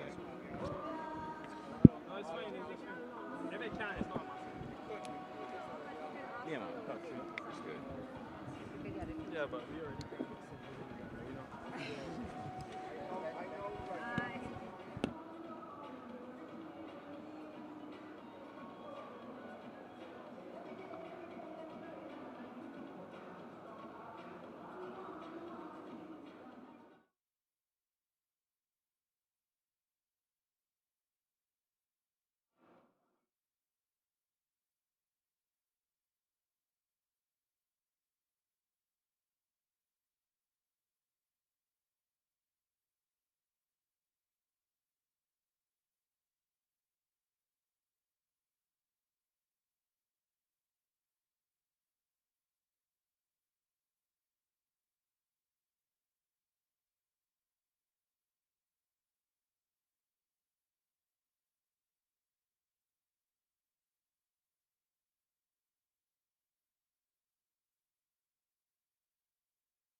I am looking forward for Jamaica to come out on top, but for us to do that, we have to play sensible and smart cricket.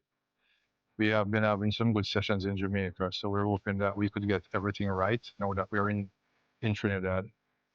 Trinidad is a very tough team. It's a young team, but they're very competitive. They're playing at home, and we just need to win more sessions and make sure that all of the factors that we have been working at in Jamaica. We have 4 new players. We have replaced John Campbell, who is on West Indies duty.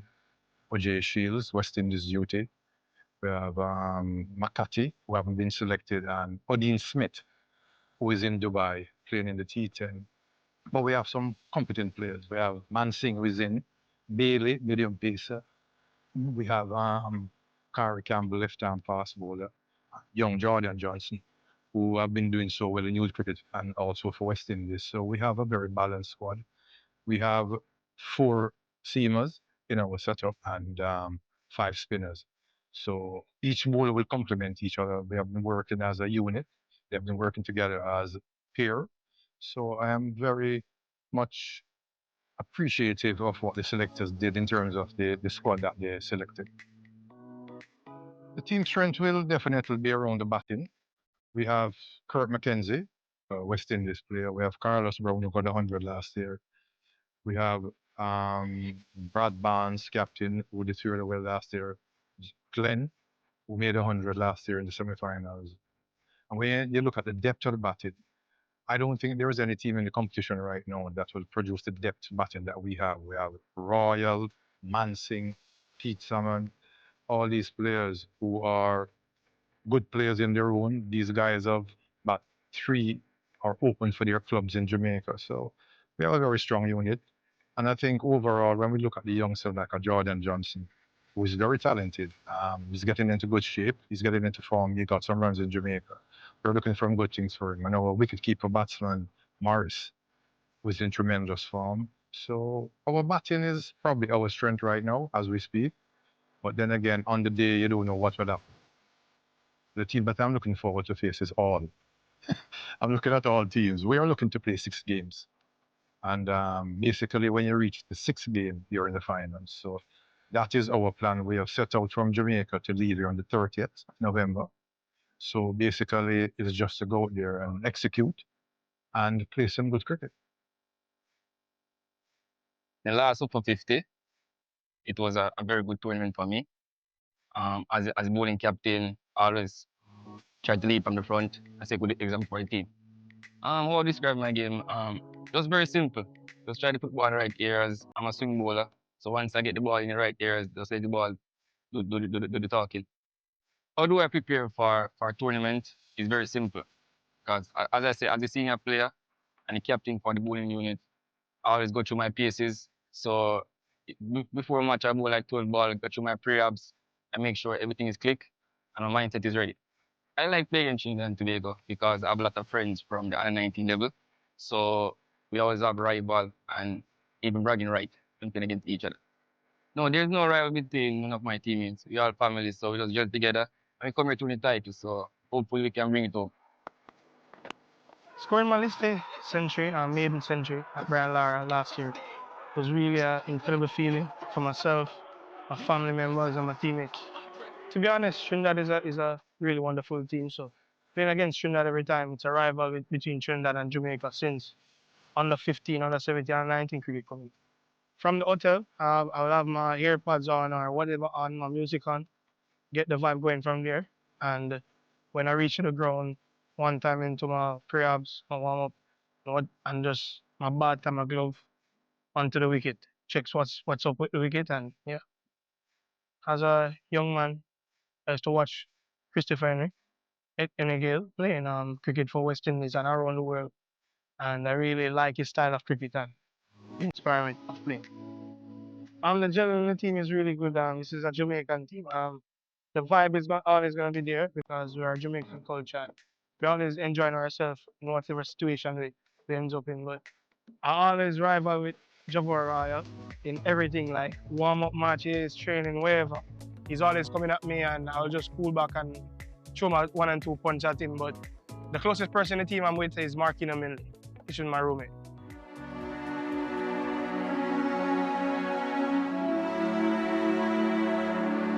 I can tell you about the hurricane. It's very tough. We've lost a lot of lives in Jamaica.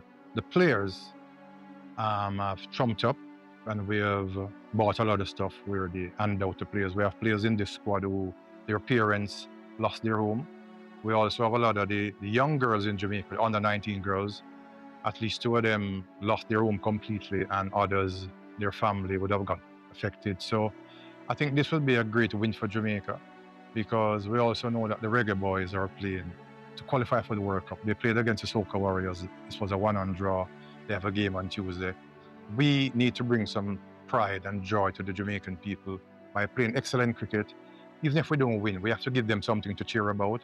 But most of all, we want to take home the cup so they could feel the sense of satisfaction after what happened. Because in November here, it's going to be critical in what we do.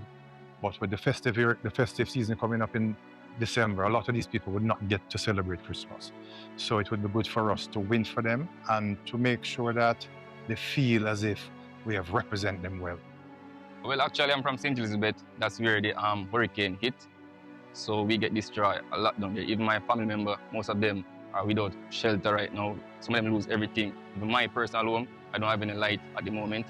But our head is up. And I tell players that we're here to lift the title so we can bring a smile and their face back home.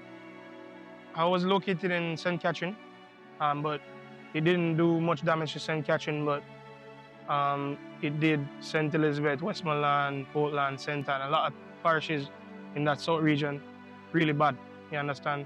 Heartbreaking feeling for us as Jamaicans. So if we can come here and just let our country to have just even a smile on their face, that would be great for us. Any hurricane that passes through the Caribbean, I think it's always devastating. I myself would have been through a couple of hurricanes, Hurricane Hugo, Hurricane Louis, but one of the things that I know about Caribbean people, they're very resilient, and I know Jamaica will come back a lot stronger from it as a nation. For the Jamaica team coming to this tournament, seeing the disaster that they just had, we just want to wish them well in the tournament. Hopefully all of their family and friends are safe. And obviously to the people of Jamaica, we really hope and pray that with all the help and with God's blessing that you guys recover well. It's something very difficult to go through a hurricane, and just knowing that they show up here to play this tournament, I think those things are really what give people hope, what give people the drive to keep moving forward. And it's really commendable that they're still willing to put in the effort to make their country proud amidst all of this. The hurricane passing, as I said before, was devastating. We won the last tournament in 2022. I wasn't involved in that. Last year we got to the finals, which didn't play it, but we missed about 9 to 10 days of preparation coming into this. As I could tell you, after that, the players got together. We have discussions about what we need to do for the people in rural Jamaica, and we did that. And then we get down to business, because we always have to get down to business, because we figure that as a team, we will have to represent the 3 million people in Jamaica by showing them that we are ready to come and do challenge in Trinidad. So overall, we're looking to win the tournament. And as I say, you know, to let the Minister of Sports meet us back in Jamaica with the trophy so we could present this to the nation.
So we don't have who are the most hundreds in this tournament, the history of this tournament. We have from 2011 though.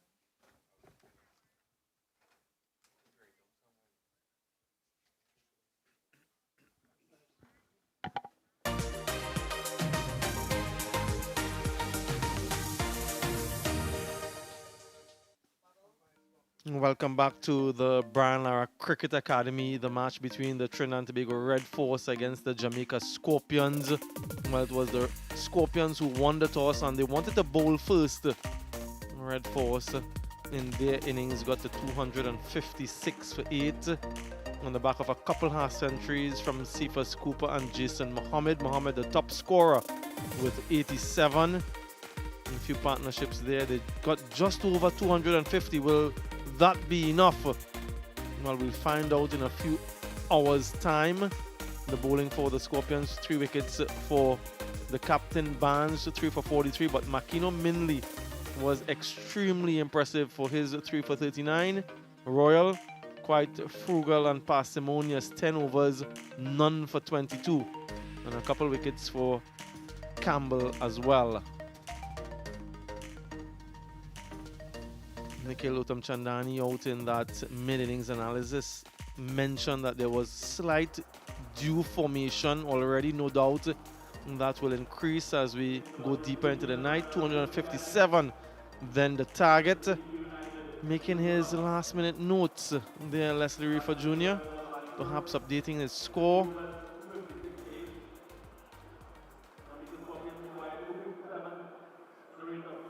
They need a good start.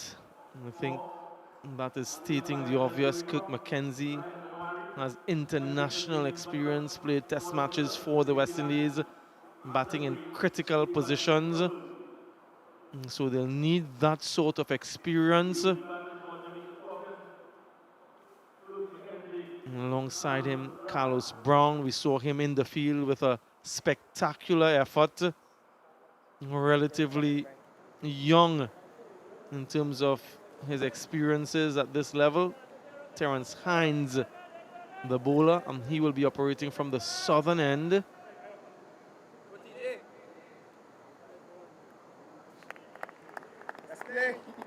Umpire says play, we're ready for the second innings. One slip in position around the wicket, Hines. Some sharp movement in. Hello, Stacey. How are you and how have you seen that first innings effort? Hello to you, Badri. Hello to everyone. First innings effort with the ball in hand. Jimmy spoke about it.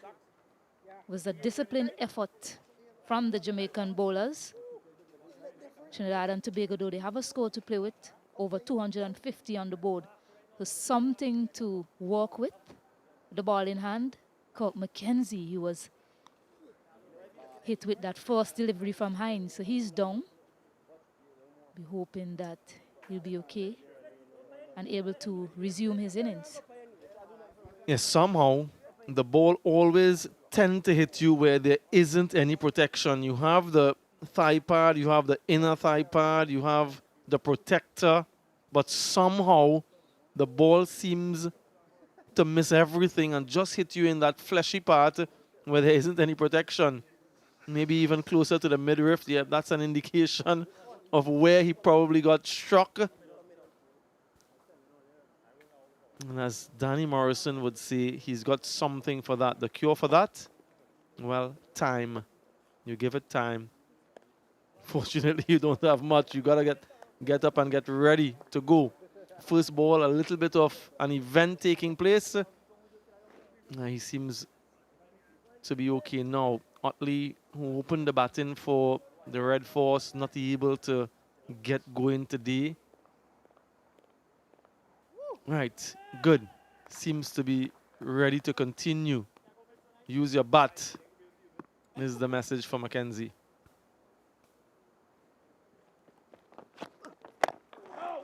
There is some swing, Stacey. Yeah, some good movement there from Terence Hines to start into the left-handed batter, Kirk McKenzie.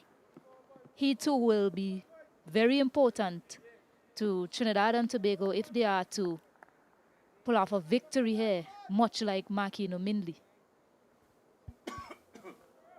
Yeah, lots of similarities in the actions, actually. That wide arm, low release point. He will get value along the ground for that shot. Fast outfield here. Good timing and placement. Really positive start from Kirk McKenzie. Yeah, superb gap finding from Kirk McKenzie. Seem to have overpitched that one, Terrence Hines. And getting the full treatment, a bit of width offered as well to McKenzie, allowing him to free his arms very early with no protection on the cover boundary. So a good way to start for Jamaica and McKenzie.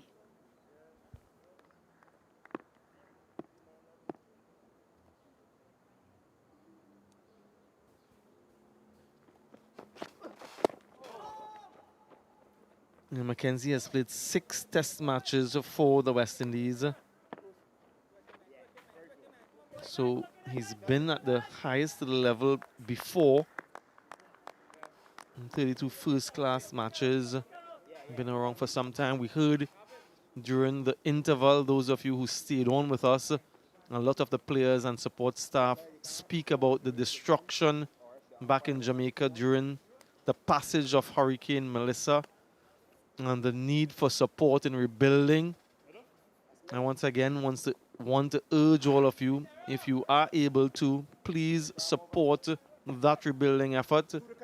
Get to your local outreach programs and render your support. It's desperate times for people there. Yeah, away movement again, and some of the players mentioned that they've been directly affected, and so many people are still coming to terms with the losses to property. Yep, has given so much to the region and to the globe in Jamaica. Music, sport, education, culture, everything. And they're in a time of need, time to give back. And there is protection there because he gets that outswing on top of the bounce. Very well controlled. Both batters off the mark. Solid start from Jamaica. 7 without loss.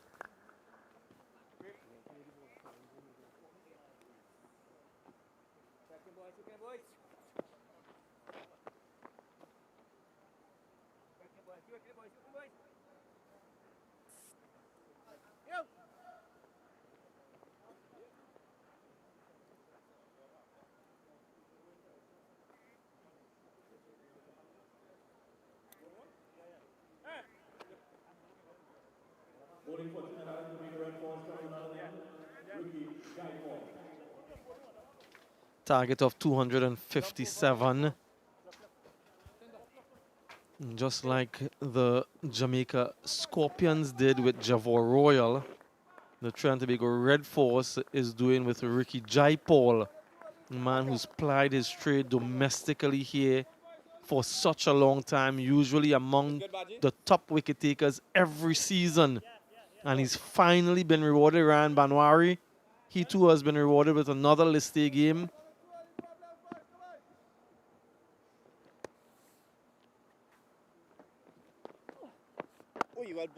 But Jaipal is quite tall, so he has a high release point. And very skillful. I mentioned his domestic pursuits, the body of work that he's done. Leslie Reefer Jr. as well. 64th list A game. Those are the two in charge of proceedings. And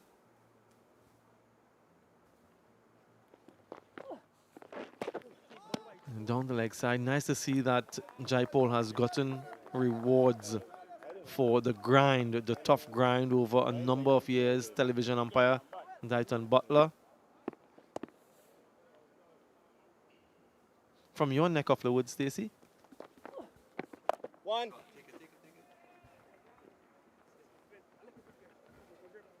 Yeah, single there to McKenzie. Yeah, Dayton Butler. A really good umpire. I trust him so much every time there's a decision made. Butler, hailing from the countryside of the island, they'll say, the windward side of the island. Is that to say you're from the city side, Stacey? Yes, in fact, I am from the tongue side. Well spotted there, Badri.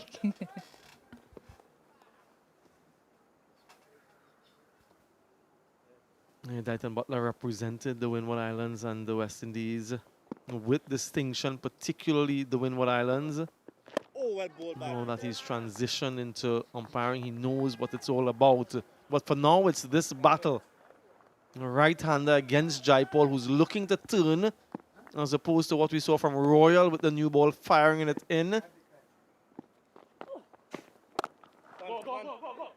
he is getting some purchase from the surface, even with the new ball. Good running, really good running for a couple.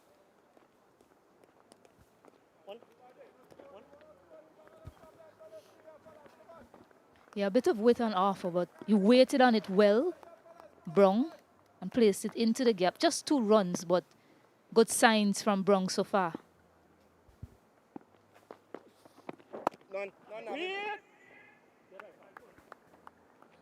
Well played for no run though, 10 without loss.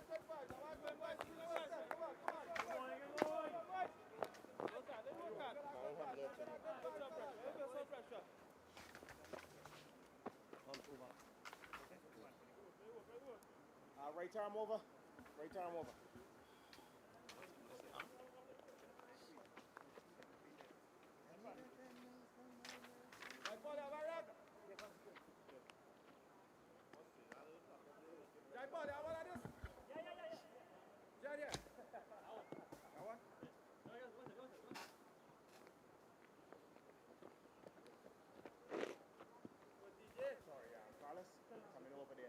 Laying that foundation. That's what these two should be thinking. Seeing off the new ball, looking to score when presented with the opportunity. Protecting your wicket.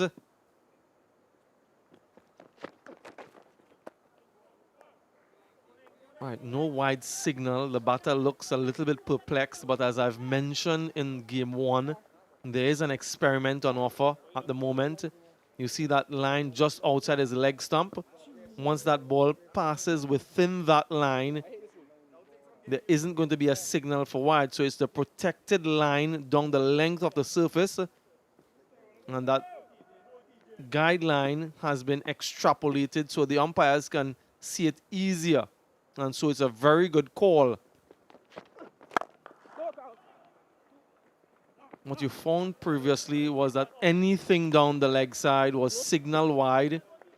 And so ICC is just trying to give a little bit more latitude to the bowlers. The game has gone so much in favor of the batters.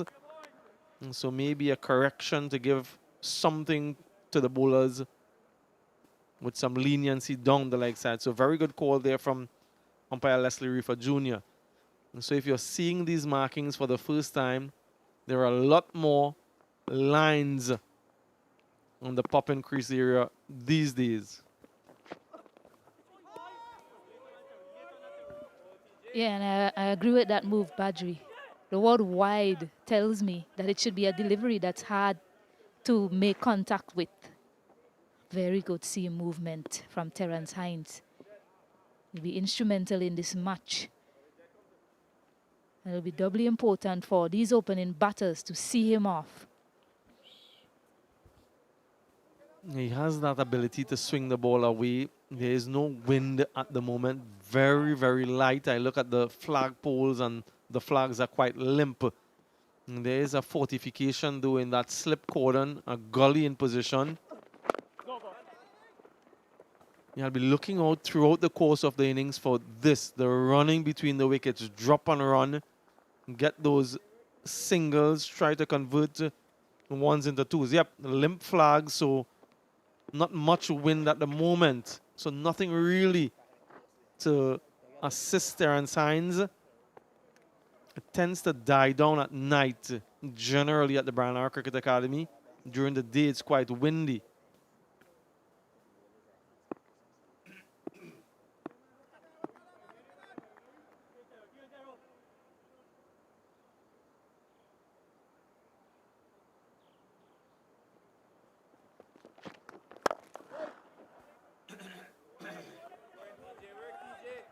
Yeah, what I will say of the batters so far, It's coming out of the middle of the bat. You mentioned the run in between the wickets. 163 dot deliveries in that Trinidad and Tobago innings. And we're seeing a much better effort so far, with not a lot of loose deliveries served up from the Jamaicans to hit the ground running with singles.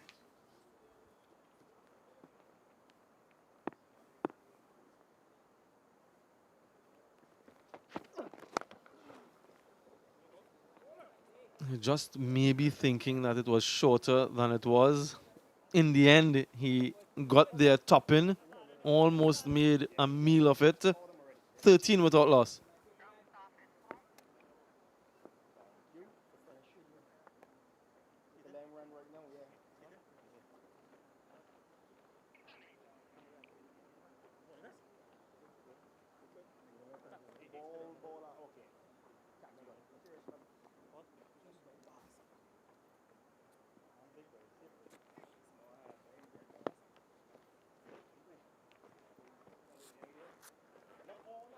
Nah, that off, that on middle. Reef that off, that on the middle. Come, lad. Come, let me teach you, come. You put it behind the stumps, bro. It just requires some Come. substance from the ground staff. Don't worry, down all on the side there, lad. Like right behind the stumps, like all the way down, right behind the stumps. Move it up in. Quick, buddy. We're getting the instructions from the umpire. He wants it directly behind the stumps. Might be some sawdust. Yeah. Right, he's found the correct line. And it's behind the stumps, folks, because it's difficult for the ball to get there. If it's not in line with the stumps, maybe a ball will roll onto that. But if it's directly behind the stump, then it's less likely. And the bowlers will use that maybe to dry the landing area with their foot. Just apply some bit of sawdust to absorb the moisture.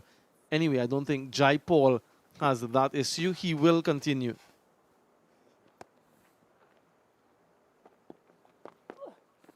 Catch it.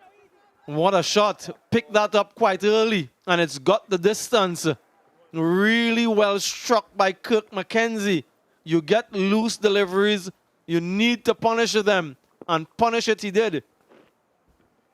Yeah, it was a short delivery, but he was quickly onto the back foot. Wonderful weight transfer from Kirk McKenzie.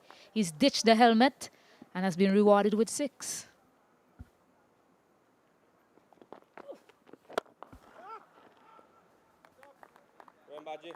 And then a use of the feet. This is good because typically a bowler overcompensates after being struck off a short delivery, tends to go full.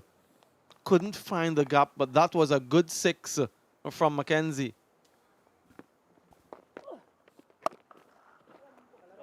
You can't find the gap again. Yeah, when you get these deliveries, you need to cash in.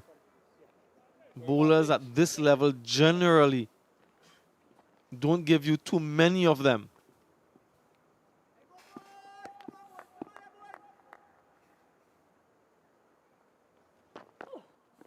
None.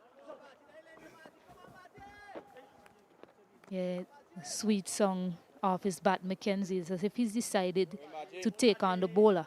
Good comeback, though, from Jai Paul after being struck for 6. I think he did get away with that previous delivery.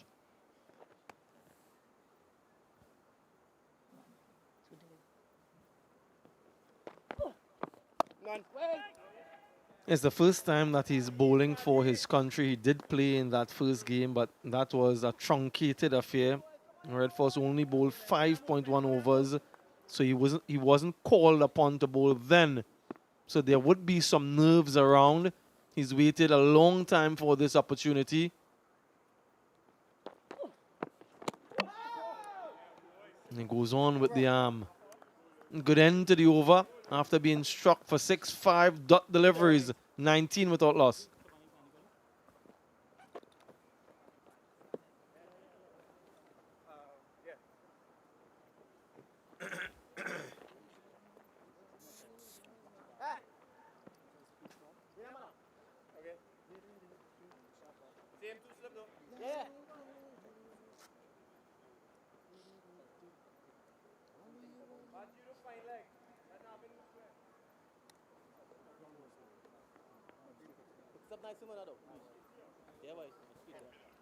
257 is what Jamaica would be eyeing. They registered their first win, finalist last time around, champions in 2022, Red Force champions in 2023. So both teams recent enough in terms of championship.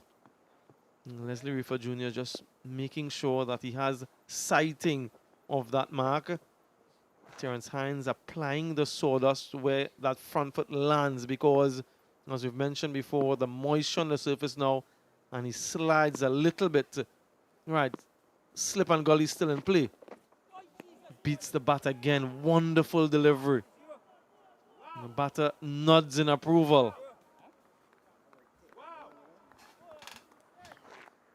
Yeah, it's hard to get an edge on that. Wonderful swing, wonderful seam movement from Terence Hines. That's what we've been seeing from him so far. And it's great that the captain still has support in the slips for him. I love that replay. I want to see that one more time after this ball.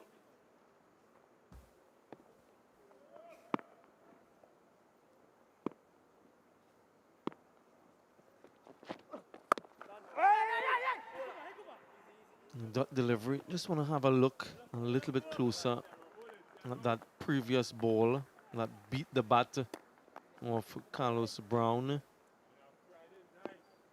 There's no balance in this shot. When he plays the shot, he's beaten.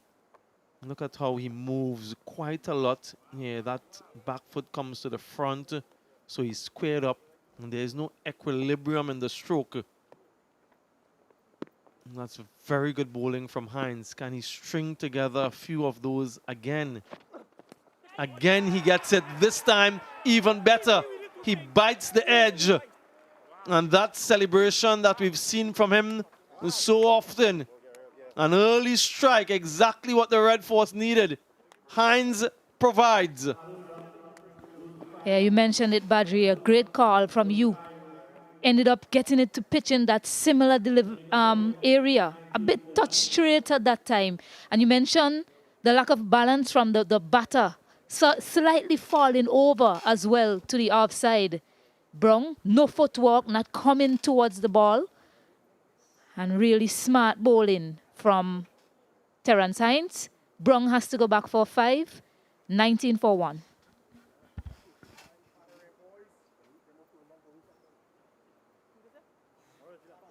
There's no way we can put those two deliveries back to back.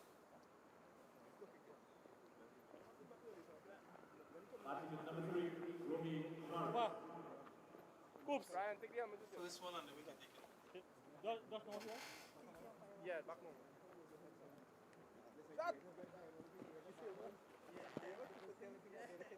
Right, right.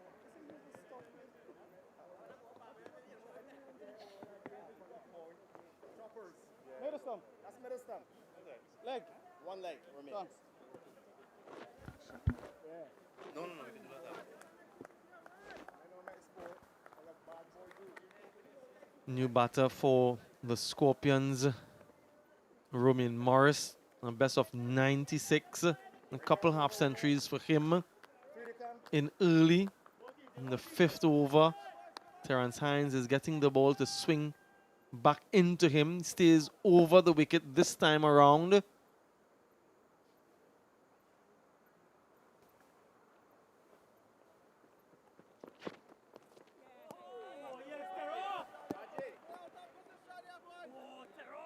Just signaling that he might want another fielder catching somewhere there. Joshua De Silva, but this delivery, Stacey. Yeah, quite similar to the one that beat him before. Didn't really know where to get it. Nods in approval, Brown, from Terence Hines. Wonderful bowling. Couldn't get his feet close enough to it. I think in the end that was his undoing. Just one of those that you hope you miss. He didn't. Yeah, I'm just thinking to myself, the ball before, missed it, didn't have that foot movement. Perhaps a counteraction could have come from the batter. It's It's not express pace from Terence Hines. Perhaps look to come down the track to him to try and smother that movement that he's getting.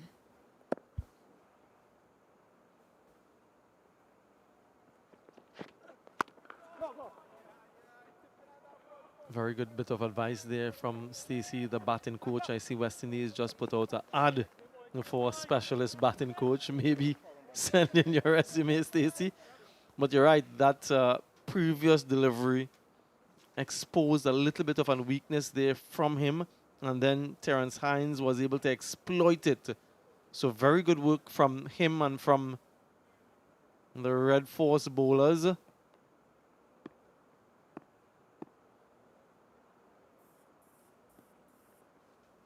wants a change in field. He wants the square leg back on the boundary.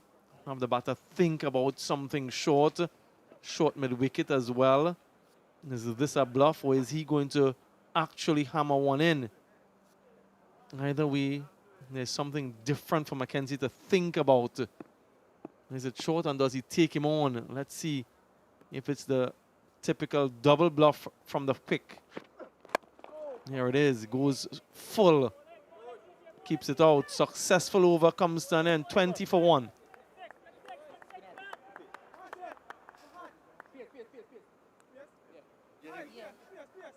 No, we could do it, yeah, when we come back, but if it's a spinner, it might be tough.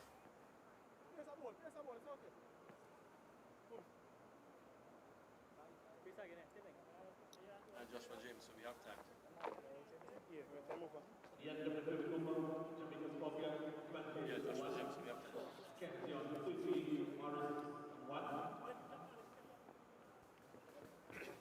Blackwood, Glenn to come. Might be some changes in that batting order as is listed there.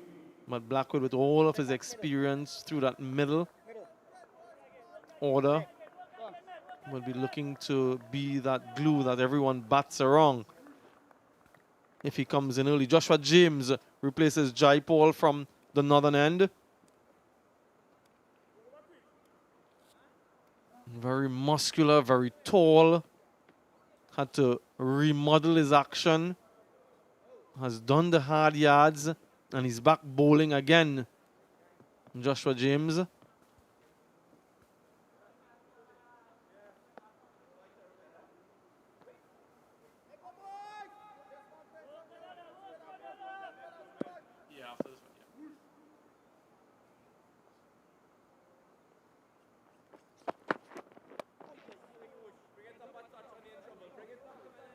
He just gets on top of the bounce. That Terence Hines over, the first ball of the over.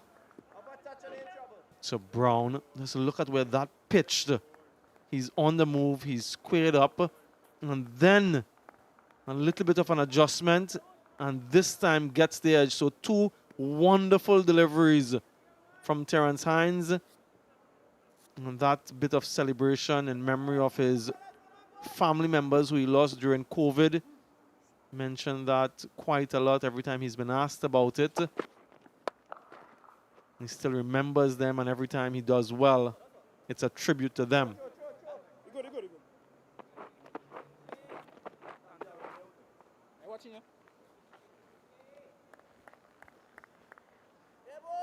Yeah, we'll be hoping he can pull that celebration out a lot more tonight. And the way he's started, might very well see that. Been particularly dominant to the right-handed batters. Two left-handed batters now in do. Joshua James with ball in hand.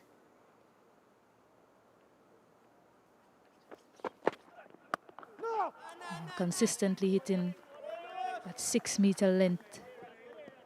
Joshua James doesn't really need to go searching, just need to continue to be disciplined and build on what Terence Hines has done so far. He has so much potential, Joshua James. We saw him with the bat. His physique lends for him to be much faster than he is displaying at the moment. Just want to see him slim down and strengthen himself and really commit for 3 or 4 years in this sport. Give it his all. Some aggression there. I just think that he's holding back. I just want to see him give everything to the sport. Leave nothing undone. Work hard on his fitness, work hard on his game. There's so many opportunities now. So much cricket being played around the world. West Indies looking for all-rounders, looking for fast bowlers. As we speak, a couple injuries to the established quicks. And so the likes of OJ Shields is down in New Zealand. Very good running. Just change around the strike ever so often. Yeah, being able to bowl and bat, having both skills gives you a real advantage. You saw the way he finished that innings. Joshua James getting out that long handle, hitting some very good shots over that cover region. And now with ball in hand, hoping to make an impact.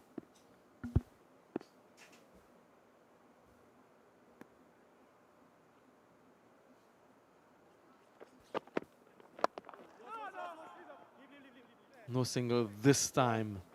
23 for 1.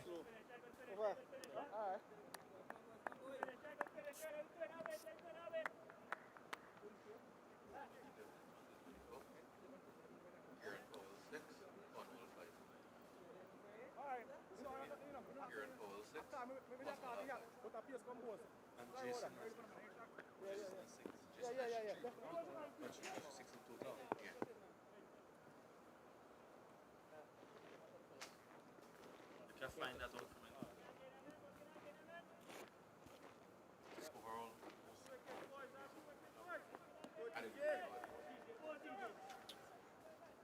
23 for 1 after 6 overs. Watchful from the Jamaicans.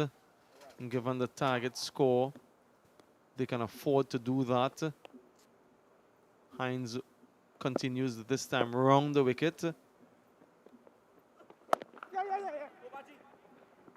Yeah, this is what they're looking to do, Stacey. Tip and run, drop and run. Maybe get those fielders in the inner circle a little bit closer. Force them to hit the ball past. More so for Morris McKenzie, who looks more aggressive, maybe hang back a little. Yeah, this is really good stuff from the Jamaicans in terms of the running between the wickets. They know that Terrence Hines, he has his tail up, he's running in hard, bowling well, getting the ball to move around. So it's imperative that they find ways to score. The boundaries aren't there, so continue to keep the runs ticking over by picking up the singles.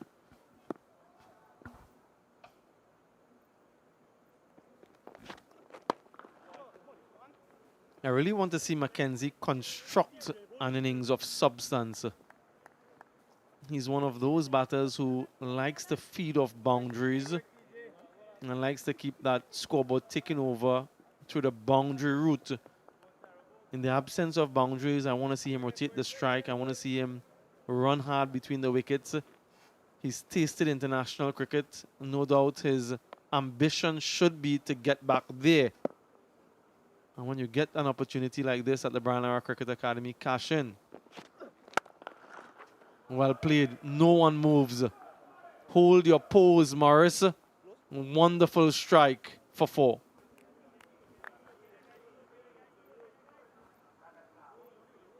Yeah, really gorgeous shot from Morris. Presenting the full bat face down the ground. Good movement to the ball. Planting that front foot very early.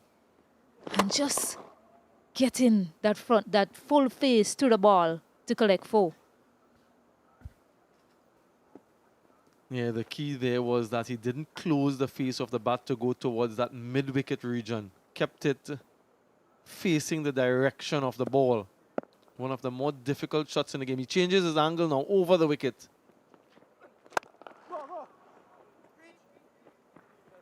Just a single that time. Yeah, good from Morris. Getting that front foot out. That's a difference that you're seeing compared to what Brung was doing when Hines was bowling to him. He's getting that front foot out very early because he realizes that the length is going to be fuller and ensuring that he plays straight. So good so far from Morris. Yeah, lots of options for Joshua De Silva from a bowling standpoint. We saw a change already. Navin Bidesi and a carrier, the leg spinners as well, some off-spinning options.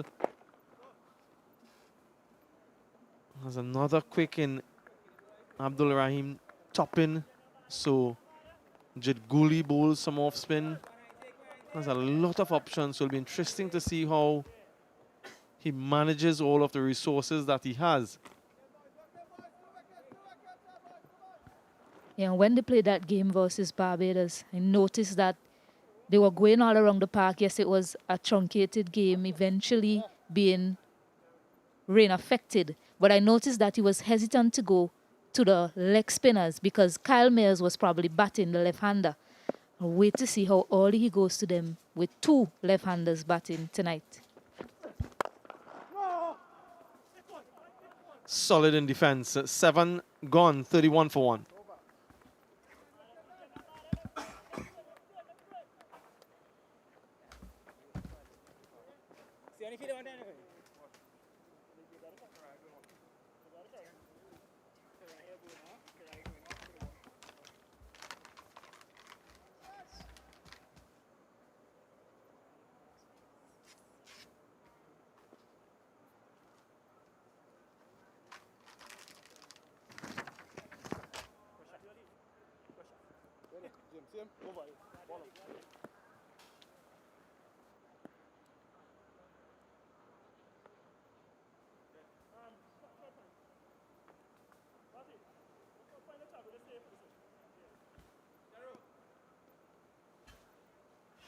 It's been an economical start for the TNT Red Force so far.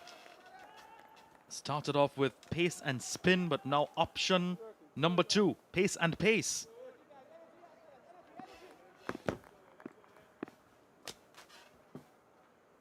James to continue.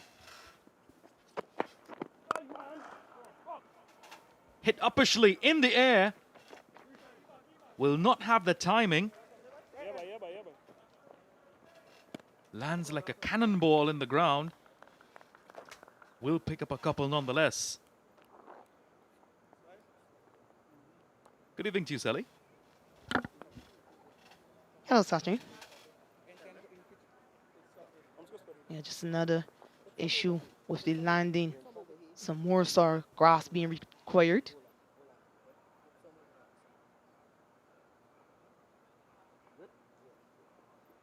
Yeah, bowlers just seem to be sliding very often tonight.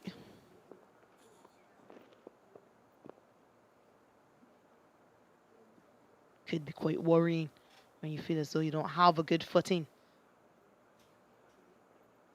Yeah, young Topping will be looking forward to another opportunity to bowl.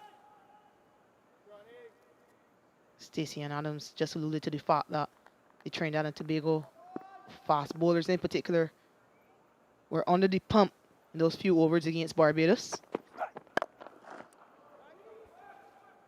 Exquisitely driven. And will get to the boundary. Shot of class from Mackenzie. Yeah, under the pump again. This time Joshua James.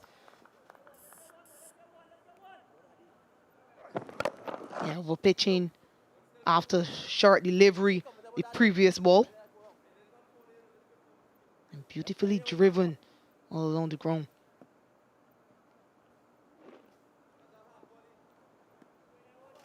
Pretty handy start by Kurt Mackenzie so far. Capitalizing on the bad deliveries. Running well between the wickets. Yeah, they're very good cricket. There are many coaches talking about the ball after a boundary. Can you get all straight? Why is that so important, though? Hitting a 6, hitting a 4, and then getting off strike? Why is that so important? Yeah, it really offsets the rhythm of the bowler. And if you're able to score off a good delivery, as a bowler, you're wondering, what can I do now? What do I do next? 7 of the first 3 deliveries. It really puts pressure on Joshua James.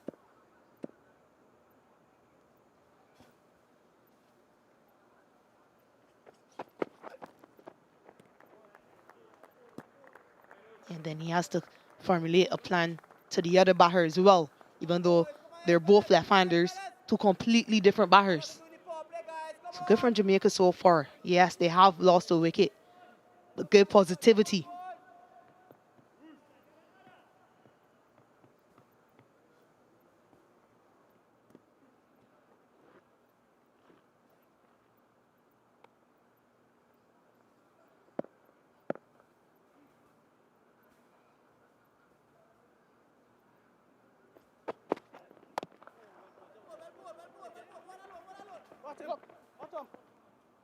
Exactly what you were talking about. Good running between the wickets, good sharp singles, and good calling as well. In the previous innings with the TNT Red Force, they had several mixed-up moments between Cooper, between Mohammed, several of the other batters trying to manipulate the strike, but not doing so with confidence. We haven't seen that in this inning so far, so credit given to the batters. Confident running between the wickets.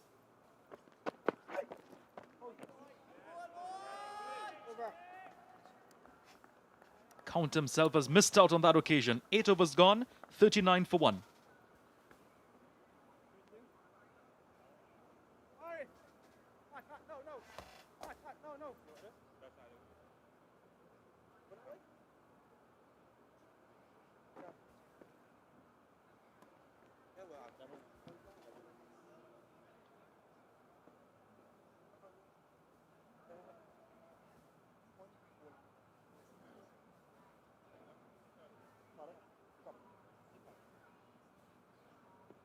Come slip.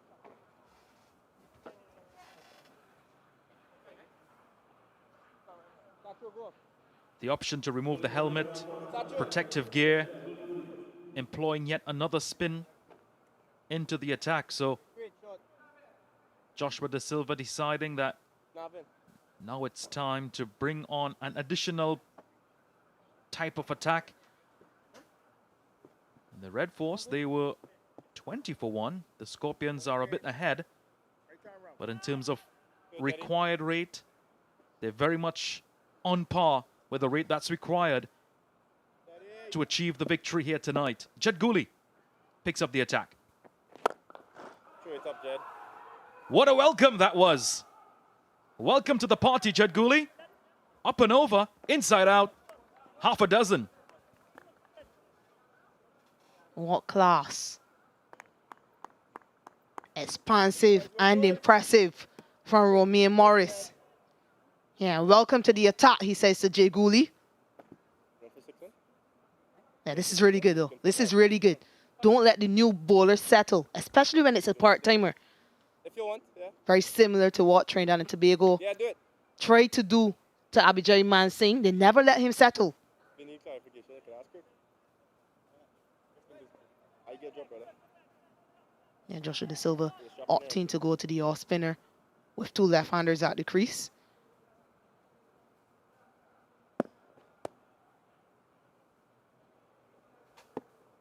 Immediately, a field change being employed by Jed Gooley. The mid-off moves back now into a long-off position, a whitish long-off. So certainly issues where the dew is concerned. Go on, Jetty. Work, Jetty. Come on here, boys. It's always Work nice to in, hear Jetty, the conversation boys. from Da Silva as well. He always is in the batter's ear.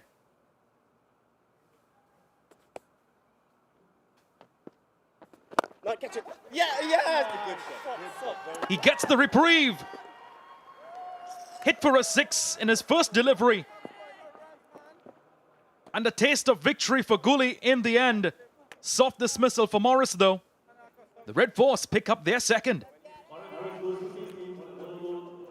Yeah, very team. Very, very team dismissal. Couldn't have wanted an easier chance, Jay Gooley. Thank you, he says. Yeah, Morris will be very disappointed. He was starting to look good. 16 from 14, 45 for 2.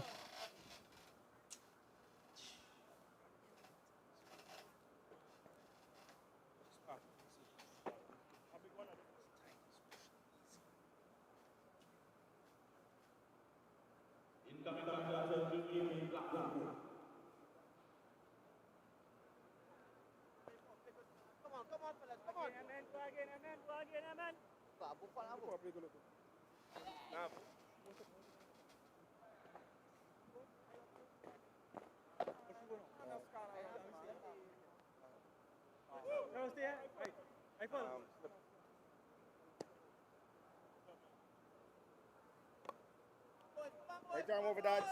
Two legs. Yeah. Started off being a very interesting battle between Jed Gooley and Morris. Gooley winning that battle on the other end. But the incoming batter, experience. Jermaine Blackwood enters the arena to do battle for his team. A lot will be on his shoulders to carry the team over the line tonight.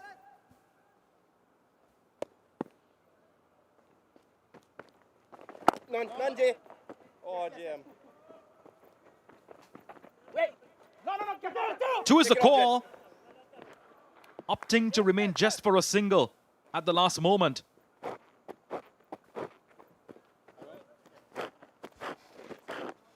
Yeah, the wicket of Romain Morris. Pretty innocuous delivery. Just pulled the length back, Jay Gooley. Yeah, a simple chance return to him.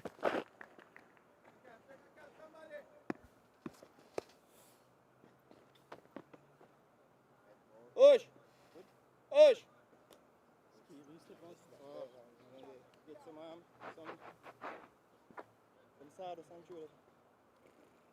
Again, issues where the moisture accumulating on the leather of the ball, the seam.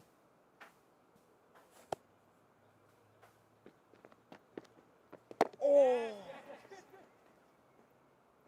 Ball, Jedi. Bit of extra drift and skidded on to the batter on that occasion. Is it more difficult to bat in dewy conditions, Sally, or you prefer the drier conditions during the daytime? I hardly bat, so I have no idea. Yeah, but it is more difficult to bowl when there's dew. The ball does slide onto the bat. Many batters prefer to bat in this at this stage in these conditions. Oh, no, that's slip up, man. Sorry. You heard Martino mainly allude to the fact that it is easier when the lights are on and the dew is on the surface and the ball just skids onto the bat, allowing you to hit through the line of the ball. Nice, Jed. A wicket and 8 runs in Gooley's first, 47 for 2.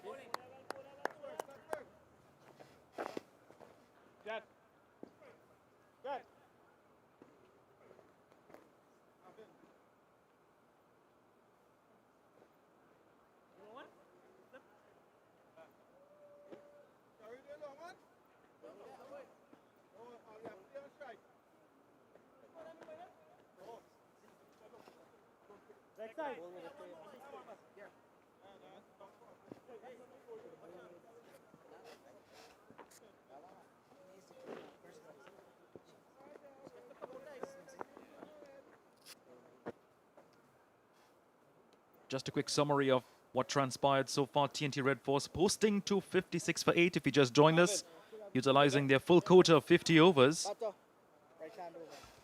And the Jamaica Scorpions, they are on par with their required run rate.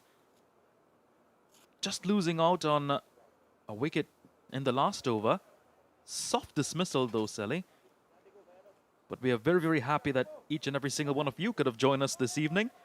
And we hope you stay with us, because if this game goes out as it's been panning so far, as of now, it's 50-50, even Stevens.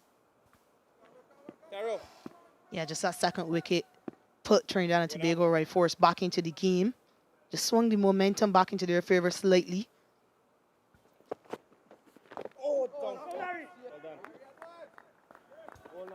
Risky shot from Mackenzie.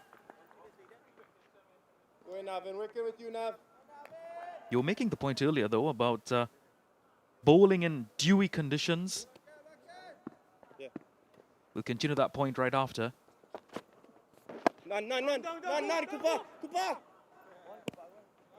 was told by one bowler it's similar to like holding or bowling a bar of soap. It's very, very slippery. once it's not dried properly, and there Bidesi certainly showing why it's important to have that dry seam. Yeah, certainly you'll see lots of guys, especially the fielders close to the bowlers and the spin bowlers themselves, with lots of rags. Yeah, I wonder how many of these bowlers, though, practice bowling wet balls.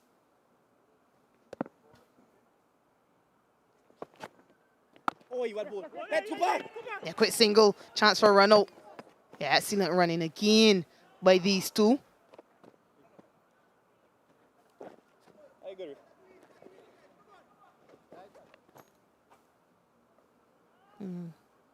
Remember in 2018 World Cup, T20 World Cup here in the Caribbean, we were playing in St. Lucia, and there was this coach, the bowling coach at that point, who made all of us bowl with wet balls. So after every delivery, he had a bucket of water. You had to soak it in the water, find a way to dry it.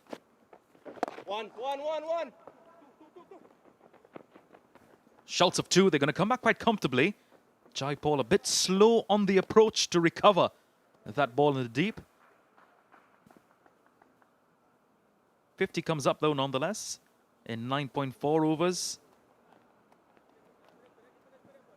Just 4 runs coming off Bidesi's over so far. And a very interesting point they made there about dipping the ball in the bucket of water. Wide down the leg. But what big of an impact did that make though? Practicing with those wet leather deliveries.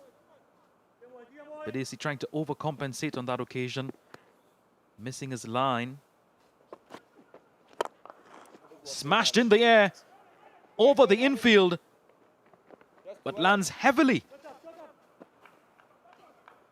About 10 yards away from the ropes. Will get a couple nonetheless.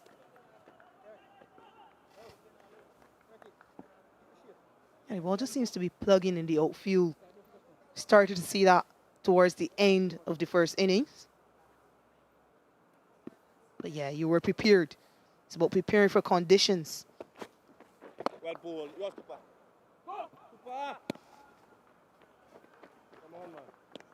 Slight misfield. 55 for 2 after 10. Power play done. Foul play.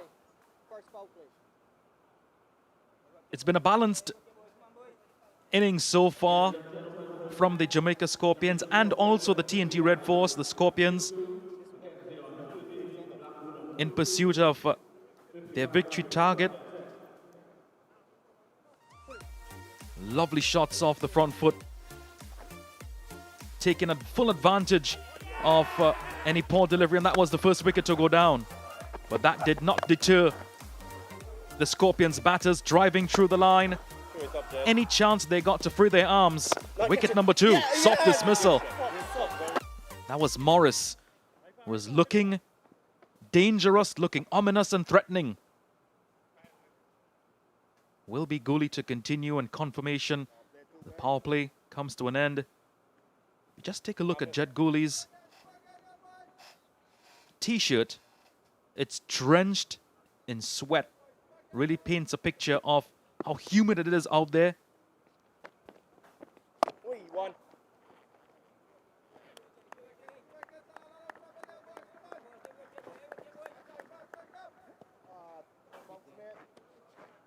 It's an airy calm.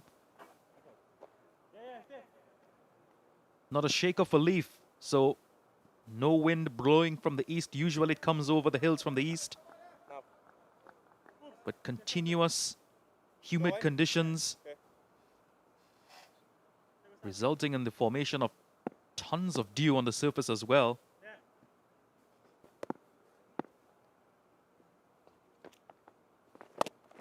No. Come on, Cooper, man.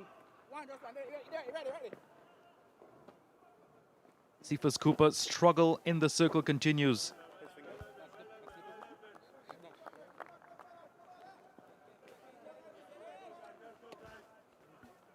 Yeah, we've spoken extensively about how difficult it is to bowl in these conditions.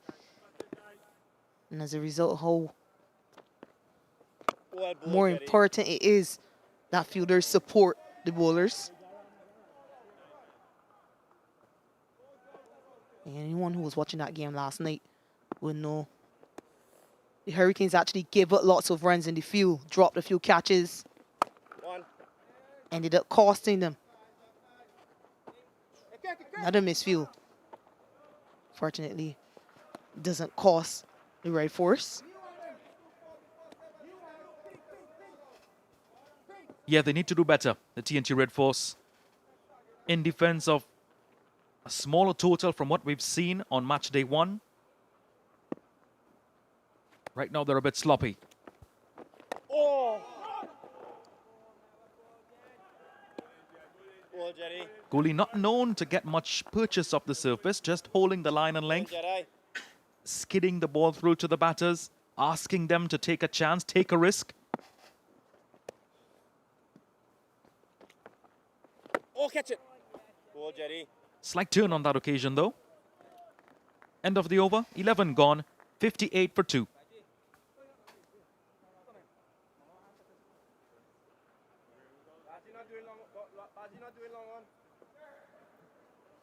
No, not you, but somebody else could do it. Have Tero. Cooper, go long on. This for now, yeah.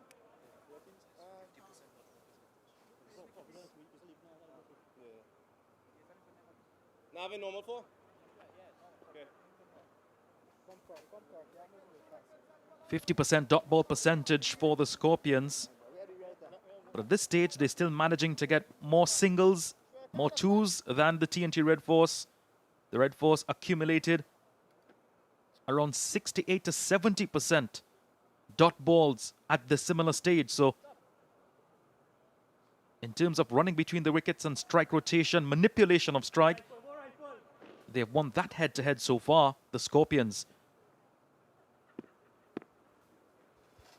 Yeah, Sachin, it makes you think back about the point system, the bonus point system.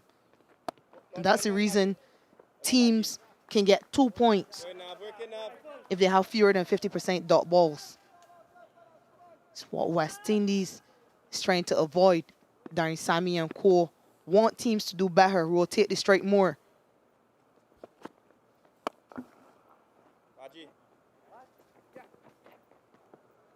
Reward for a sweetly timed shot. Cephas Cooper on the boundary can make no amends.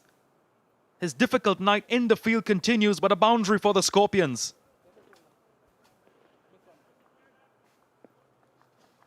Yeah, this is brilliant timing. Really good timing and even better placement. I wonder how much more the fielder at short mid-wicket could have done. Yeah, maybe a better effort from Cephas Cooper on the boundary. But really good placement. Shows you don't have to overhit the ball to get reward. Boy, well ball now, Vin, boy. Well ball. Ball now, Vin.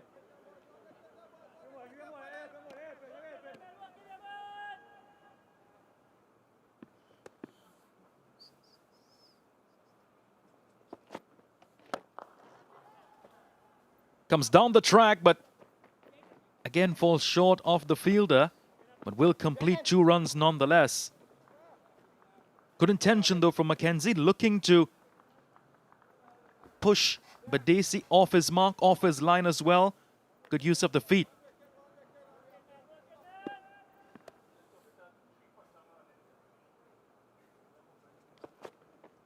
Oi, down, Jay.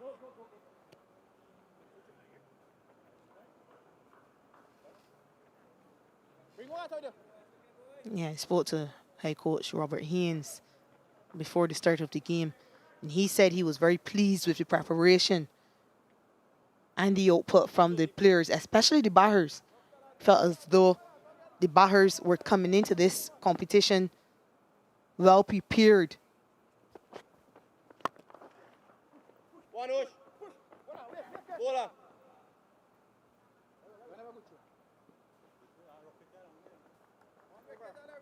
Single down the over, 12 gone, 66 for 2.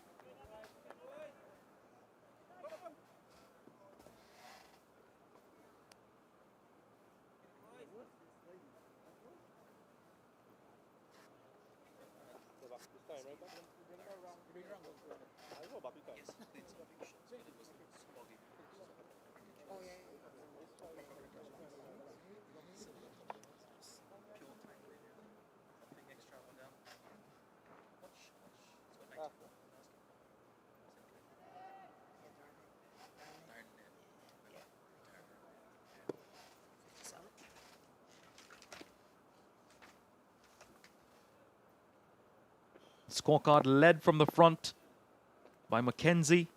Well bowled, Jedi. Jamin Blackwood continues to show support on the other end. The more established batter there so far for the evening. Mackenzie. Yes, he is dripping profusely, but he's a man on a mission, extremely focused.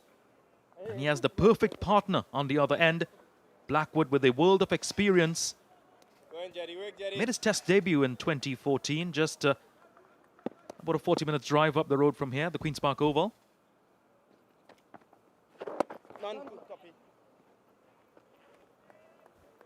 Yeah, and in fact, he scored a half century on debut against New Zealand. Jermaine Blackwood.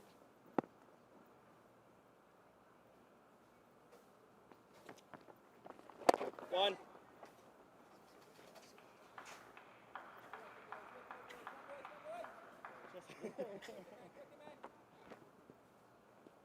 It's good correction, though, from Jed Gully. What we've seen so far, the first ball was tossed up.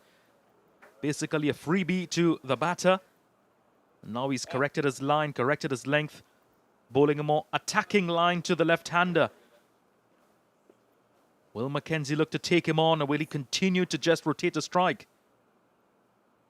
Gully ensuring that his field changes are secure. Catch it now. Takes him on, catches a cry. Catch completed. A wonderful innings comes to an end.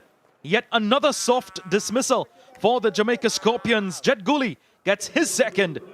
Mackenzie has to depart. Yeah, this continues to be the issue for West Indian batters. They get in and then somehow they give it away.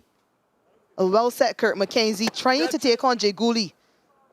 Yeah, you can see the bat face closes, perhaps intended to hit it a lot straighter, but too soft. Celebration once more from Gully. Mackenzie dismissed for 39, 67 for 3.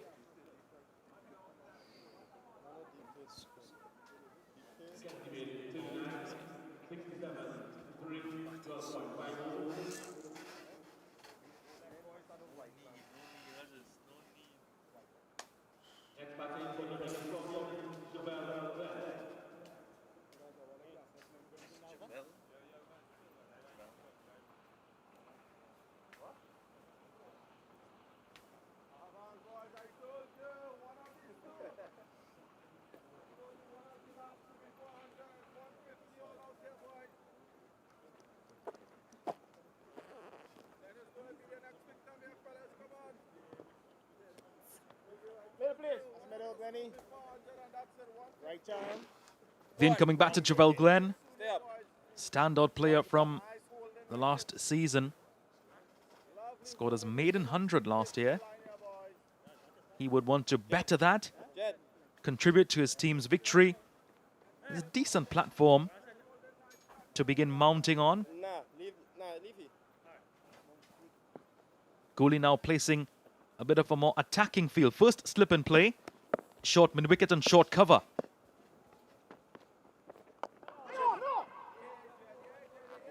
Immediately on target and defended well. 13 gone, 67 for 3.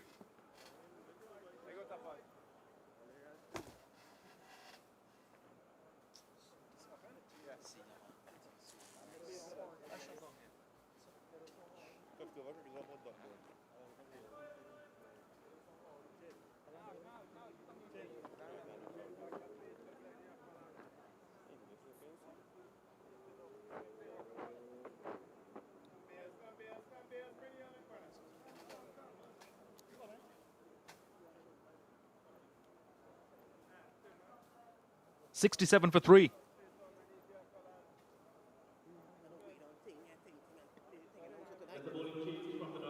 Jed Gully being the main destroyer for the TNT Red Force so far. 3 overs, 2 for 12. And will be Abdul Rahim Toppin picking up the attack from the media center end. So he will have his work cut out for him, not only adding to the support system, but looking to maintain pressure, build additional pressure as well. Although 3 wickets down, one can say the game is still evenly balanced. Shikiri made the point earlier, a few seconds ago, about the issue with some West Indian batters getting starts and not able to carry on. From your experience, though, how can we correct that? We'll get your point after this one.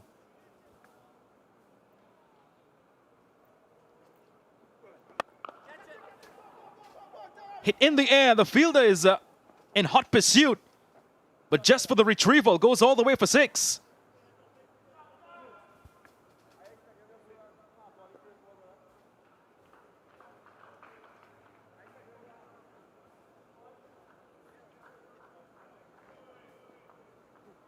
He didn't even seem to put everything into it. Jermaine Blackwood. Lots of height, but somehow it carries all the way for a maximum. And again, a bowler is introduced into the attack and goes for a maximum first ball. Question is, can Toppin respond in the same way Jade Gooley responded?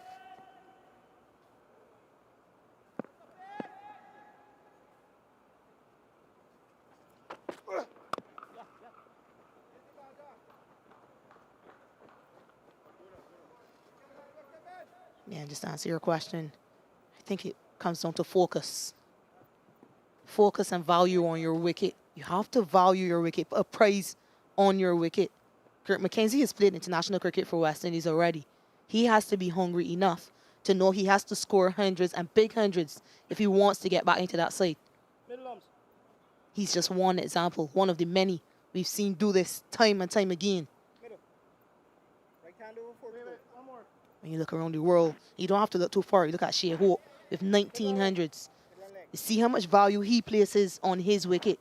He knows he's important to West Indies side, but he's also hungry to perform and dominate teams around the world. And we want to see West Indian batters and young batters take a leaf out of his book. Very disappointing, 39. Somehow he's lost focus, McKenzie.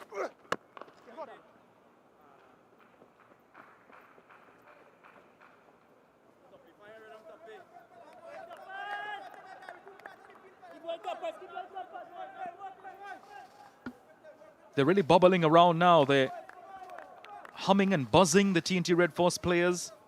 They're in the air of the batters, letting them know that we are on top of things, but I still maintain what I say. The game is still evenly balanced. Jermaine Blackwood at the crease, experience. He can also turn it on when needed.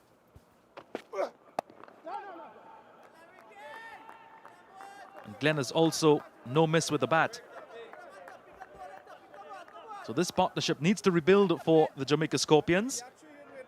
Not only rebuild, but gain some level of momentum moving into over number 20 and 25. Yeah, what is even more disappointing, the manner in which McKenzie got hope, is because Jermaine Blackwood is still fairly new to the crease. You're now trying to rebuild. You've just lost a wicket.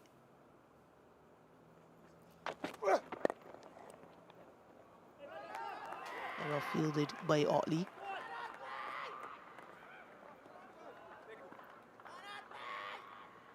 Sachin was just checking the stats. And remember clearly that 100 Javel Glenn scored right here at Brian Lara Cricket Academy against Leeward Island Hurricanes. It was exactly a year ago. So he will have fond memories.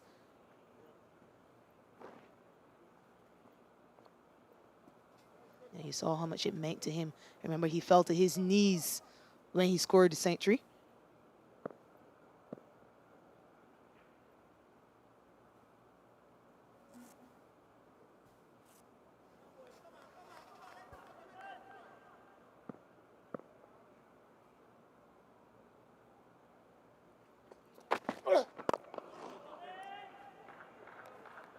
Bat and pad close together, solid in defense.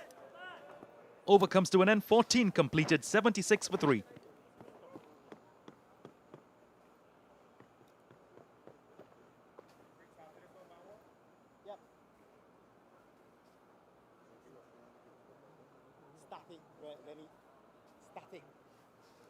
He's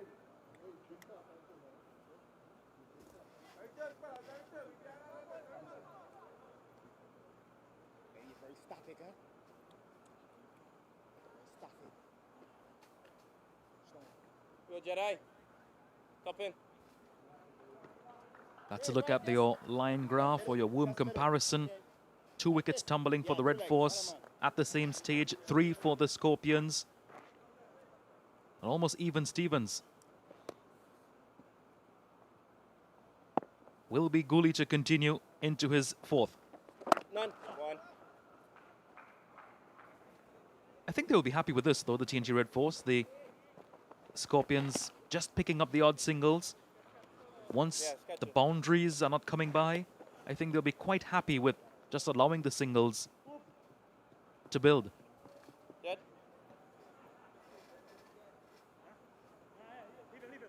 Jed Gooley's parents always very, very much present wherever he goes in support. Very vocal in the crowd as well. His mom, you can hear her from a mile. Very passionate parents, and his father must be credited for a lot of his progress from his teenage years, from secondary school up to this level, the first class level. So worked tirelessly at his game. And it shows.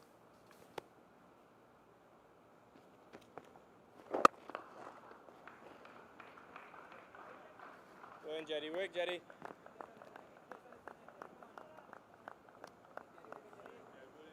Yeah, I think what the Red Force will be more pleased about is the fact that maybe the most unlikely of bowlers has gotten them 2 wickets.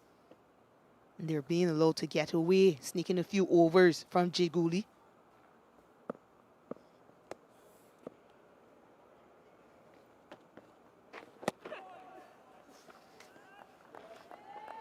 That was a quick one from Gooley. Looked like a medium pacer opening the bowling. Very, very sharp. Surprised the batter completely. Edged and gone. Sharp catch taken by Josh De Silva. And Gooley's mom, Miss Michelle, will be very happy with that in the stands, I'm sure. Glenn goes. Another one tumbles for the Scorpions. Gooley gets wicket number 3. There she is, smiling from ear to ear. Hey, you talk about impact, you talk about opportunities and grasping opportunities. Just 14 runs he scored, Jay Gooley, but 3 wickets he's gotten. Yeah, probably the worst delivery of all. But good take by Joshua De Silva. Yeah, there he goes again, Jay Gooley. Jamaica in some trouble now. Javel Glenn has to walk out for just 2. 79 for 4. And it's time for a drinks break.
'79 for 4.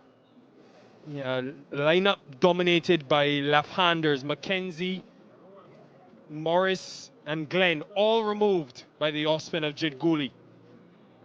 From Oropuch, just 15 minutes away, he is making magic like we saw at the Breakout League a couple of months ago. A wicket for Terrence Hines in his opening spell as well. Nothing else to talk about from other bowlers. Jimmy Adams alongside. First wicket to go, a beauty. Beautiful delivery. Threw him into the shot. He had to play it. That soft dismissal. Morrison would have been upset, and Mackenzie would have been even more upset, having gotten a start. The team depending on him to go deep and long into the innings. And again, a terrible delivery, but sometimes these get wickets. Trinidad would be the most pleased of both these teams. Jamaica 79 for 4. Desperate for a partnership now with the new batsman. Yeah, you have to give Trinidad and Tobago credit, Jimmy, because conditions are not easy, especially for spinners with heavy dew formation intensifying. You constantly see the rags out there. There's obviously the humidity factor and perspiration. So coming into this game, probably would have been the game where Gooley would have circled, the one he would have been needed the most, given the left-handedness in this batting lineup. Brad Barnes, captain. Let's play. Right arm over. His family still carry next Oh, over. I jet ball, boy. 79 for 4, wicket in the over. It's over. His family again. Next over. His family next over. 5 minutes long, right now.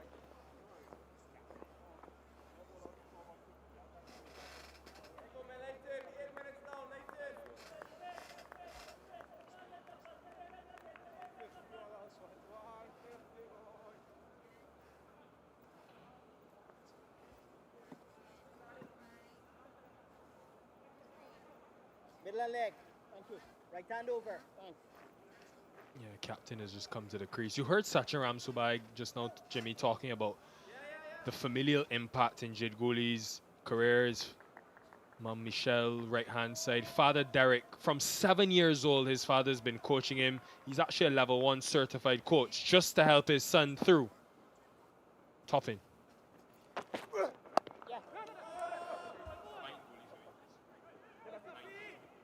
Just seeing him now, Jimmy Adams, it reminds me of when he played for the West Indies under 19 team.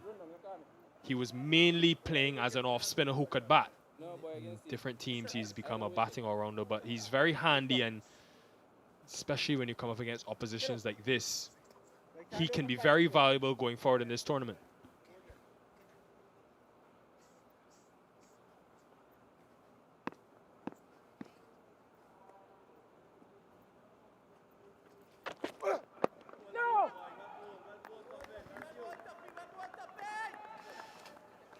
What he does is he helps to provide that balance in a one-day team. The more all-rounders you have, you're having bowling options, but it means that you bat deep. You see him there accepting a pretty simple return catch. And then the prized wicket of Mackenzie. And any bowler would be happy with that. You've gotten away literally with murder on that one.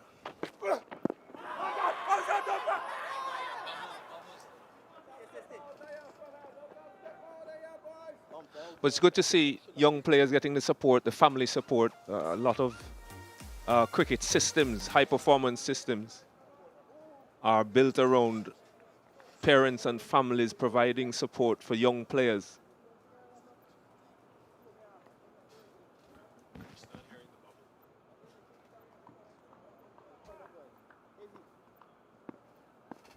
Similar role to what Mark Dale had last year for this team, bowling his off-spin.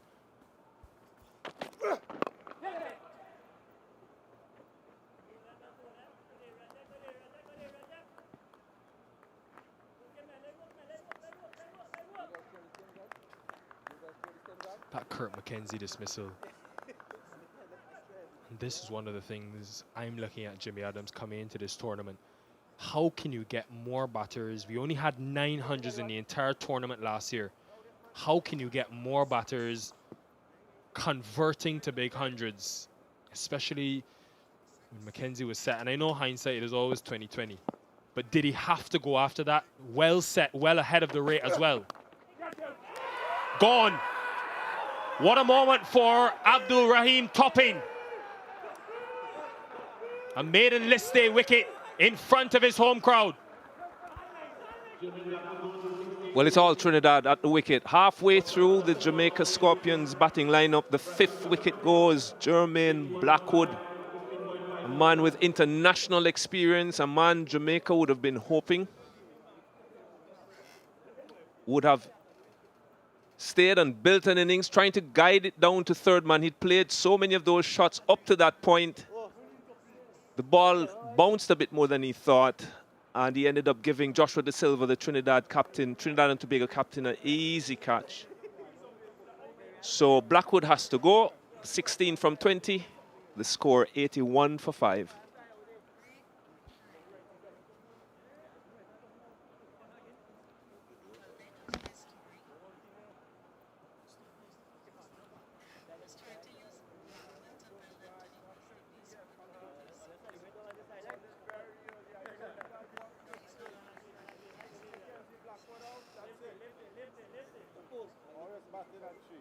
Next batting for Jamaica Scorpions, 81-5, 15.5 overs.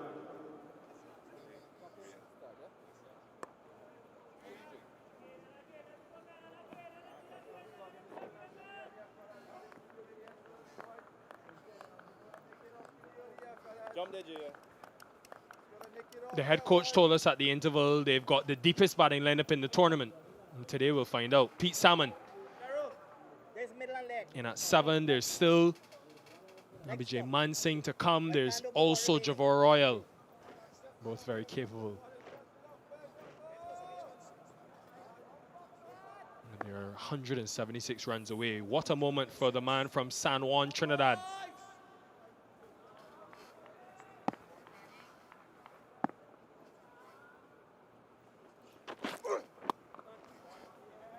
Knows that his new club, Queen's Park Hall, will be very proud after his first wicket. 82 for 5.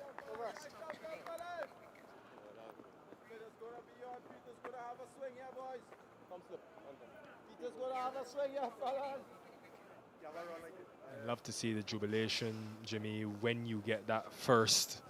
It's a feeling like no other you would be able to tell us. Well, let's have a look here. A little bit more bounce than Blackwood expected. He'd been running those down to third man, 3 or 4 of them prior to that. Joshua De Silva gratefully accepting that. Look at the jubilation. Look at how much that means to the young man.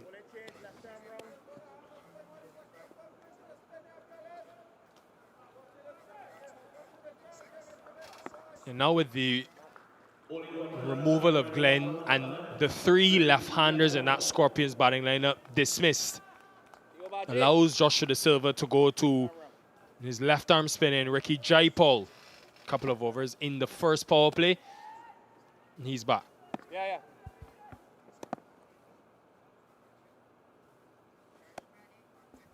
Can he find any purchase? Oh, jeez, Baji boy. You missed that is bowling. Saw him for the first time earlier this afternoon. He's a tall man. He looks like about 6'4", 6'5". So coming from such a height would definitely be an asset, gaining bounce. Oh, there's a little bit there. There is a little bit there. There is something in the wicket. This could be an interesting passage of play for young Jaipal.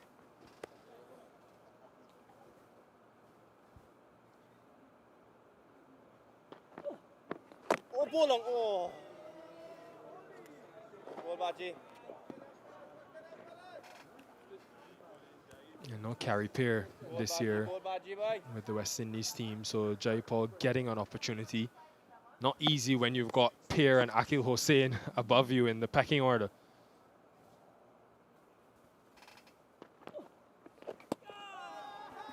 But he's a good story, Jimmy. Really good story, and one of resilience. For him to play his first game for the nation in 2014, first-class cricket under Riyad Emirates' captaincy, the current head coach. And then played one game in 2017, and for the last 8 years, we've not seen him. But for him to be here now, you heard Samuel Badri talking earlier about his club cricket dominance for the Patriots. For him to be back here now at this level, it shows real resolve that he stuck with it and found a way. Really excited to see his progress under his former captain. Starts well on his return, 83 for 5.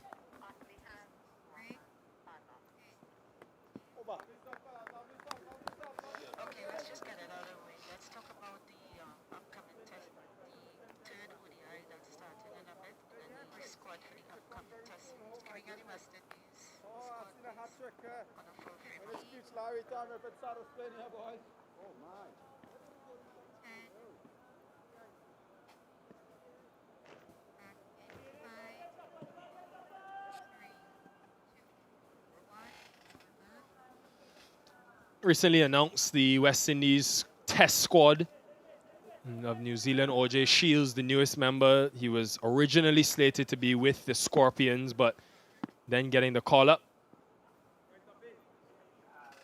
And it won't be an easy series for the West Indies, Jimmy, but one that they'll be hoping to build on some success in India and take into New Zealand.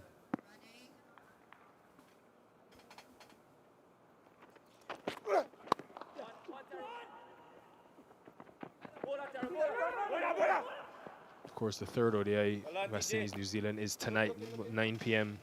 Eastern time in the Caribbean.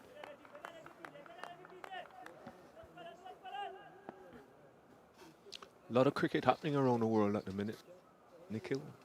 Ashes obviously got off last night, local time. I think India playing South Africa.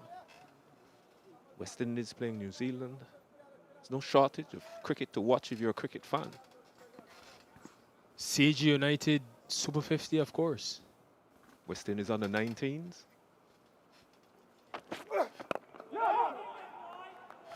Number of West Indian players competing currently in the UAE T10 tournament, franchise tournament. Someone like an Odin Smith would have been here at this tournament, but selected there.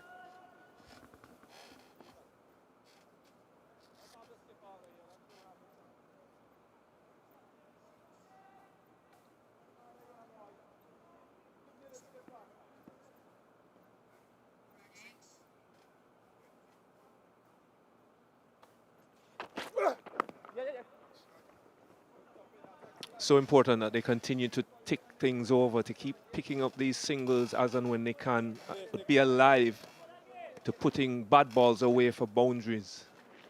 Momentum can shift over time, but it takes a partnership.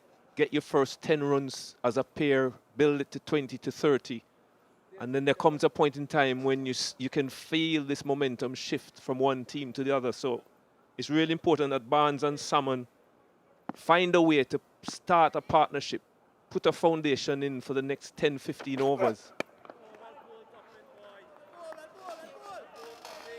And obviously Jaipal has come in to the attack recently from the opposite end, Jimmy, but I'm wondering when Joshua De Silva goes to Yannick Carrier.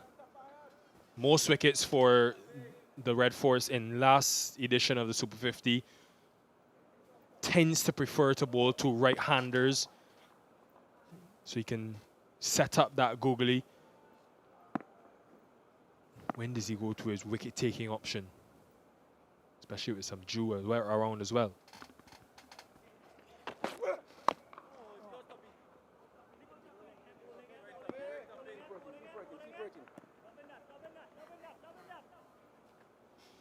That's an interesting thought. When do you bring your wrist spinner in?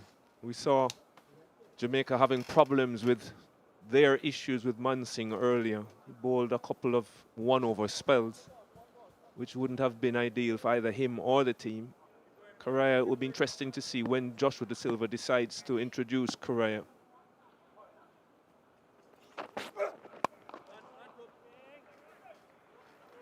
$85 for 5.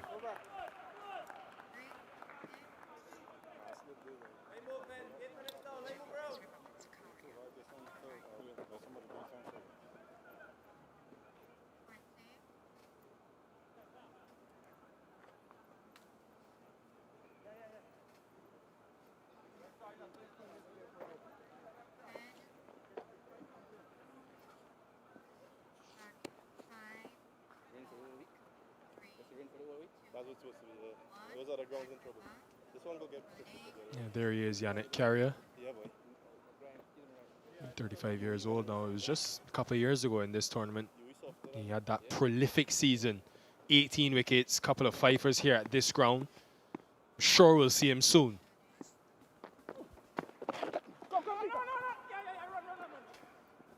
Jimmy, it's probably a conversation we'd have to have across a couple of overs, but getting more West Indian batters to convert. What did you guys do in your day to ensure that you were making the 30s and 40s into big hundreds?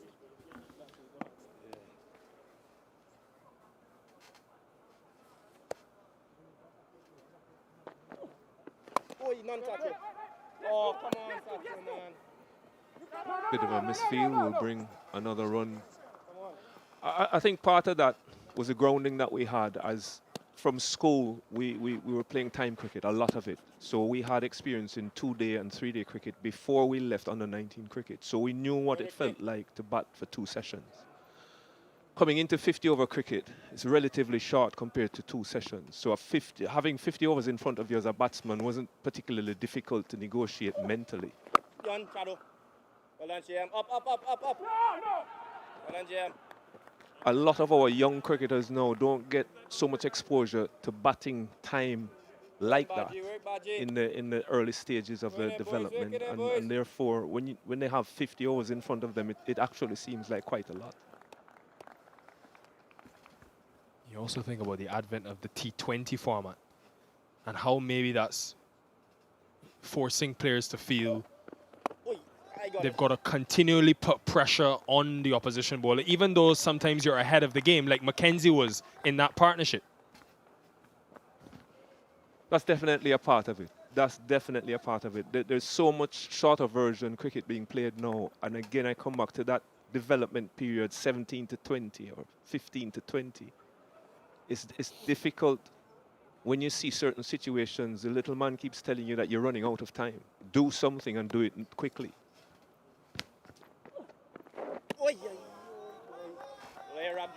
And when he finds that length, there's certainly bite and purchase off the pitch.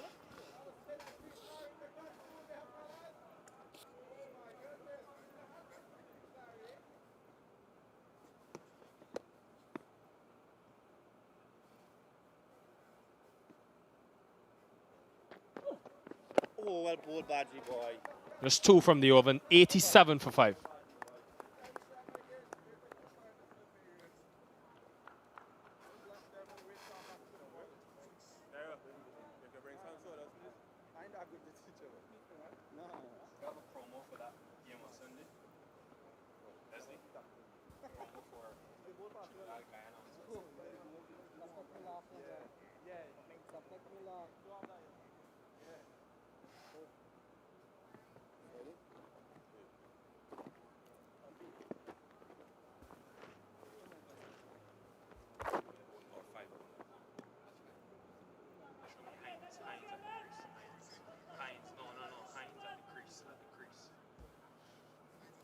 Yeah, a bit of a collapse. They were 45 for 1.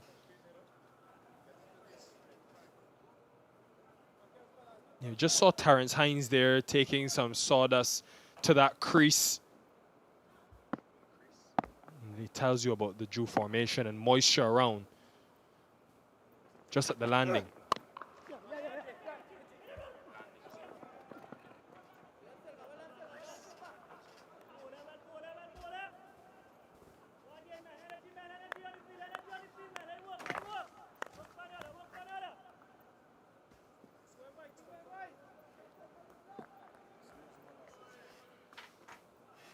ever since that wicket fell in the 16th over. Just 6 runs in the last 3.5. So 20 odd deliveries for just 6. Asking rate just creeping slowly.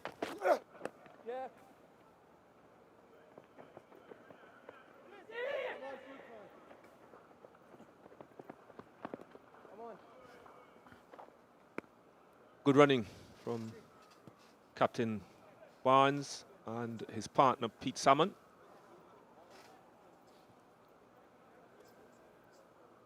There we see some of the issues with the late night dew, making it very slippery on that landing crease for the quicker bowlers.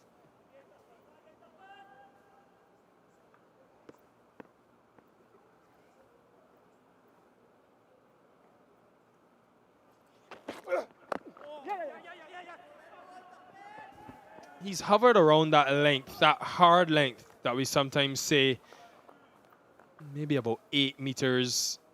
And he's found success, similar length to the one he dismissed Jermaine Blackwood with. It's a good length. It's not half volley, but it's not short enough for a batsman to open up and hit square on the wicket. And he's been consistent up to this point. It's a really good start for him. And the wicket would have really boosted his confidence. And he's doing exactly what his captain, Joshua De Silva, would have wanted from him.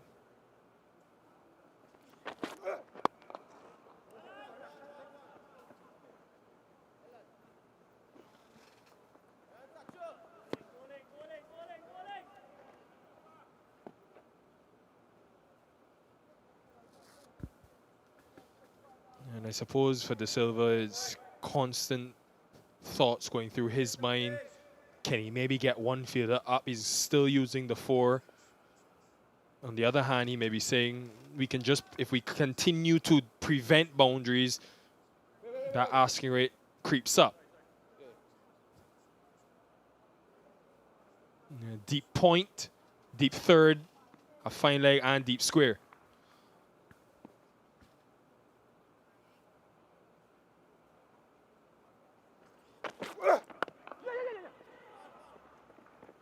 Well, I think he's doing the right thing, keeping the extra man in the ring. But I will say, when you look at that single that was just taken, they need to be tighter. If you're in to save one, really come in as close as you have to squeeze, prevent that single.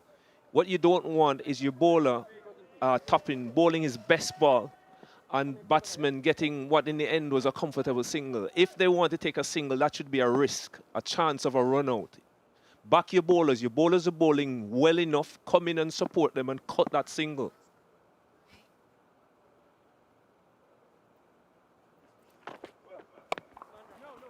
And 41 balls now without a boundary. 93 for 5.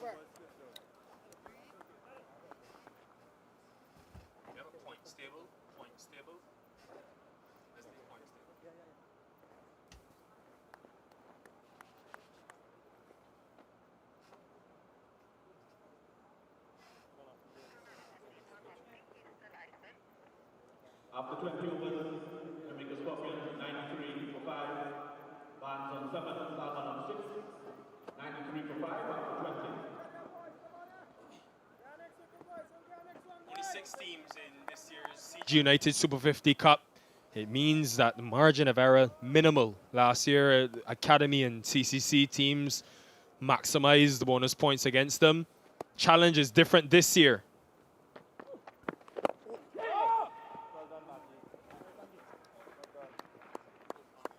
Not a single bonus point from either team in the game thus far, which is a rarity given the different ways you can register bonus points. Very well right now, come on.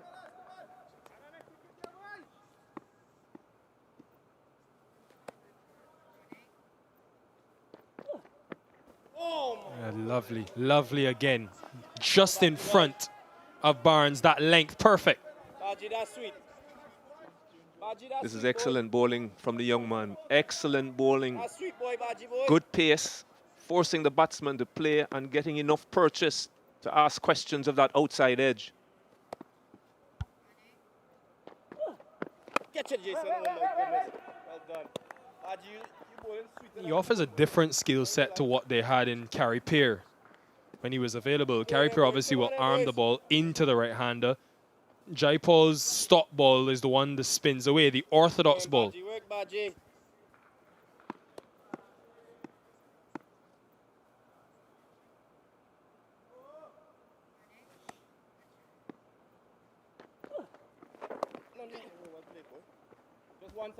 And the fact that they've kept the slip in place as well as 4 fielders outside the circle, if you're Barnes and Salmon, you know that there are areas in which you can score.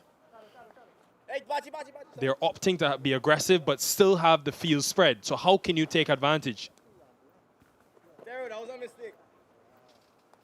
That was a mistake. Question is anybody brave enough to try and hit pockets? Maybe over cover, a chip over cover, over mid-wicket? With the young man bowling this well and getting turn, could be an interesting proposition. No. Going Baji, boy.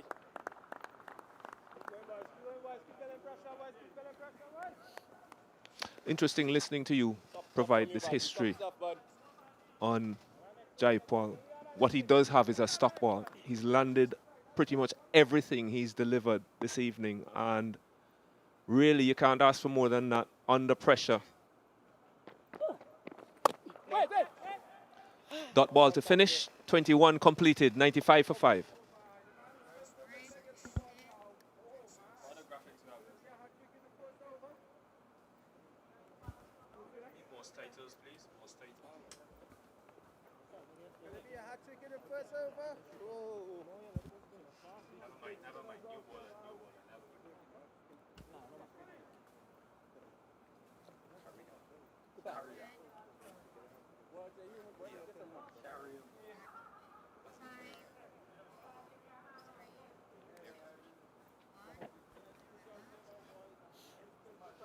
Yeah, back at the Brian Lara Cricket Academy, pressure building and still way ahead of where the Red Force were at this stage, but they did have a big finish.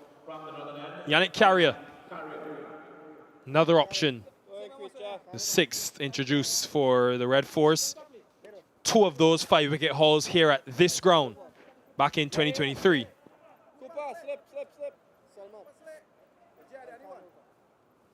Come slip.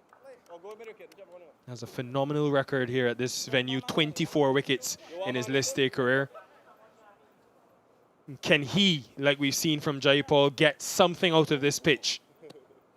Look for that googly that spins into the right-hander. Going Creature, good start, Creature.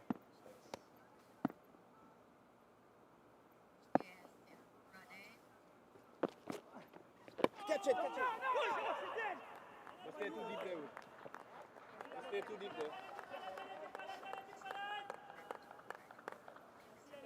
Great start, Creech, Larry. Great start, Creature.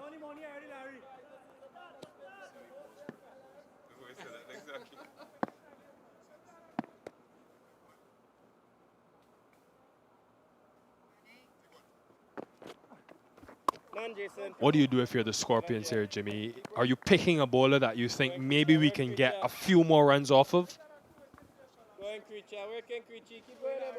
I think both batsmen have to be thinking along those lines. They have to be thinking long-term here. How are they going to set up a win?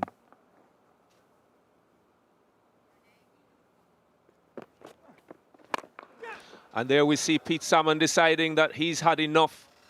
He has picked the length and he has pretty long levers. And the end result, a maximum that Jamaica desperately needed.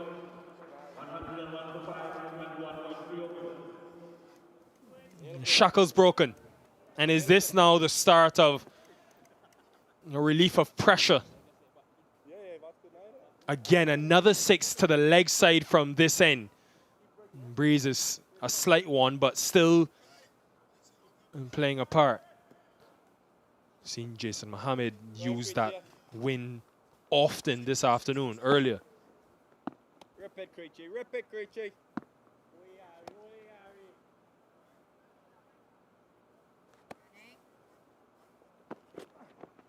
Non-Creature. Hey, boy, Creech, boy! So far, 4 deliveries that have spun away or attempted to spin away from the right-hander. Where is that googly? Can he pitch it maybe outside off stump and try to beat the gap between bat and pad?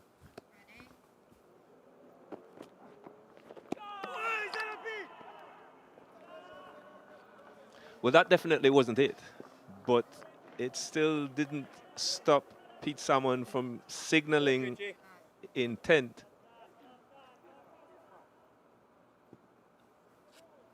I feel it's coming now, Jimmy. I feel it's coming.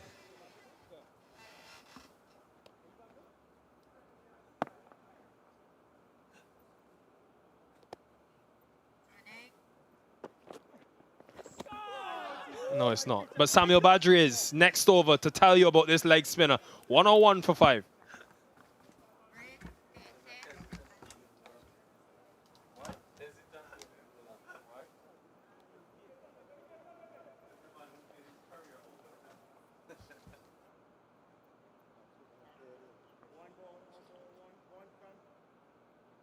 Want to come?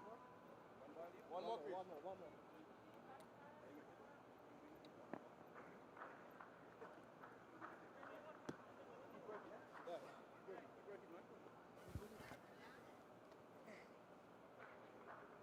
Hundred and one for 5, where the Scorpions are at the moment.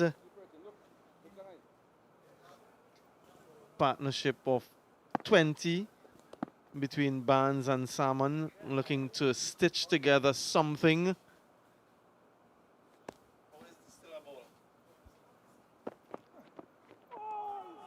Finally, the over comes to an end. And that is 22 done, 101 for 5.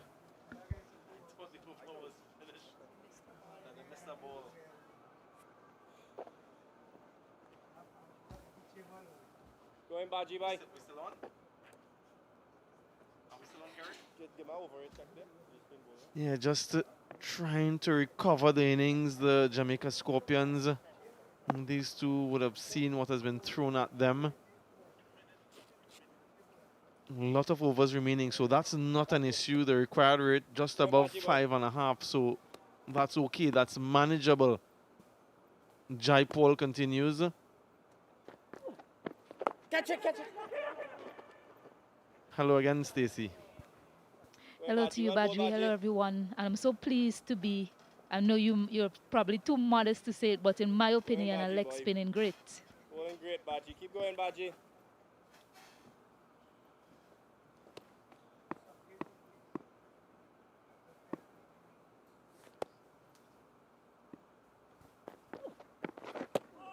Yeah, there is some turn for Jai Paul. He's able to bowl at that pace, which allows him to get some purchase off the surface. So important as a bowler to figure out what that ideal pace is. Even with the wet ball, even with the dew, he's still getting something significant.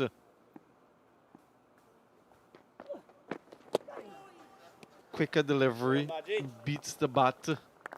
Some variations as well. Mentioned it's the first time that he's bowling for his country in this format. Ricky Jai Paul, what a proud moment for him and his family and friends looking on.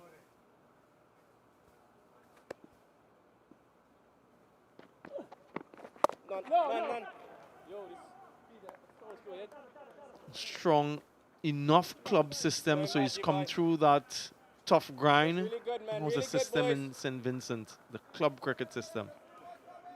Keep this effort, man. Just keep this effort, boys.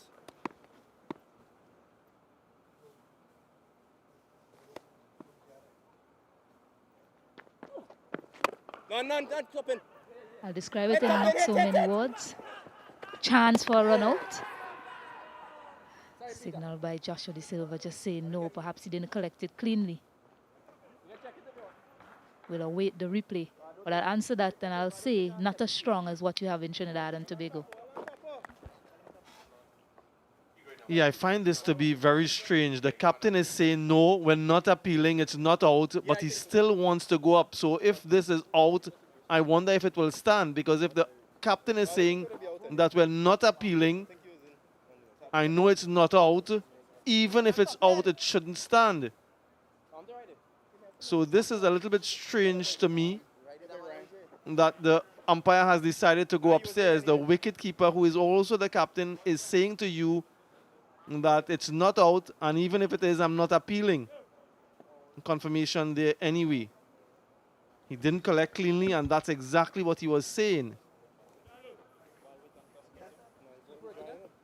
Yeah, he knew it. He knew it. He knew that he missed that. But it looked as if the batter was in, though, even if he had collected it cleanly. Confirmation of not out on the big screen.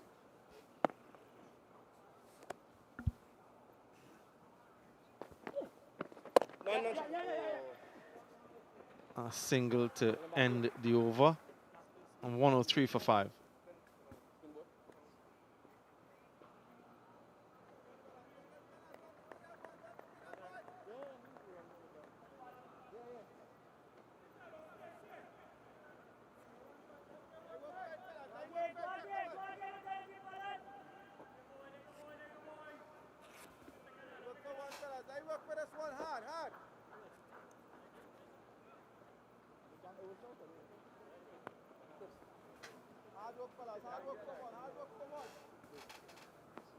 Second day of action in the CG United Super 50 Cup 2025. We've already had a result earlier today. The Barbados Pride getting the better of the Windward Islands Volcanoes, a game that started 9:30 a.m.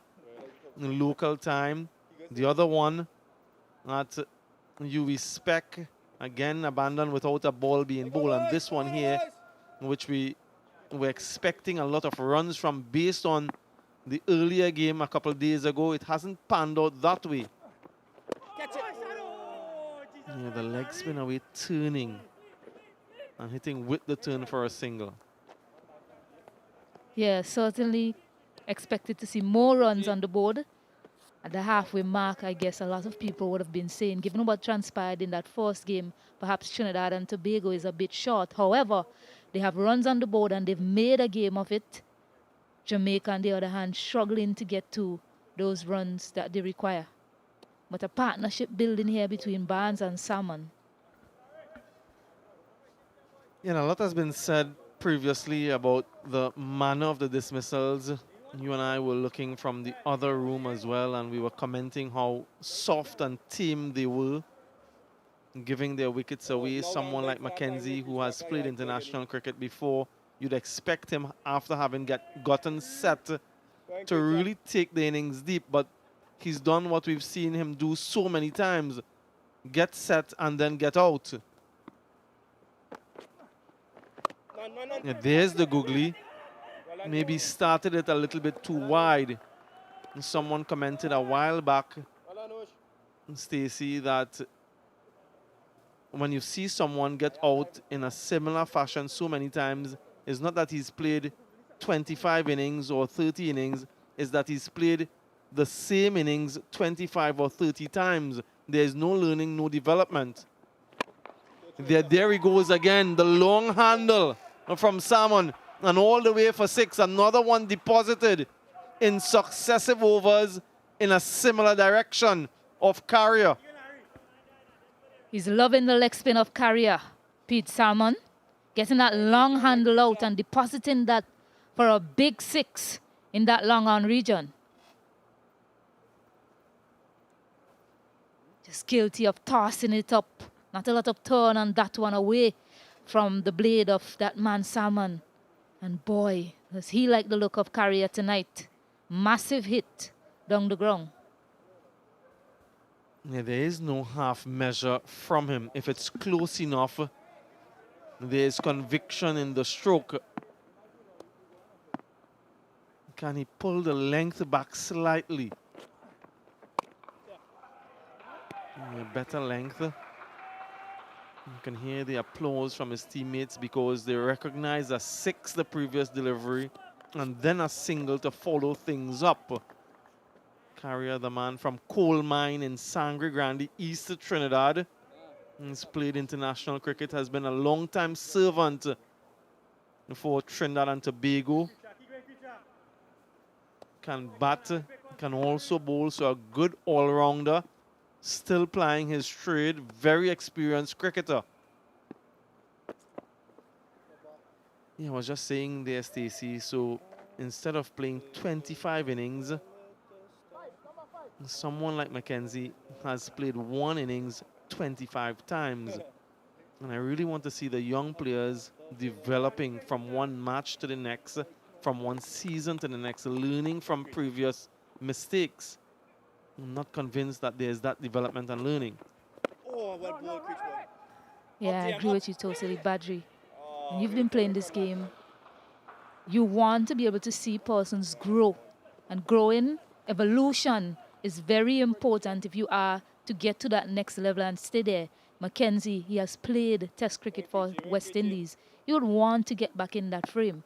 However, when you keep getting dismissed in the same fashion, persons are going to see that you haven't grown from where you were a few years ago. So I'm sure he'll be disappointed with that because the sound off of his blade was so good when he was in. Yes. So 113 for 5.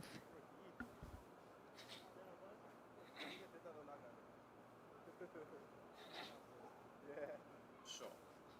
None so far, right? Amrit? Yeah, I didn't even. Middle overs, that's what, getting 5 wickets? Yeah.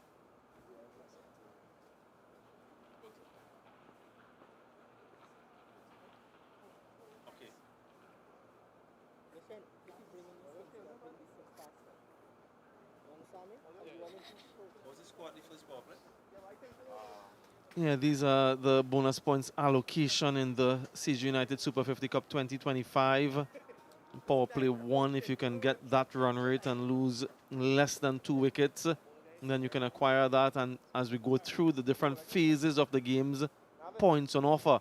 As of now, the only point, or bonus point rather, for bowling, the Red Force, by virtue of getting 5 wickets in power play 2, they should secure that. And then the dot ball percentage, no Centurion in this innings, or in this match rather, with a strike rate above 90. So many opportunities. But as Nikhil mentioned, it's a rarity that you go through a game with this new system in place and not having a bonus point. Satragan Rambaran, a substitute fielder, he's forced his way into this squad on the back of a very productive trial season, some matches being played for selection, and he's essentially scored a truckload of runs. A young player coming through, another one of them. Not in the playing 11, not yet anyway. Maybe we'll see him a little bit later on. For now, though, the battle continues between Barnes, Salmon, and Jaipal, the partnership 33. He's exhibited great control, Jaipal, mirroring what Javar Royal did in that first innings for Jamaica.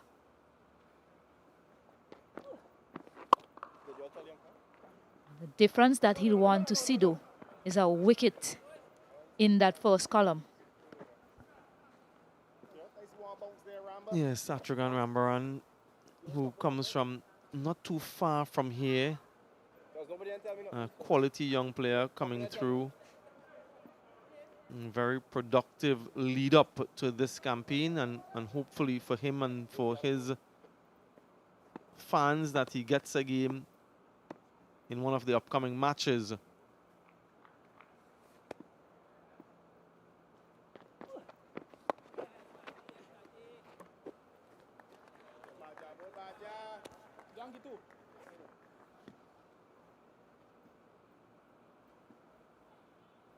Go on, Ricky, work, Ricky. Come on, boys. That same vibe, man.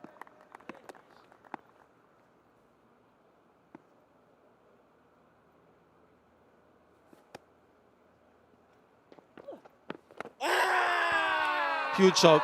That's very, very close. Yeah, the players are aghast. They aren't in agreement with the umpire. I thought that this was a very, very good shout.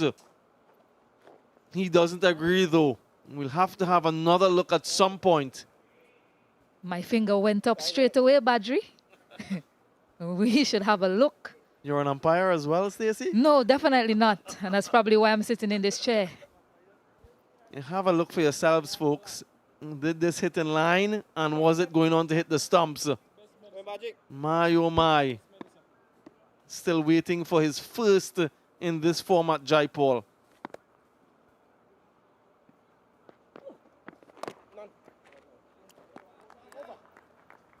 One, 1-5 for 5, 25 done.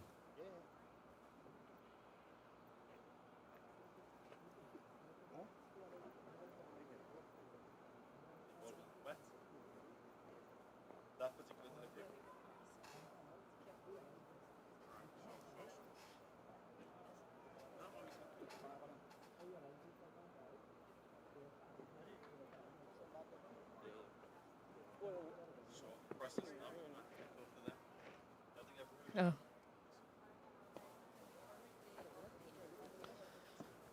Yeah, that yellow worm just falling a little bit at the moment.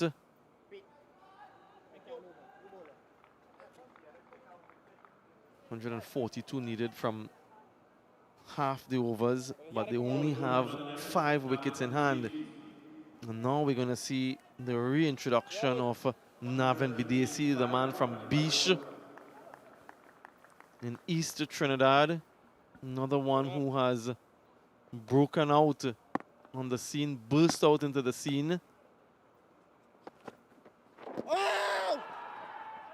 Yeah, just a muted appeal from behind the wicket, no interest from in front because of the angle going down the leg side, and a quick chat between the batters. Yeah, I was very good with my decision that time, Badri. Certainly was heading down that time, but this one was very close. And I think it was great work from the bowler because what he did was set him up, kept pushing it across the batter, and then bowler one a touch straighter. Almost had his man. Unfortunately, umpire did not think so. Yeah, good spot. Good setup from Jaipal, a few turning away, and then the arm ball. I want to see a little more development from Navin Bidesi as well. Usually releases the ball from in front of the hand, so he doesn't get much turn from the leg breaks. It's more sliders. If you have a close look at the way he releases the ball, the palm of the hand faces the batter. And for a leg spin, it's the wrist, the back of the wrist, that you need to face the batter to get that revs and to get the wrist work. So when you're new onto the scene and there isn't much data on you, you generally are able to survive and to get through. But the more he plays, the more he'll be put under scrutiny and he'll have to evolve. But he has had a wonderful start to his career. The CPL, he was in superb form. He's graduated to the senior team, played for the West Indies in that Nepal series, so he's tasted it. Now that hunger should be even higher. Also contributes magnificently with the bat, so he's a great all-round package, Navin Bidesi. We want to see him excelling even more. Yeah, edged onto the gloves. It's always tough for the wicketkeeper when it's that thick. 1-1-8 for 5.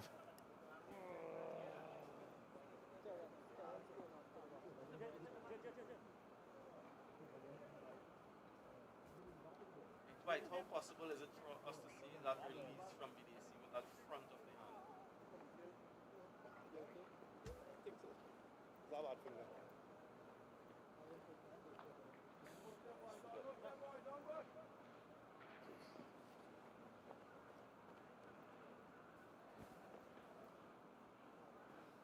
The best partnership of the innings so far, and that's where they've fallen.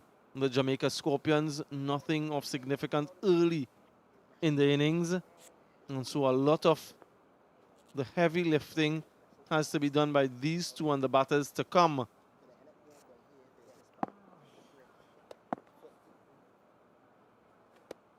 $104 for 2. Red Force at a similar stage. There's that one that turns. And that poses a lot of questions for the batter. One slides on and hits your pad, and then one turns like this. A brute of a delivery.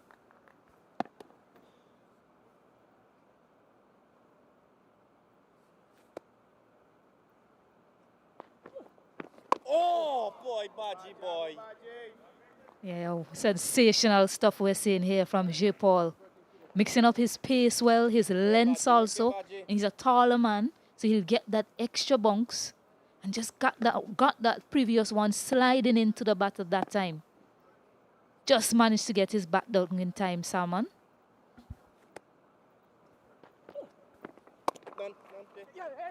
A quick single, easily taken in the end. Affectionately called Baji. You'll hear Joshua De Silva referring to him by that name through that stump mic. Ricky Jaipal, working on that ball. Navin BDC, you can just see there that the ball is released from the front of the hand. There's not much time on the crease as well, so he rushes through the crease, and there isn't that pivot. So one thing that I would say to him is to spend a little bit more time on the front foot and the front pivot. And that's where the transfer of energy takes place from the larger body parts to the smaller hand and wrist. So if he gets an opportunity to work on his leg spin bowling, that's where he should focus a little bit more on, spending time on the front foot and just slowing down on that delivery stride. And of course, working on the release with the ball coming from the back of the hand and not the front of the hand. I mentioned before, he's a wonderful cricketer and has a lot to offer to Trinidad and Tobago and certainly West Indies cricket.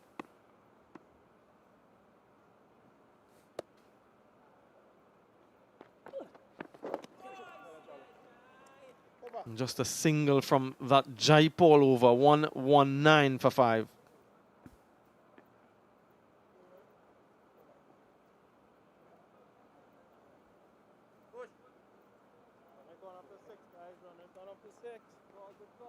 Come on. One wicket, a lot of problems here, boy. One wicket and Royal to come on, man.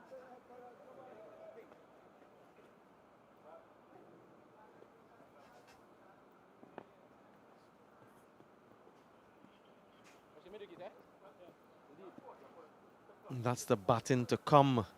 And Trinidad and Tobago Red Force will want to get into those remaining batters, but they'll have to get through these two for now.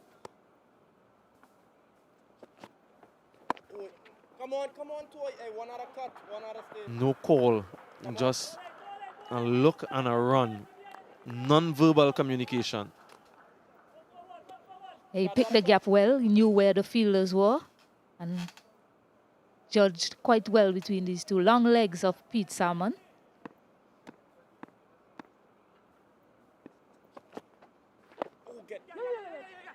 Not a quick single taken. So this is something they can do because these two are bowling well in tandem. Can't get the deliveries to put away to the boundary. So keep taking it over. I've been listening to you explain leg spin deliveries, difference between sliders and the work that has to be done for young Pete Salmon. Sorry, young Bedesi. And I'm thinking to myself, I hope any young aspiring leg spinners are sitting down and taking note while you're explaining. Well, you did put me on the spot. You call me a leg spinning great, so I have to sound as though I know what I'm talking about. And so you're absolutely right. You can't learn everything through doing it yourself. Sometimes you learn vicariously and through the experiences of others. And that's where you can develop, you can accelerate your development. Working up.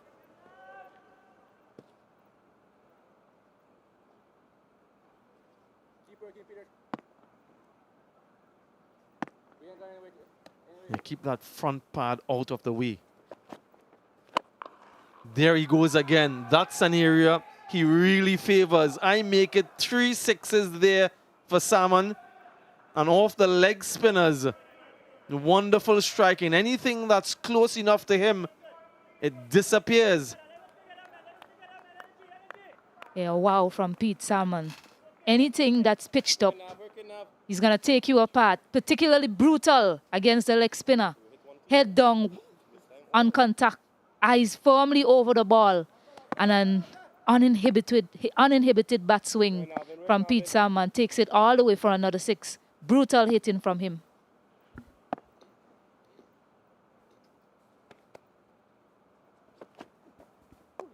Wait. 129 for 5.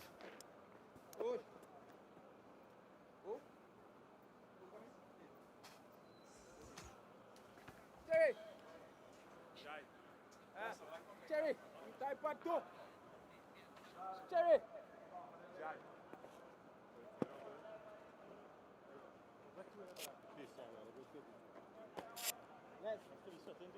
That's it.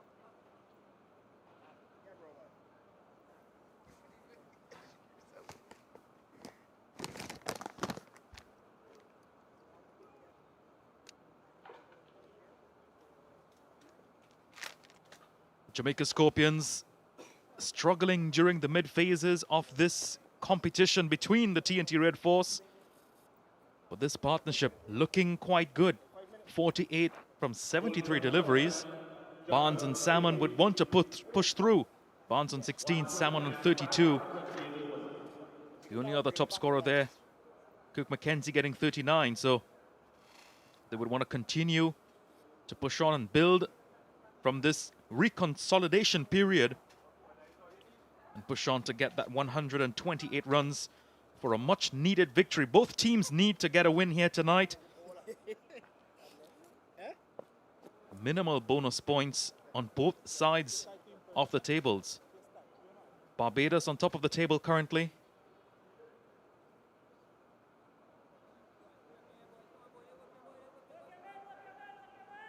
We'll see Joshua James being reintroduced into the attack. Probably a tactical move. Spinners not being able to grip the ball properly, or forced decision. Mixture of both. 5 fielders in the circle. No one on the boundary straight up.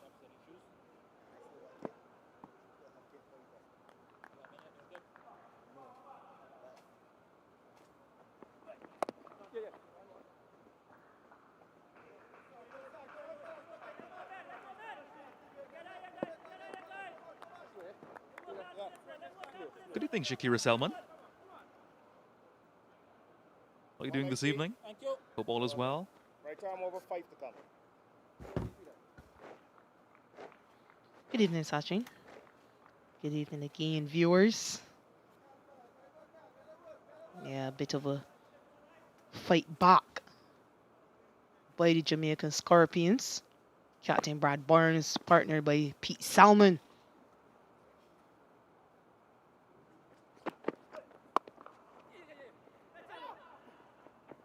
Look. Yeah, 50 partnership between these two of 75 deliveries. A bit of resolve from the middle order batters.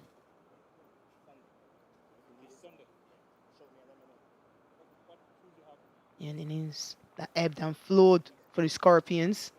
Started well and looked good up until the point when Kirk McKenzie was dismissed. Soon after they lost Jermaine Blackwood and Javel Glenn.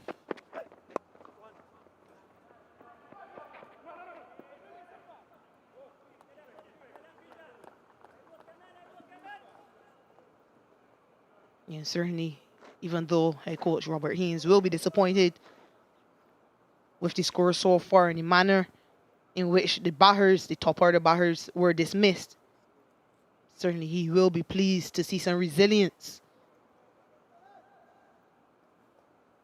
Required rate still under 6, so it hasn't quite gotten away from them.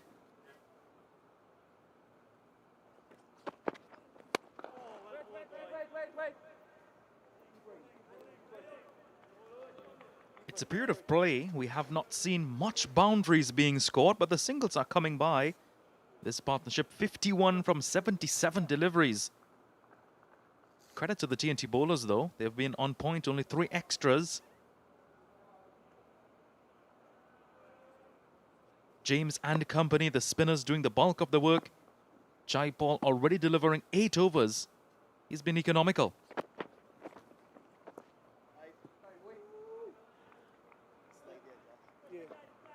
Well, they seem to want to prove me wrong there. Another extra added to the column. What do you call that? Commentator's curse? Something like that. It goes like that. Skipper De Silva rather. Want to get much more out of Joshua James.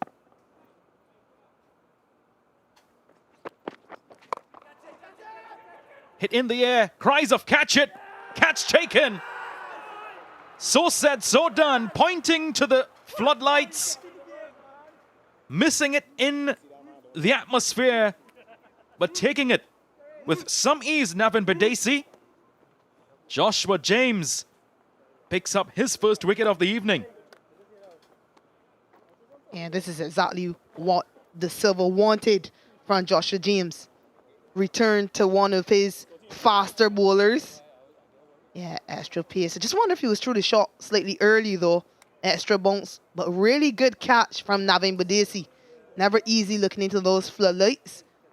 Yeah, handy knock from Pete Salmon. Has to go though, 133 for 6.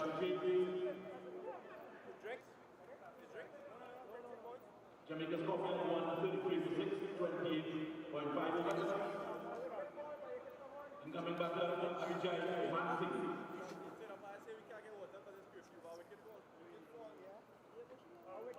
Dying true. Dying true. Get that one wrong there.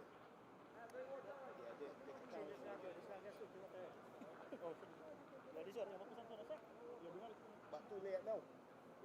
Josh. Hey, too late now, Josh. Too late now. Let me go, man. Too late now. Batter here.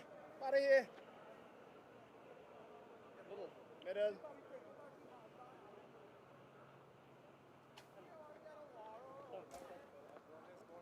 The incoming batter, Abhijay Mansingh, to face the music of the TNT Red Force. He will have tons of work cut out for him. It will be a combination of a labor of effort and a labor of love as well.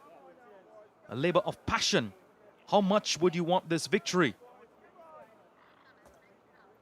Poised at 133 for 6. With 124 required.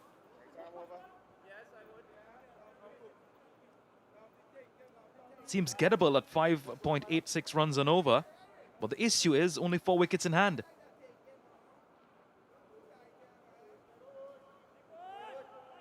Yeah, partnership of 52 broken. It's a good bowling change by Joshua De Silva.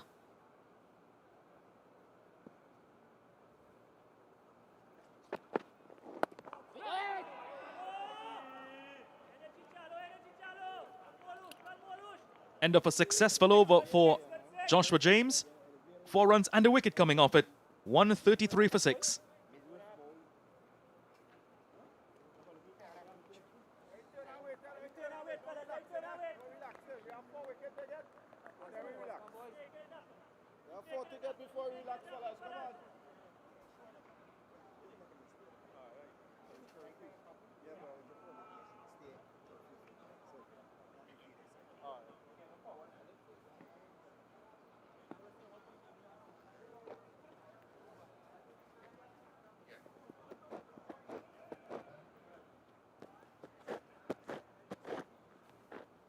This leaderboard can change this year, will change this year. Yeah. TNT Red Force Yeah, we know. on top of things with 12 titles. Jamaica Scorpions second in the leaderboard with 8 titles. Oh God, Cooper, man. Cephas Cooper is really having a tough battle on the field this evening. Selly, really, really a tough time on the field. Middle. Right hand over. Yeah, certainly he'll take lots of heat after the game, Cephas Cooper. You know, sometimes teammates tend to tell you you give away 20 runs, so instead of 70 odd, you only scored 50. Shadow. Only when the ball dead, catch it with the towel. Yeah, that's your trade down. Yeah. It wouldn't be all you. Who wins the week? The team. Wouldn't be you. No. Oh, you want the free team? Oh.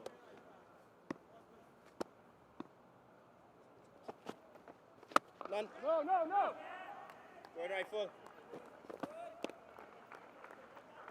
Decent field set from Joshua De Silva. And also Navin Bidesi sticking to his field placings, bowling to his field. It's always a very challenging thing to do as a leg spinner. One of the most difficult craft to control, the leg spin. Non-rifle. One top in. Two is the call, but Toppin is running in very, very quickly. Good retrieval as well.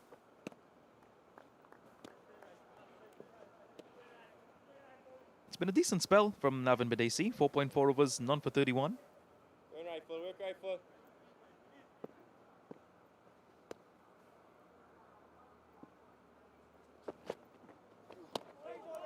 Four rifle. Yeah, I just wonder how much belief the Scorpions have. Abhijay Singh still quite capable, 6 first-class 50s. Captain Brad Burns at the next end. No, Jet. Hit Jet. Yeah, Javor Royal to come. Remember, he scored a half century last year. The end of 30, 137 for 6. And a chance for teams to regroup, Scorpions in particular. Time for a drinks break.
The Jamaica Scorpions in a real spot of bother.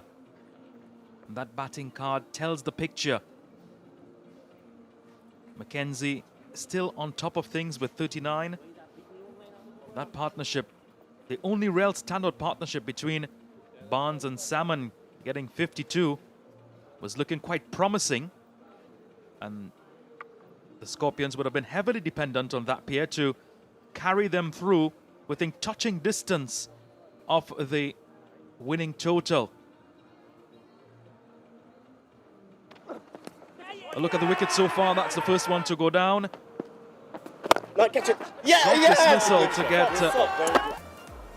that one, Jet Gully. That was his first. This is his second. Good catch by Otley in the deep, and that should have been going to the boundary, but instead it was into the gloves of De Silva. And that one taking his second catch, Josh De Silva, and the last wicket to go down. Smart catch taken by Navin Badesi. And the celebrations from the TNT Red Force team. Gooley on top of things with 3-4-15. He still has 6 overs to come, so Joshua Da Silva will be heavily dependent on finishing and completing his quota. Also, James getting his first wicket in the last over as well. Still have 7 to come. But Jaipal, economical. 8 overs for just 19 runs. So he has had a good outing today. Earlier on, Jason Mohammed led the scorecard with 87. Cooper supported with 72, but he's having a tough time in the field. For sure, he would need some regrouping, especially where his fielding is concerned. Looked quite comfortable today with the bat in hand. That's good to see from a young man making his debut in the 50-over format for his country.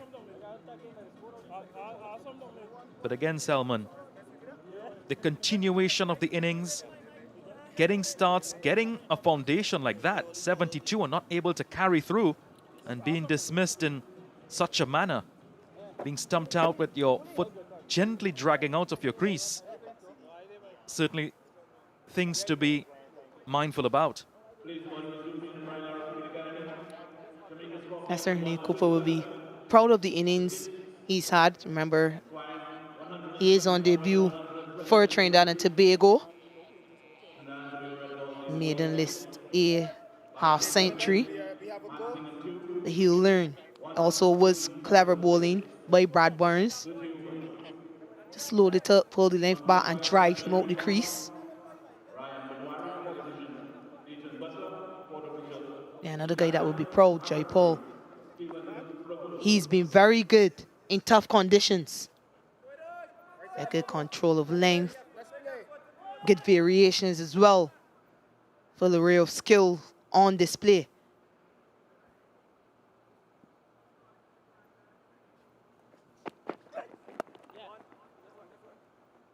And it's really good to see Joshua James bowling again.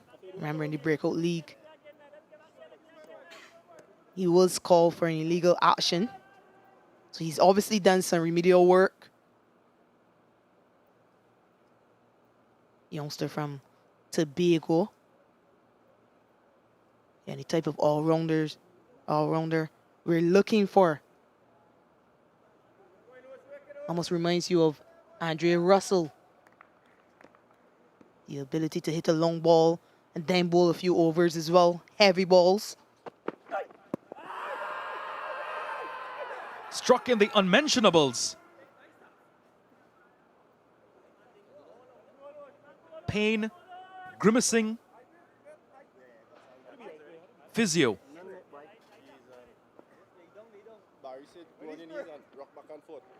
Ooh. Not the first time we've seen that today. Still on his knees, Brad Barnes.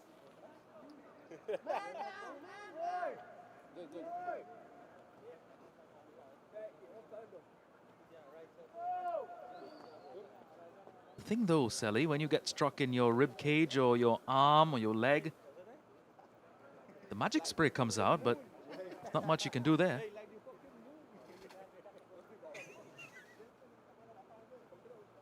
They seem to need magic something. Seems to hurt badly. Yeah, seems okay now, Brad Barnes. Oh, or maybe not. Yeah, Joshua James. In this second spell, he's really found the length from that far end. Slightly back of a length, getting the ball to seam back to the right-handers.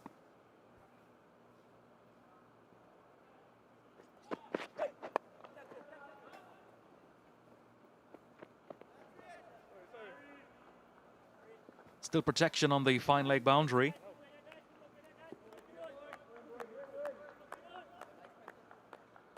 Carrier has also been decent in terms of leg spin operating today.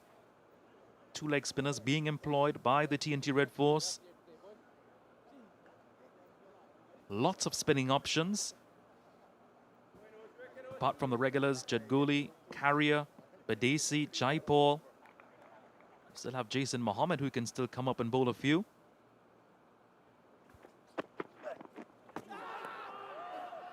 That's a ripper. Where did that come from? Joshua James. Speed and power. Take a look at this, folks. That was a real ripper. Good evening to you, Mr. Mansingh. Yeah, I did say he reminds me of Andre Russell, didn't I? Yeah, across the 2 days. It's the first time we've seen a delivery like that. Ferocious.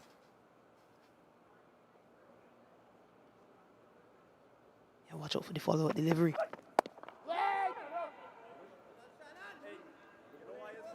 Come on, James. Some more chin music. Let's see some more chin music. Extra effort hitting the deck very, very hard. Very well played as well by Mansingh, taking evasive action and acknowledging that extra bit of effort as well from Joshua James. That's excellent. Shows fitness, shows good agility, good core strength as well. All smiles all around.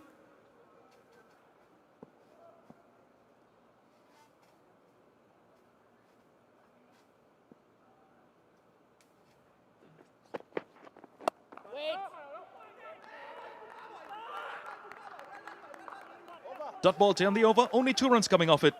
139 for 6.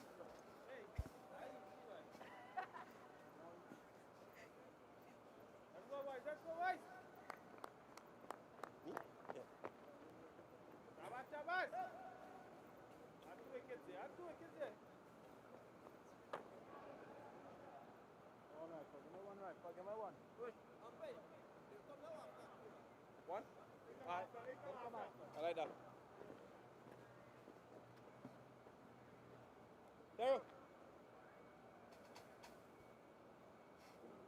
Very scary dot ball percentage on your screen. Really tells a picture of 2 things.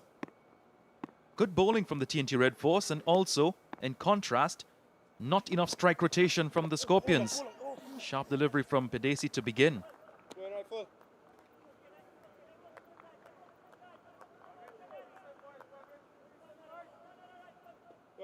It's a good area from Navin Badesi, pitching and leaving in that prodding area of uncertainty.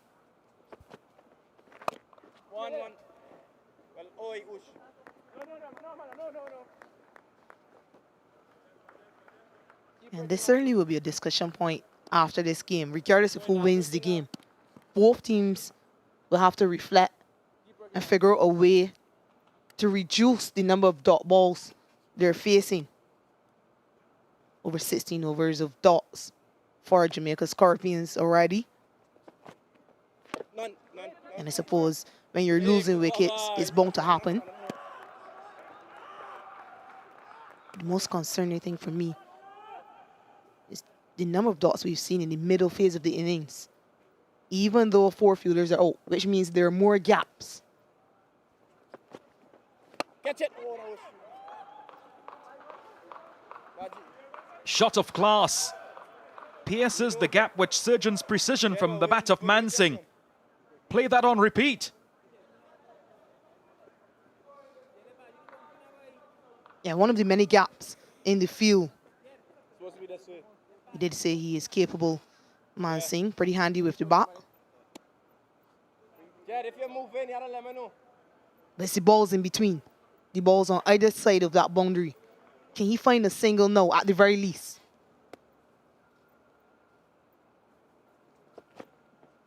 Oh,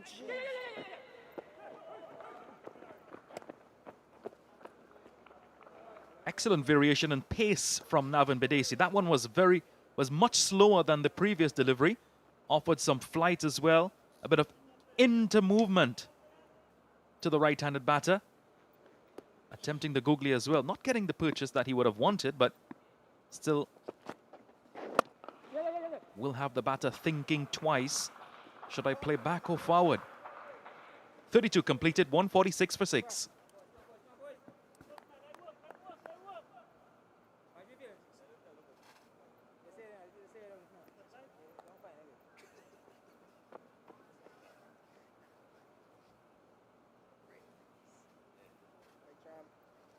You want a little bit there for now?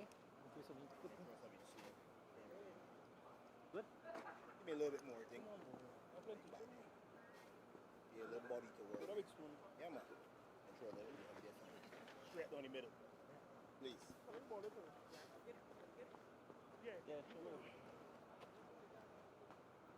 If you just joined us, the TNT Red Force trying their best to defend their total. The Jamaica Scorpions, they need 111 more to win from 108 deliveries, and we see the reintroduction of Terence Hines.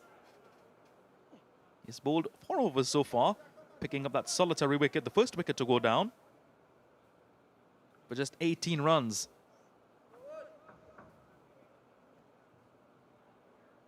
Reminder, coming up on Sunday, certainly going to be a Super Sunday, will be the TNT Red Force taking on the Guyana Harpy Eagles.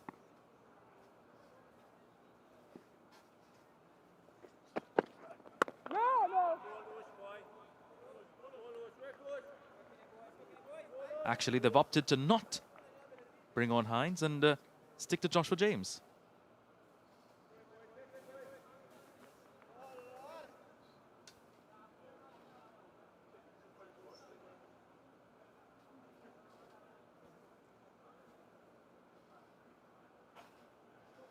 Yeah, they're throwing the deep all square of the wicket. So it does suggest the length he's looking to bowl. He's executed so far. But as a batter, can you counter that? Can you just advance maybe? Find a way to throw off his length. Mid-off and mid-on in the circle.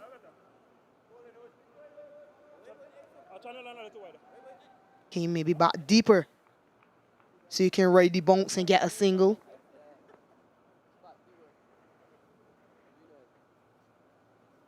And you want to see the batters thinking this way. You already know the length he's looking to bowl.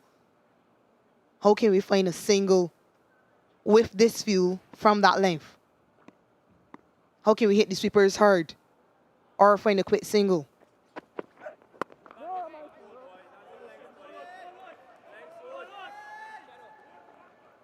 Barnes has faced 51 deliveries now.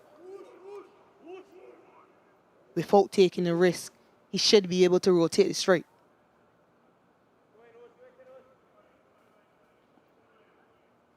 Subtle adjustments from the batters needed.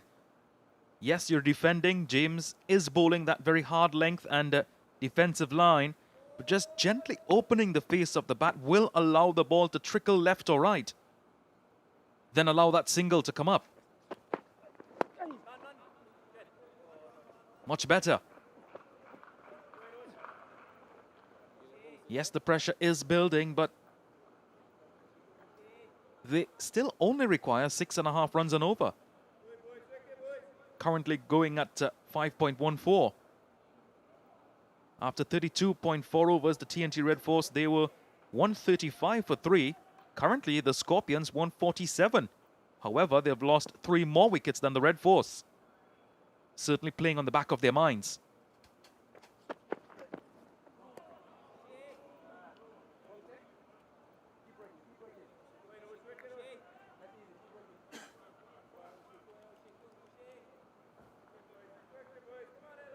He's been exceptional in this second spell. Joshua James hasn't overpitched. Executed well and ball to the field set. You have to find a way to revert pressure onto him.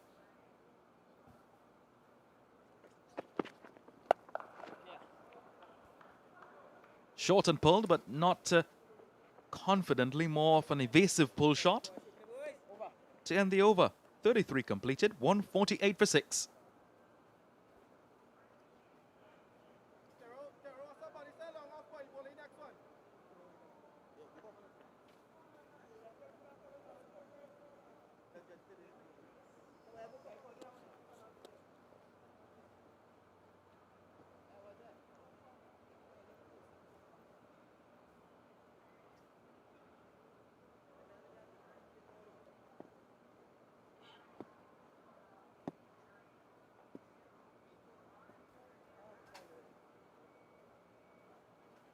Across in Hamilton, though, down under. In New Zealand, the West Indies will be taking on New Zealand. And the toss has already been decided. The Windies will bat first. So remember, when you leave us here this evening, after this match, be sure to go support the West Indies virtually. Send all your positive energies to the men in maroon. And when you're supporting, be sure to tag Windies Cricket on their various social media platforms and be part of the over 10 million followers joining the action at Windies Cricket.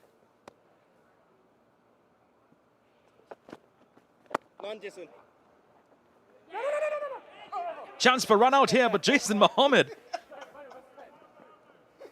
is flat on his back. All smiles around, though. He's a young chap, just, what, 39 years old? Yeah, only faced 102 deliveries today. Good enough. No matter how hard he tried, just couldn't regain his footing, Jason Mohammed.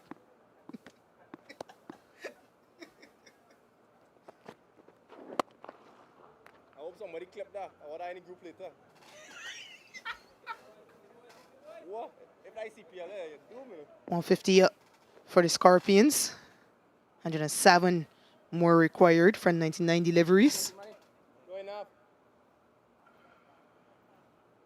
Is after this over if you choose?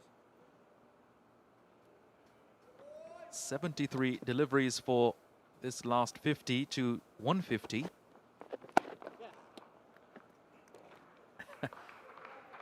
Quite a light moment. Not sure if you at home or viewing on your mobile devices would have heard Joshua Da Silva. Hope the broadcast team gets it, he says. He'll be trending all over social media tonight.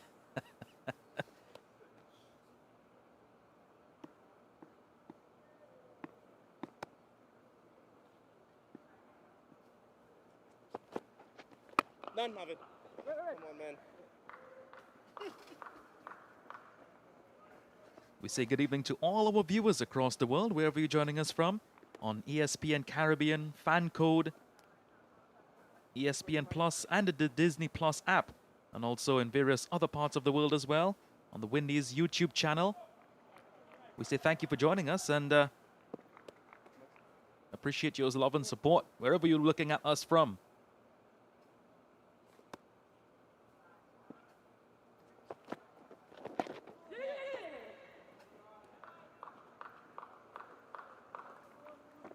Single to end the over. 34 gone. 153 for 6.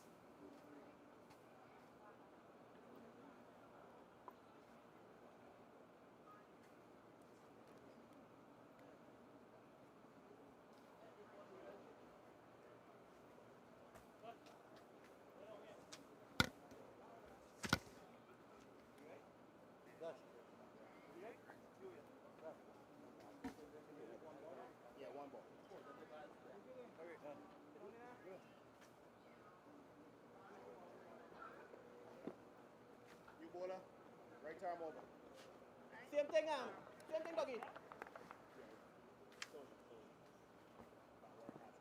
And still within touching distance, Jamaica Scorpions.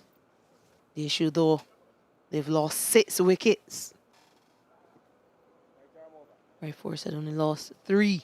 So they were able to power towards the back end of their innings. Yeah, Terrence Sainz, man responsible for that first wicket of Carlos Brown, back in for his second spell.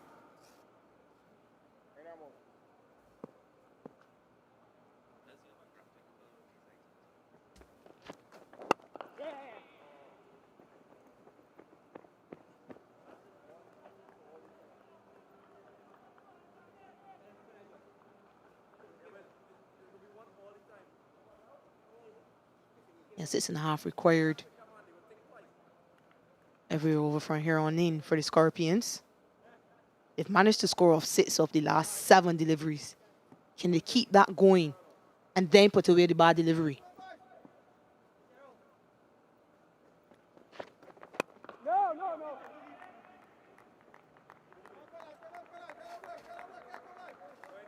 It seems easy though, 6.5 runs and over. Some may say you can get 6 singles or pick up a couple in between, maybe the odd boundary every other over. However, you still have that additional pressure, knowing that you need to bat extra cautiously because you're already 6 wickets down. Yeah, the issue is, and we need viewers to understand this. Every time they don't get that required rate, the rate keeps climbing. So it's easy to say we're still close enough. Every time they fail to get that 6.5 and over, it continues to climb. You don't want it to get beyond 8, and you've lost so many wickets. We know what Javar Royal can do, but you don't want to leave too much for him to do.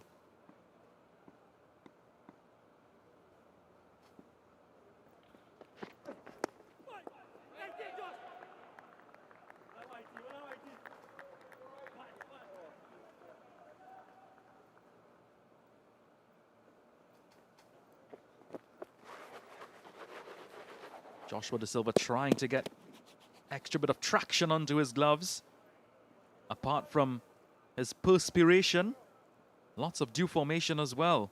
And every time the ball hits the glove, you get that additional bit of moisture onto the rubber.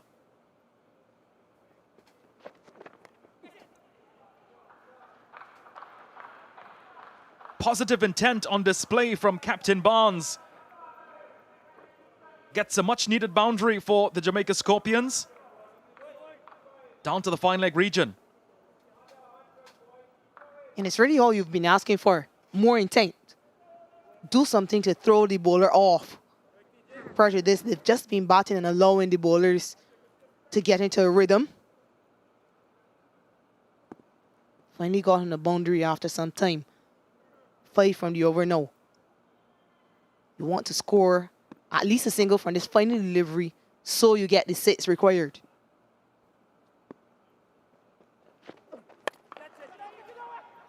Shots of catch it, it's in the air, but will fall very short of the fielder, who is patrolling in the cover. Satvrohan Rambaran, our substitute fielder, is on for Keon Otley.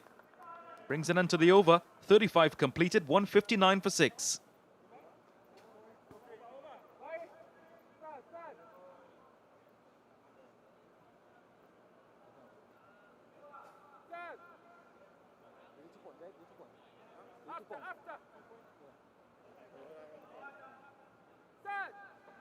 After 35 overs, Jamaica Scorpions 159 for 6.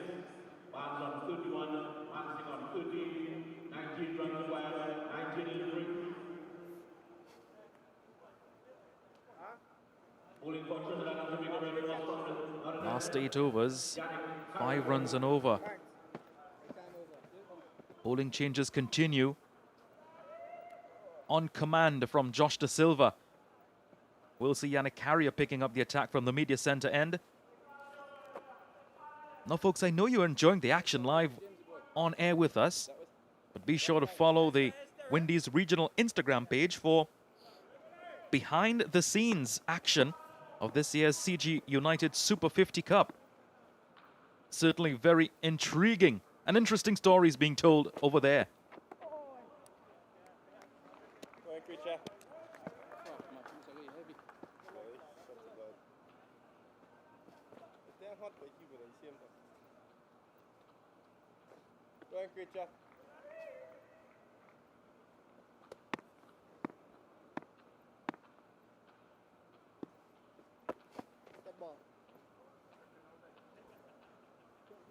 Will be a scene we will grow accustomed to as the night continues with 15 overs remaining. The ball just slipping out of the palms and the grip of Carrier. Phalanges needs to be extremely dry to grip that leather ball.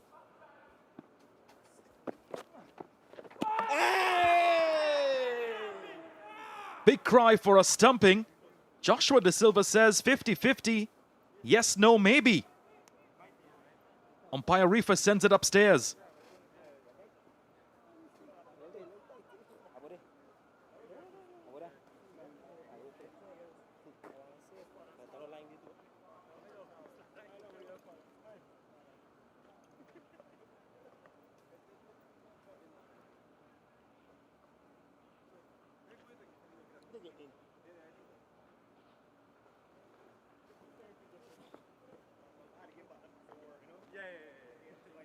Nah, that close. You gotta go first. That close.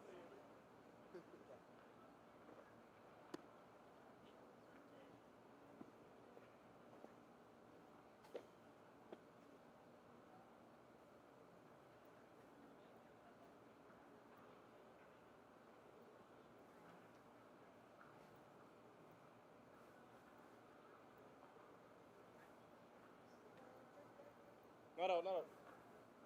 Yeah, I'd say not out.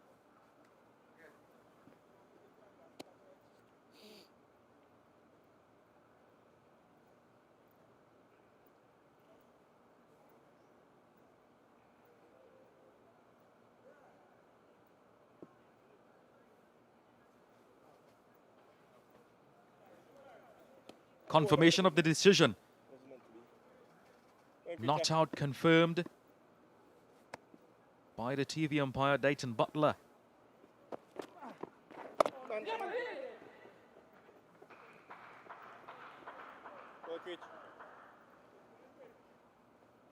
It's been a real circumspect innings from Captain Brad Barnes. He's played extremely cautious. So now it's time to show a bit more intent. Be a bit more positive in his stroke play. Look to counter the economic bowling from the TNT Red Force.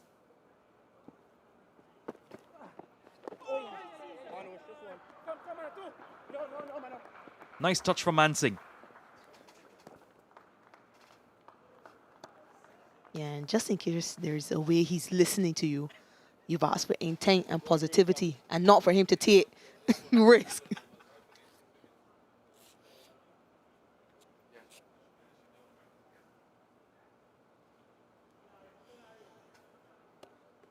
You have to think he is key to then getting over the line, Brad Barnes.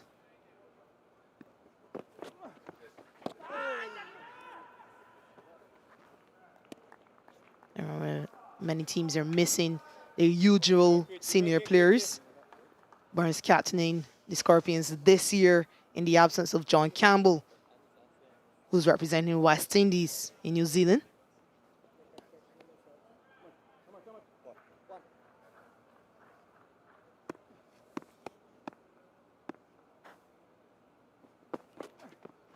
Catch it. Oh, you right? Flighted delivery and unable to capitalize on it. But Barnes struck on his chin, ricocheted off the surface. Hope all is well with him though. Seems to be okay. End of the over, 36 gone, 161 for 6.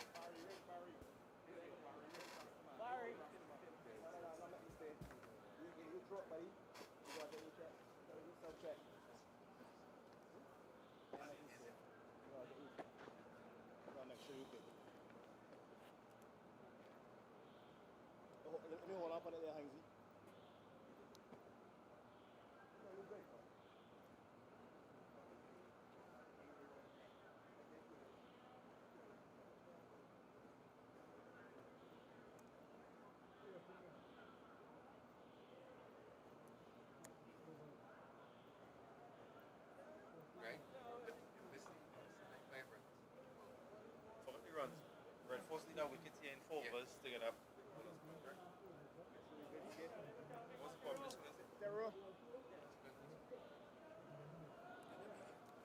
Yeah, comparison after 36 overs, 162 for 3, 161 for 6. The difference really being the number of wickets lost by the Jamaica Scorpions.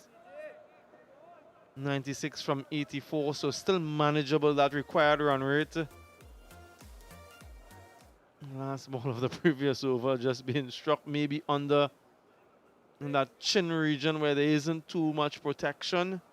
Barnes and Mansingh looking to get their team over the line. It'll be Terence Hines to continue.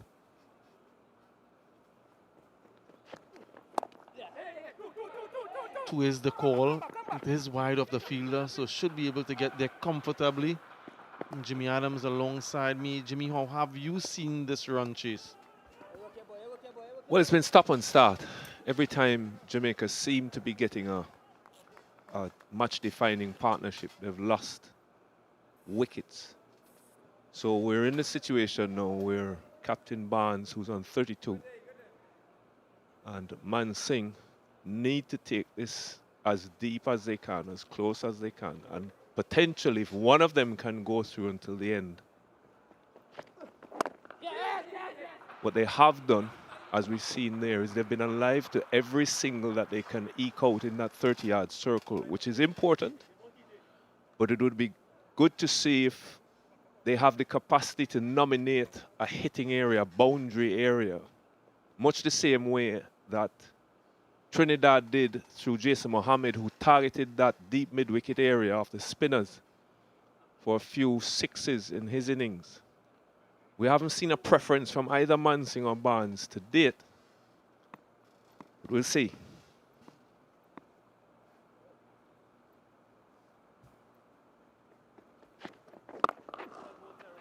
Very well kept out.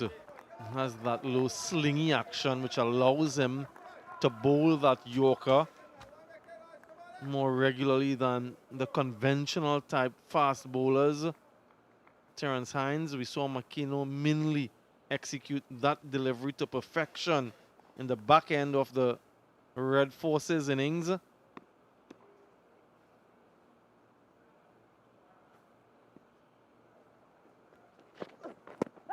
Huge shout. And going down the leg side. And so adjudged as well. And just a little nod of the head to the question asked as to whether or not it was going down the leg side. Red Force need another wicket in this phase within the next 3 overs or so to get that bonus point for taking 5 wickets or more in power play 2. They've taken 4 wickets so far in this phase of the innings, 2 in power play 1, so they missed that bonus point in the first one. Can they get the wicket and get that point in power play 2? 13 overs remaining, Jimmy. Still a long time in the game, but sometimes as a batter you think that it's less than it really is. Well, let's say you have more time than you think. Pressure just makes you think that you have less time, sometimes less balls than are available. But do you not find it interesting that in this competition, the split between bonus points potentially and the points that you'd get for an outright win, the differential is so great. I mean, it's a huge difference in points available.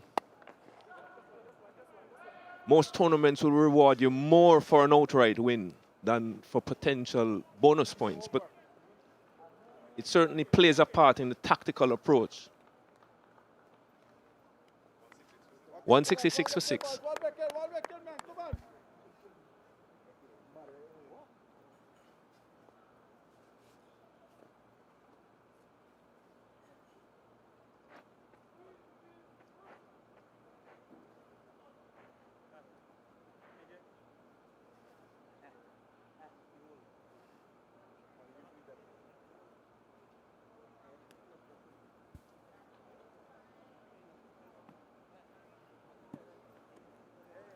Neck and neck at the moment, certainly in terms of runs at a similar stage in the innings, 91 from 78. And still a lot of work to be done, but the fight continues.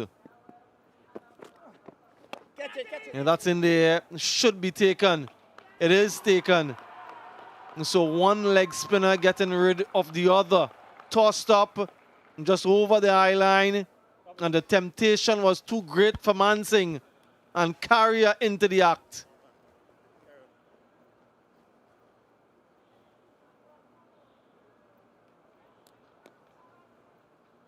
Well-flighted delivery from Carrier. Mansing splicing it and only managing to get just high to backward point. Easy catch in the end. And Trinidad get, as you say, another bonus point here, Sammy. 166 for 7, Mansing goes for 18.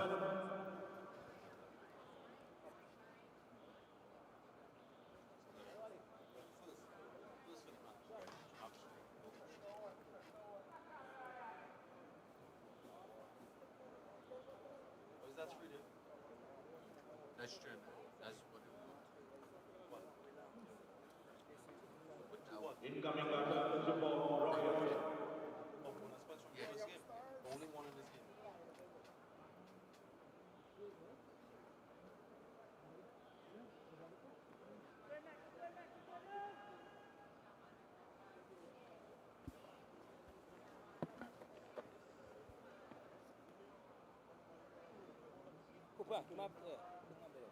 Seven wickets down in strides. Javor Royal, best of 73 in this format. And his team, well, they need him now more than ever. Still 91 runs required. They'll have to rebuild yet again. Every time they get a useful partnership, the Red Force strike back. This time through Yannick Carrier, and it was the first bonus point recorded in this contest. Believe it or not, with all of the points available, that catch has given the Red Force their first bonus point. Now they're looking for bowling. Water delivery. The googly from Yannick Carrier. And absolutely befuddled is Javor Royal. A great start to the over, 2 wickets and 2 balls. He'll be on a hat-trick. Look at that smile. Bemused, bewildered, and now back in the hut. Well, nothing pleases a wrist spinner more than seeing a googly do what that one did. Korea has gotten his man. He's off running. He's off celebrating. Royal opening up to cut. And it's safe to say he did not pick that one, Sammy. Totally at sea. And the whole Trinidad and Tobago Red Force enjoying that delivery. Happy for Korea. Royal goes for naught, 166 for 8.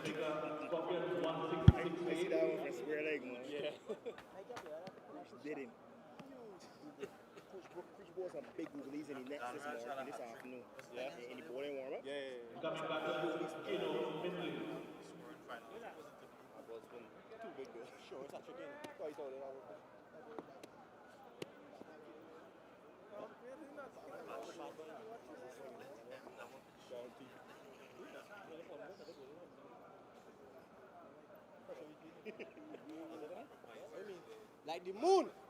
Hey, yo, you got yourself upset, you know. I know nozzle. If it's one man going down swinging his nozzle shot. Yeah, you're right. I know that. Straight pitch to that guy.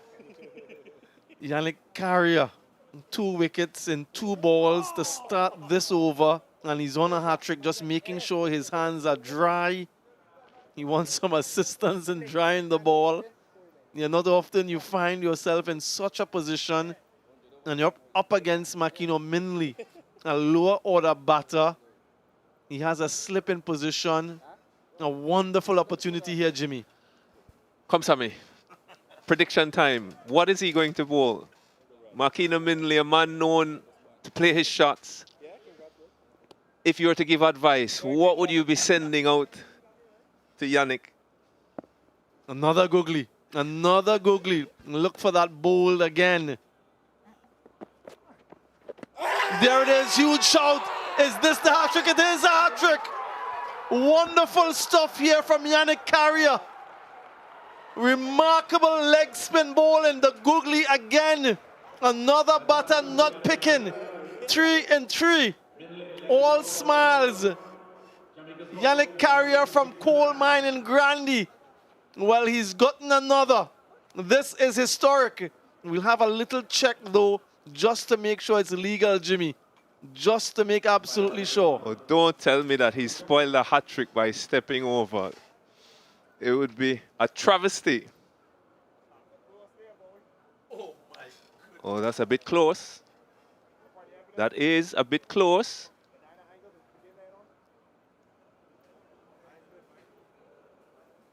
This would be an absolute shame for the Red Force if Korea has missed out on a hat-trick.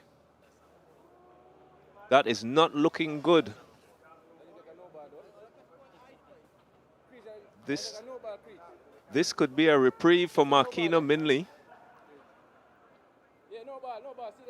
from a different angle, and he looks to have overstepped.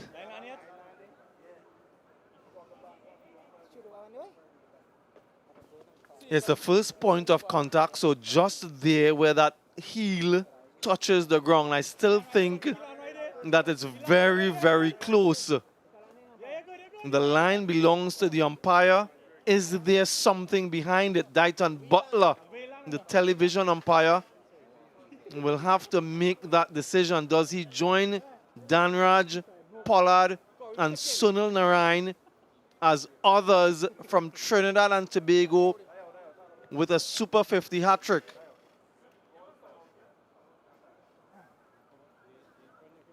And is this history for Yannick Carrier? I think it is. I think he gets away, and now he can celebrate a sigh of relief.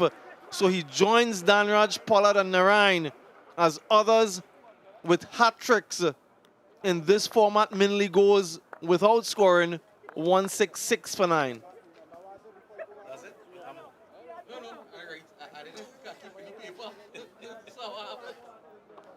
Good call, boy.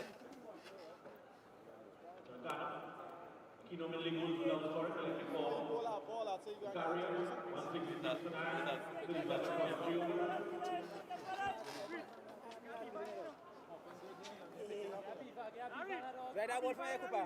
Yeah, Beaver. You just go and bat there, Chana Polo. You taking up too much.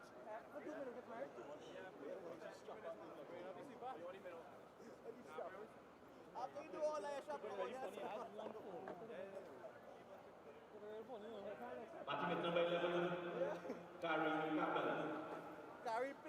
What an over from Yannick Carrier. Wicket, wicket, wicket. Too much. Another hat-trick for Trinidad and Tobago. And history for him, Carrie Campbell, the new and final batter for the Jamaica Scorpions. He's left-handed. So does he go for another googly with the slip in position? Maybe get a gully as well. This is the hat-trick delivery, Jimmy. Perfectly pitched, perfect line, got in between bat and pad, hit Minley on the back leg, and I would say a pretty easy decision in the end for the umpire. And look at the scenes of celebration. What a night for Korea.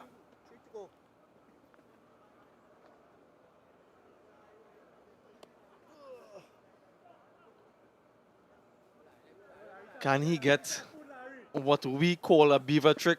Other parts of the world, they call it a double hat-trick. 4 and 4. Can he do it? It's the regulation leg spin. Why did he change? Another googly, Yannick.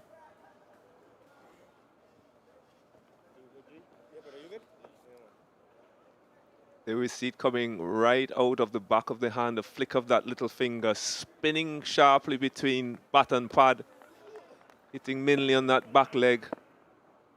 Once it got past that bat and hit that back leg, chances are it was always going to be given out.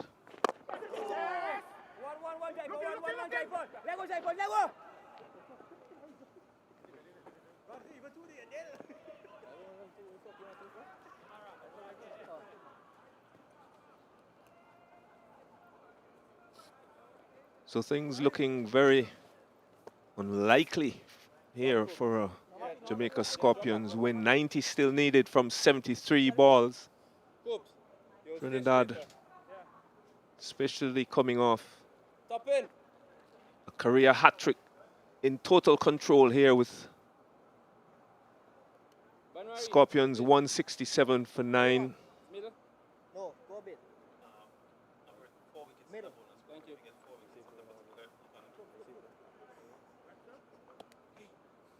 Go ahead, Creature.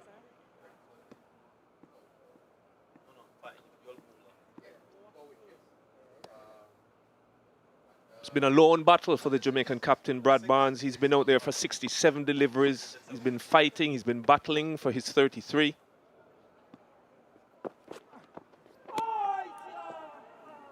And dot ball to finish the 38th over. Jamaica 167 for 9.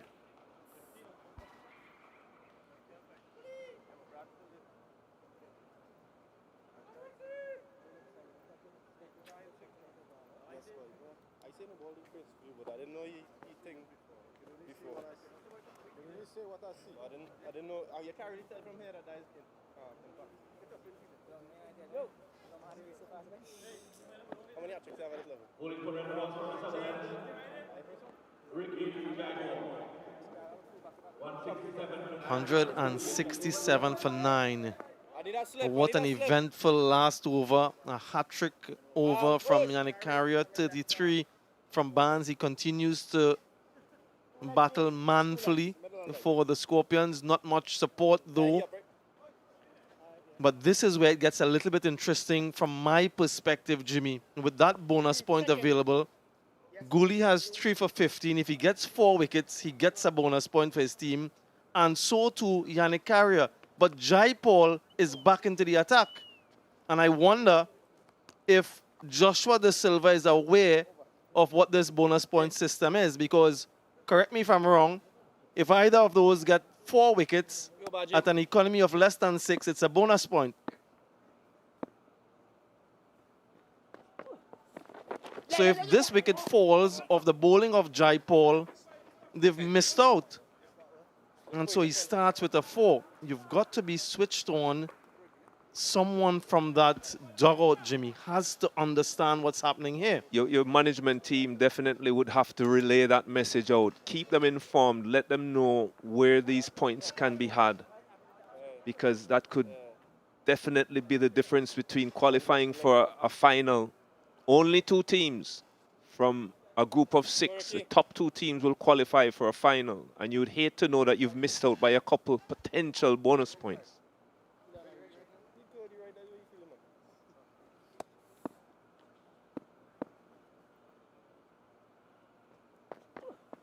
Wait on. On the other hand, they might be thinking about giving Jai Paul an opportunity to get his first wicket in this format. But for me, that bonus point will be critical. They're going down the leg side and too easy. Looking to finish off things. The red force. Wait.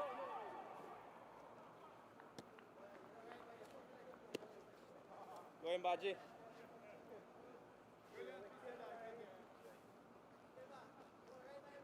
Yeah, you like that dive?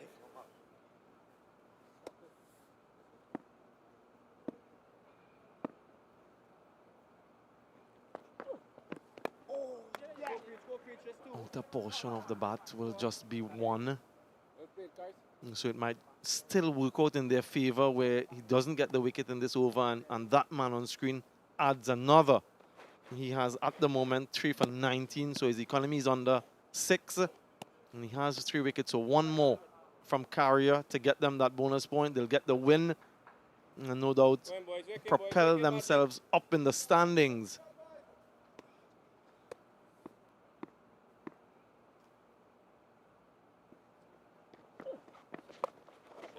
What a shot. Slug, reverse, switch hit. Is how that can be described. Interesting shot, well played. Transferred weight on the other foot very quickly, got down, got under the ball, and managed to get height and enough power behind it. And this is interesting, Sammy, because you look at a shot like that played and you say, listen, if that had been employed maybe 20 overs before, you could have caused a bit of confusion amongst the opposition bowling. You could have opened up areas in the outfield. So it's a good sign going forward, but it's might be a little bit too late for this situation. Important dot, because it keeps Campbell on strike. 176 for 9.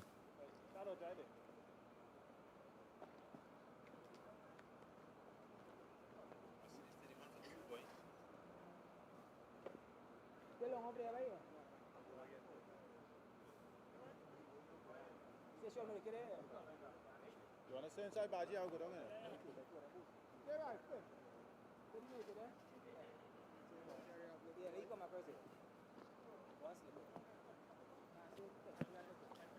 Gully an economy of 3.75, Carrier economy of 4.75. Just the 1 wicket to get. You think that it should be a victory for the Red Force with 81 needed from 66 deliveries. Still has that slipping operation. Which way? Can he lure Campbell into something false?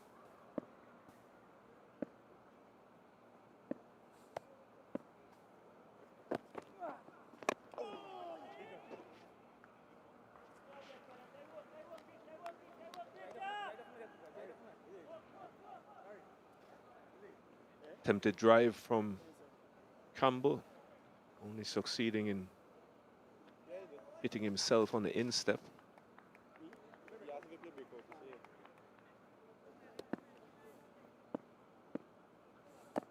Trinidad searching for that 4th wicket for Correa. That would give an extra bonus point. A sweep and a good one. Behind square for a single. So showing some ability with the bat, Campbell. He moves to 7 from 8 deliveries.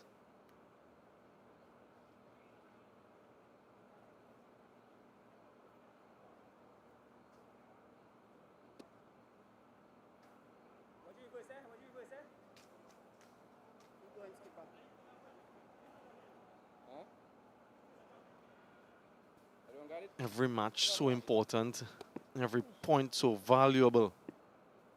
We want to be in the top 2 because that's all we require. That was struck sweetly and misfielded. It almost deserved for the substitute fielder, Satragan Rambaran, on the field. Not able to stop that one. Really should have been stopped. Again, I'm going to ask a question. On good length balls, you've played on this occasion a really good sweep shot. Over before, a very good reverse sweep. Where have these shots been in the middle overs when a couple of boundaries could have released some pressure and put some pressure back on the slow bowlers from Trinidad and Tobago?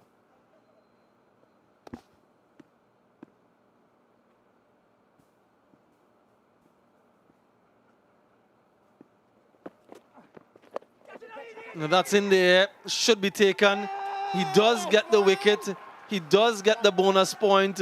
And the Red Force, well, they do get their first victory of this season's tournament. A hat-trick for Carrier, a 4-wicket haul. A wonderful bowling display and a comprehensive victory for the Trinidad and Tobago Red Force as they win by 75 runs.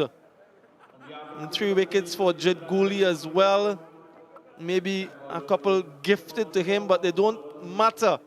All that matters is that they've won the match. And they're at home, remember. Last won this tournament in 2023. The most dominant team in the history of this tournament. And that was the final rights. The wicket off the captain.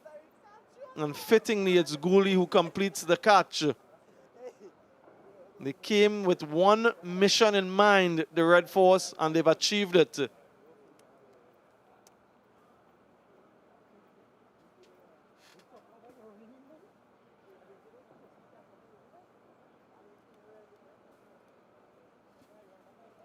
They lost the toss, they were inserted, they had a slow innings throughout, slow but steady, and got up to 256.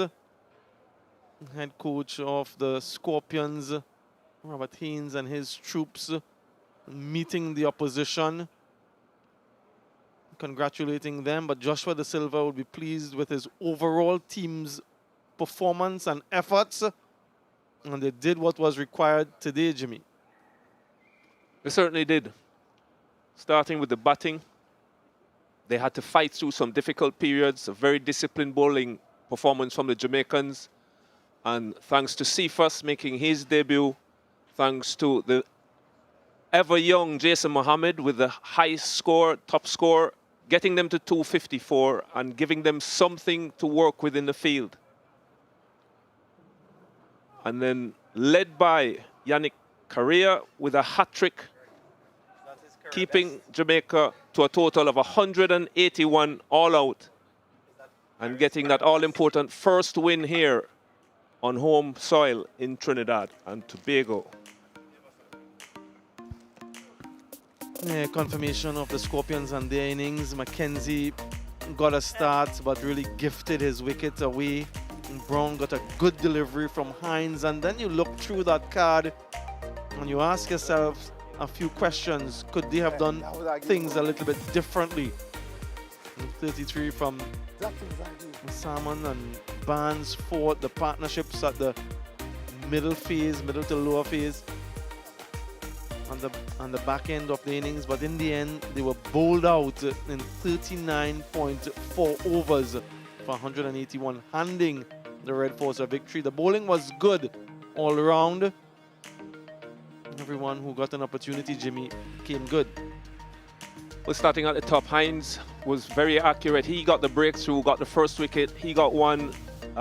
James with a single wicket. Goalie got some important wickets in the middle. As you say, some of them might have been classified as soft. He won't think that. And then Korea at the end, 4 wickets, including a hat-trick to seal this win for Trinidad and Tobago Red Force. All right, the Red Force inserted half centuries from Jason Mohammed and Cephas Cooper on debut for Trinidad and Tobago. Of course, he's played this format before, got them up to 256. The Scorpions, well, in reply, 181. No one in their batting lineup could muster 50 or more. It was Carrier with a hat-trick, a 4-wicket haul, and a bonus point for the Red Force, giving them a 75-run win in their first match here at the Brian Lara Cricket Academy.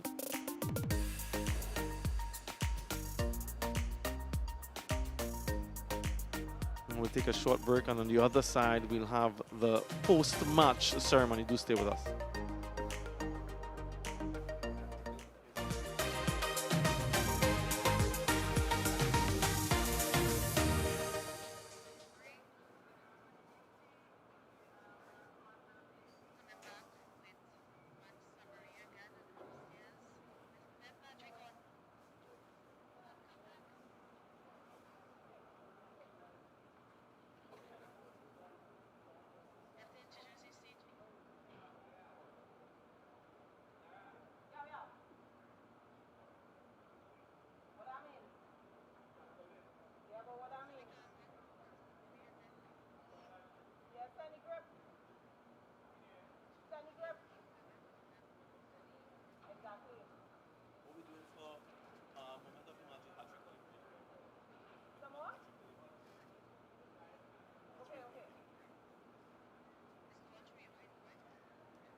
Welcome back to the Brian Lara Cricket Academy. We've just witnessed the completion of the match between the Trinidad and Tobago Red Force and the Jamaica Scorpions. The Red Force got to 256 for 8, and they were able to dismiss the Scorpions in 39.4 overs for 181. A handsome win for the Red Force by 75 runs. Time now for the CG United moment of the match. And what a moment it was. A wonderful, wonderful display from Yannick Carrier. One that he will remember for a long time. That was the first Mansing holding out. Jed Gully, the catcher. And then look at that. Bamboozled. And then the hat-trick delivery. 2 googlies in succession. And the celebrations are raw from Yannick Carrier and his teammates. The CG United moment of the match. Let's head pitch side where we have that post-match ceremony. Welcome to the post-match presentation ceremony of this encounter between the TNT Red Force and the Jamaica Scorpions, one in which the TNT Red Force won convincingly by 75 runs. Congrats to the men in red, white and black. We would like to thank our sponsors, our official sponsors, for making this tournament a possibility. CG United, the title sponsor, Betcade Sports, Dasani, Courts, Macron, Coca-Cola and Powerade. Firstly, we'd like to do the post-match presentation of the player of the match for this encounter. And to do the presentation, we have Joel Rampersad, the claims officer at CG United. Our player of the match today, none other than Yannick Carrier, taking 4 wickets for 24 runs, including a magnificent hat-trick. We say congratulations to Yannick Carrier on a wonderful performance. Yannick, if you were to spare some time with us. Firstly, congratulations on the victory for you and your team. But tell us about your emotions going through that 3rd wicket to get the hat-trick. First of all, I want to thank God, for giving me strength and courage to come out here and play some cricket. I thought getting the hat-trick, my heart was in my hand. I thought it was a no ball as well. So, but it was a fantastic feeling, and I'm happy that I could help my side win this game. How does it feel coming back into the wickets after being absent for a little bit? Yeah, it's been good. I have a tough year, with injuries and stuff like that. And it feels great to be back on the park, and contributing and helping my side win again. Tell us about the team morale after this victory. With this victory and with another victory, I thought, the camp is fantastic. A very, very nice bunch of guys. And I thought, the skippers leading the side really well. And for us, to learn from this game as well. Just some positives and some work to be done in different departments of the game. And we look forward to the other game. Yannick, congratulations. All the best. Thank you, man. We would like to invite the captain coming second today, Brad Barnes of the Jamaica Scorpions. Brad, unfortunately, you and your team losing out on this occasion. But where do you think it went wrong? I thought we lost wicket at crucial times, and that is the reason why we lost today. I thought our batters need a bit more application, and I think if that was applied, we would have won this game today. You bowled well. You stuck to your basics and bowled in good areas. But do you think at the halfway point that target was chaseable? Of course. I mean, the pitch wasn't the normal Brian Lara pitch. It was a bit difficult to bat, and just, as I said, a little bit more application, we would have got that square. Now moving forward, you sort of in a must-win situation for the remaining 3 matches. Yes. How do you think you and your team needs to move forward? I mean, just keep it simple. Give simple things for long. As we can learn from Trinidad, they did simple things for long, and they come out victorious today. So we could learn from Trinidad today. Commiserations on today's game, and all the best moving forward. Thank you very much. Josh Da Silva will join us. Josh, congratulations on this victory. Tell us about firstly, what were you telling Yannick Carrier on that hat-trick delivery? There's not much you could tell him. When he's in a rhythm, he's in a rhythm. So the first spell he had, he didn't go his way. He wasn't gripping the ball as well as he could. But, I mean, he came back and does what he does. You could have heard Terror saying, tell the world he's back. So we know that cry when he's bowling well. That means we're going to be outing teams down and getting victory. So it's good to see. At the halfway point, do you think that total was enough? Yeah, we thought it was good enough for the wicket that we had out there. Jason had said 250 and we win by 13 runs. We ended up winning by 70 odd runs. But it was a very difficult wicket. It looked, Cephas Cooper did very well. I thought he was batting on a different wicket, but everybody was struggling. I couldn't find a rhythm. Jason struggled as well. Even though he got 87, it took him a while to actually get in and play those shots. But yeah, it was really good to see those boys get some runs and put up that total for us. I know your focus was on the match, but 3 bonus points added to the 4 for the win. And certainly looking forward to Sunday's encounter. Tell us about the momentum moving into that match. Yeah, really important in a shortened version of the tournament as well. Only 5 games, you lose one and you're fighting down at the bottom or fighting for a spot in the top 2 with no semi-final as well when the top 2 goes through. So yeah, the momentum is really important. Hopefully we can carry this into Sunday against Guyana and hopefully get the victory again and do what we did. Josh, thanks for being with us. All the best. Thank you. Thank you. What does that mean for the table? By virtue of getting 7 points today, they move into 3rd position on 9 points. The Pride on 16, Volcanoes on 15. A lot of work for the Scorpions to do, the Hurricanes and the Happy Eagles. Top 2 teams qualify for the final, and so you need to be up in those positions. Well, we have a rest day tomorrow, but right here at the Brian Lara Cricket Academy on Sunday, it's the Red Force. Again, they'll be in action, but this time it will be against the Guyana Happy Eagles. An important match for the Happy Eagles in particular, but important nonetheless for both these teams. We hope that we can see you all on Sunday, or that you can continue following the CG United Super 50 Cup. Live action coming your way on Sunday, 2 p.m. local time. We want to thank all of you again for the presence of your company, and we look forward to more of the same on Sunday. Chance. Return to him. But too soft.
It's time now for the CG United moment of the match. And it's that man, Yannick Carrier. A hat-trick for him.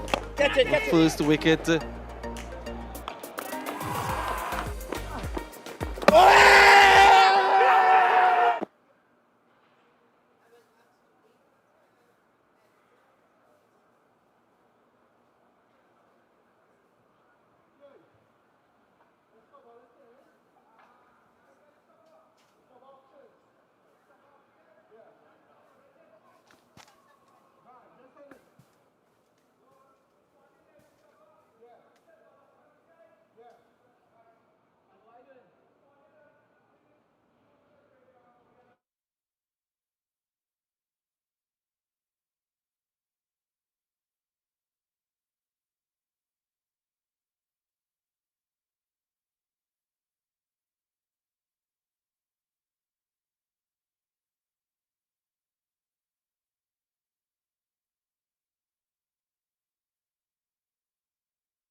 Come on, stop! Get him! Oh, fuck.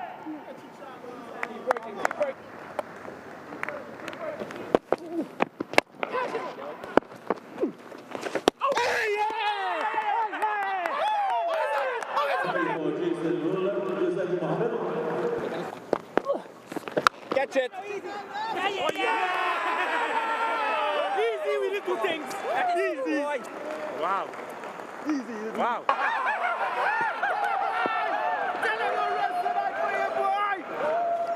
Drinks, boys, drink. Don't do that.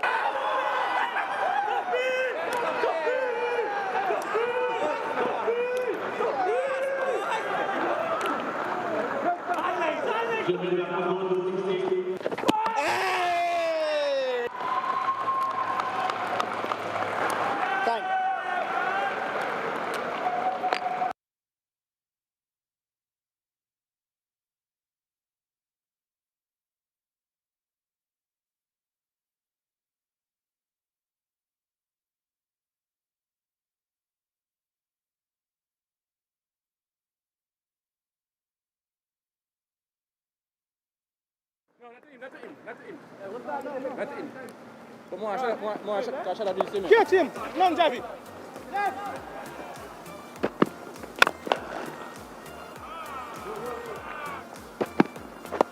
Mano. Come on, team. Come on, team. Left.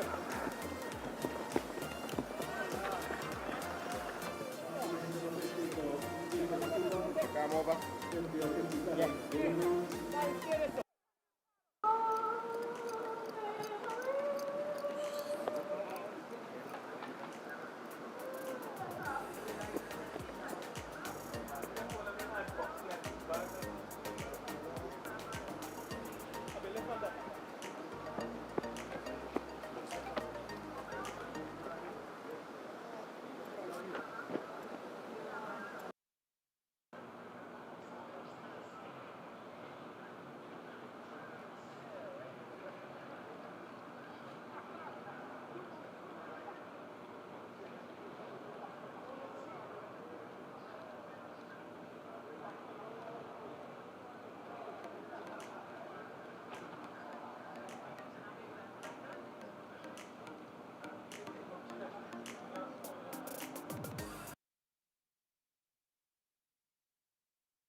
No, not him. Not him. Not him. Not him. Catch him. Non Javi.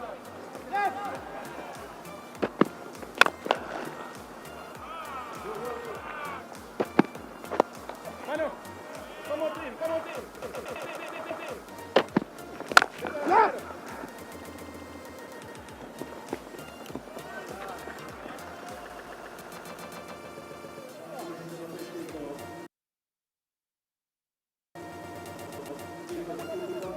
Come over.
Catch him! Run, Javi! Yes!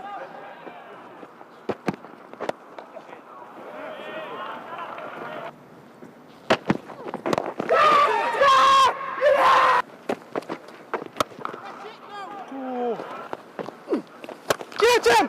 Catch him! Yeah!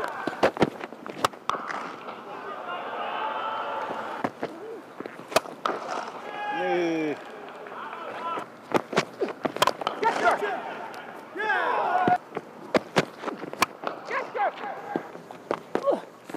Catch it! I'll never. Oh.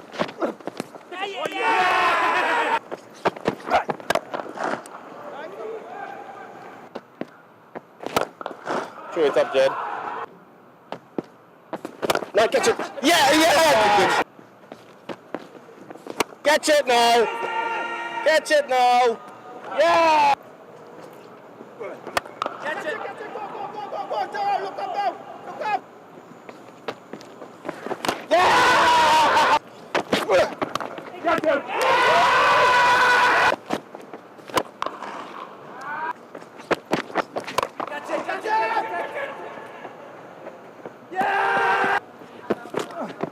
Catch it! Catch it!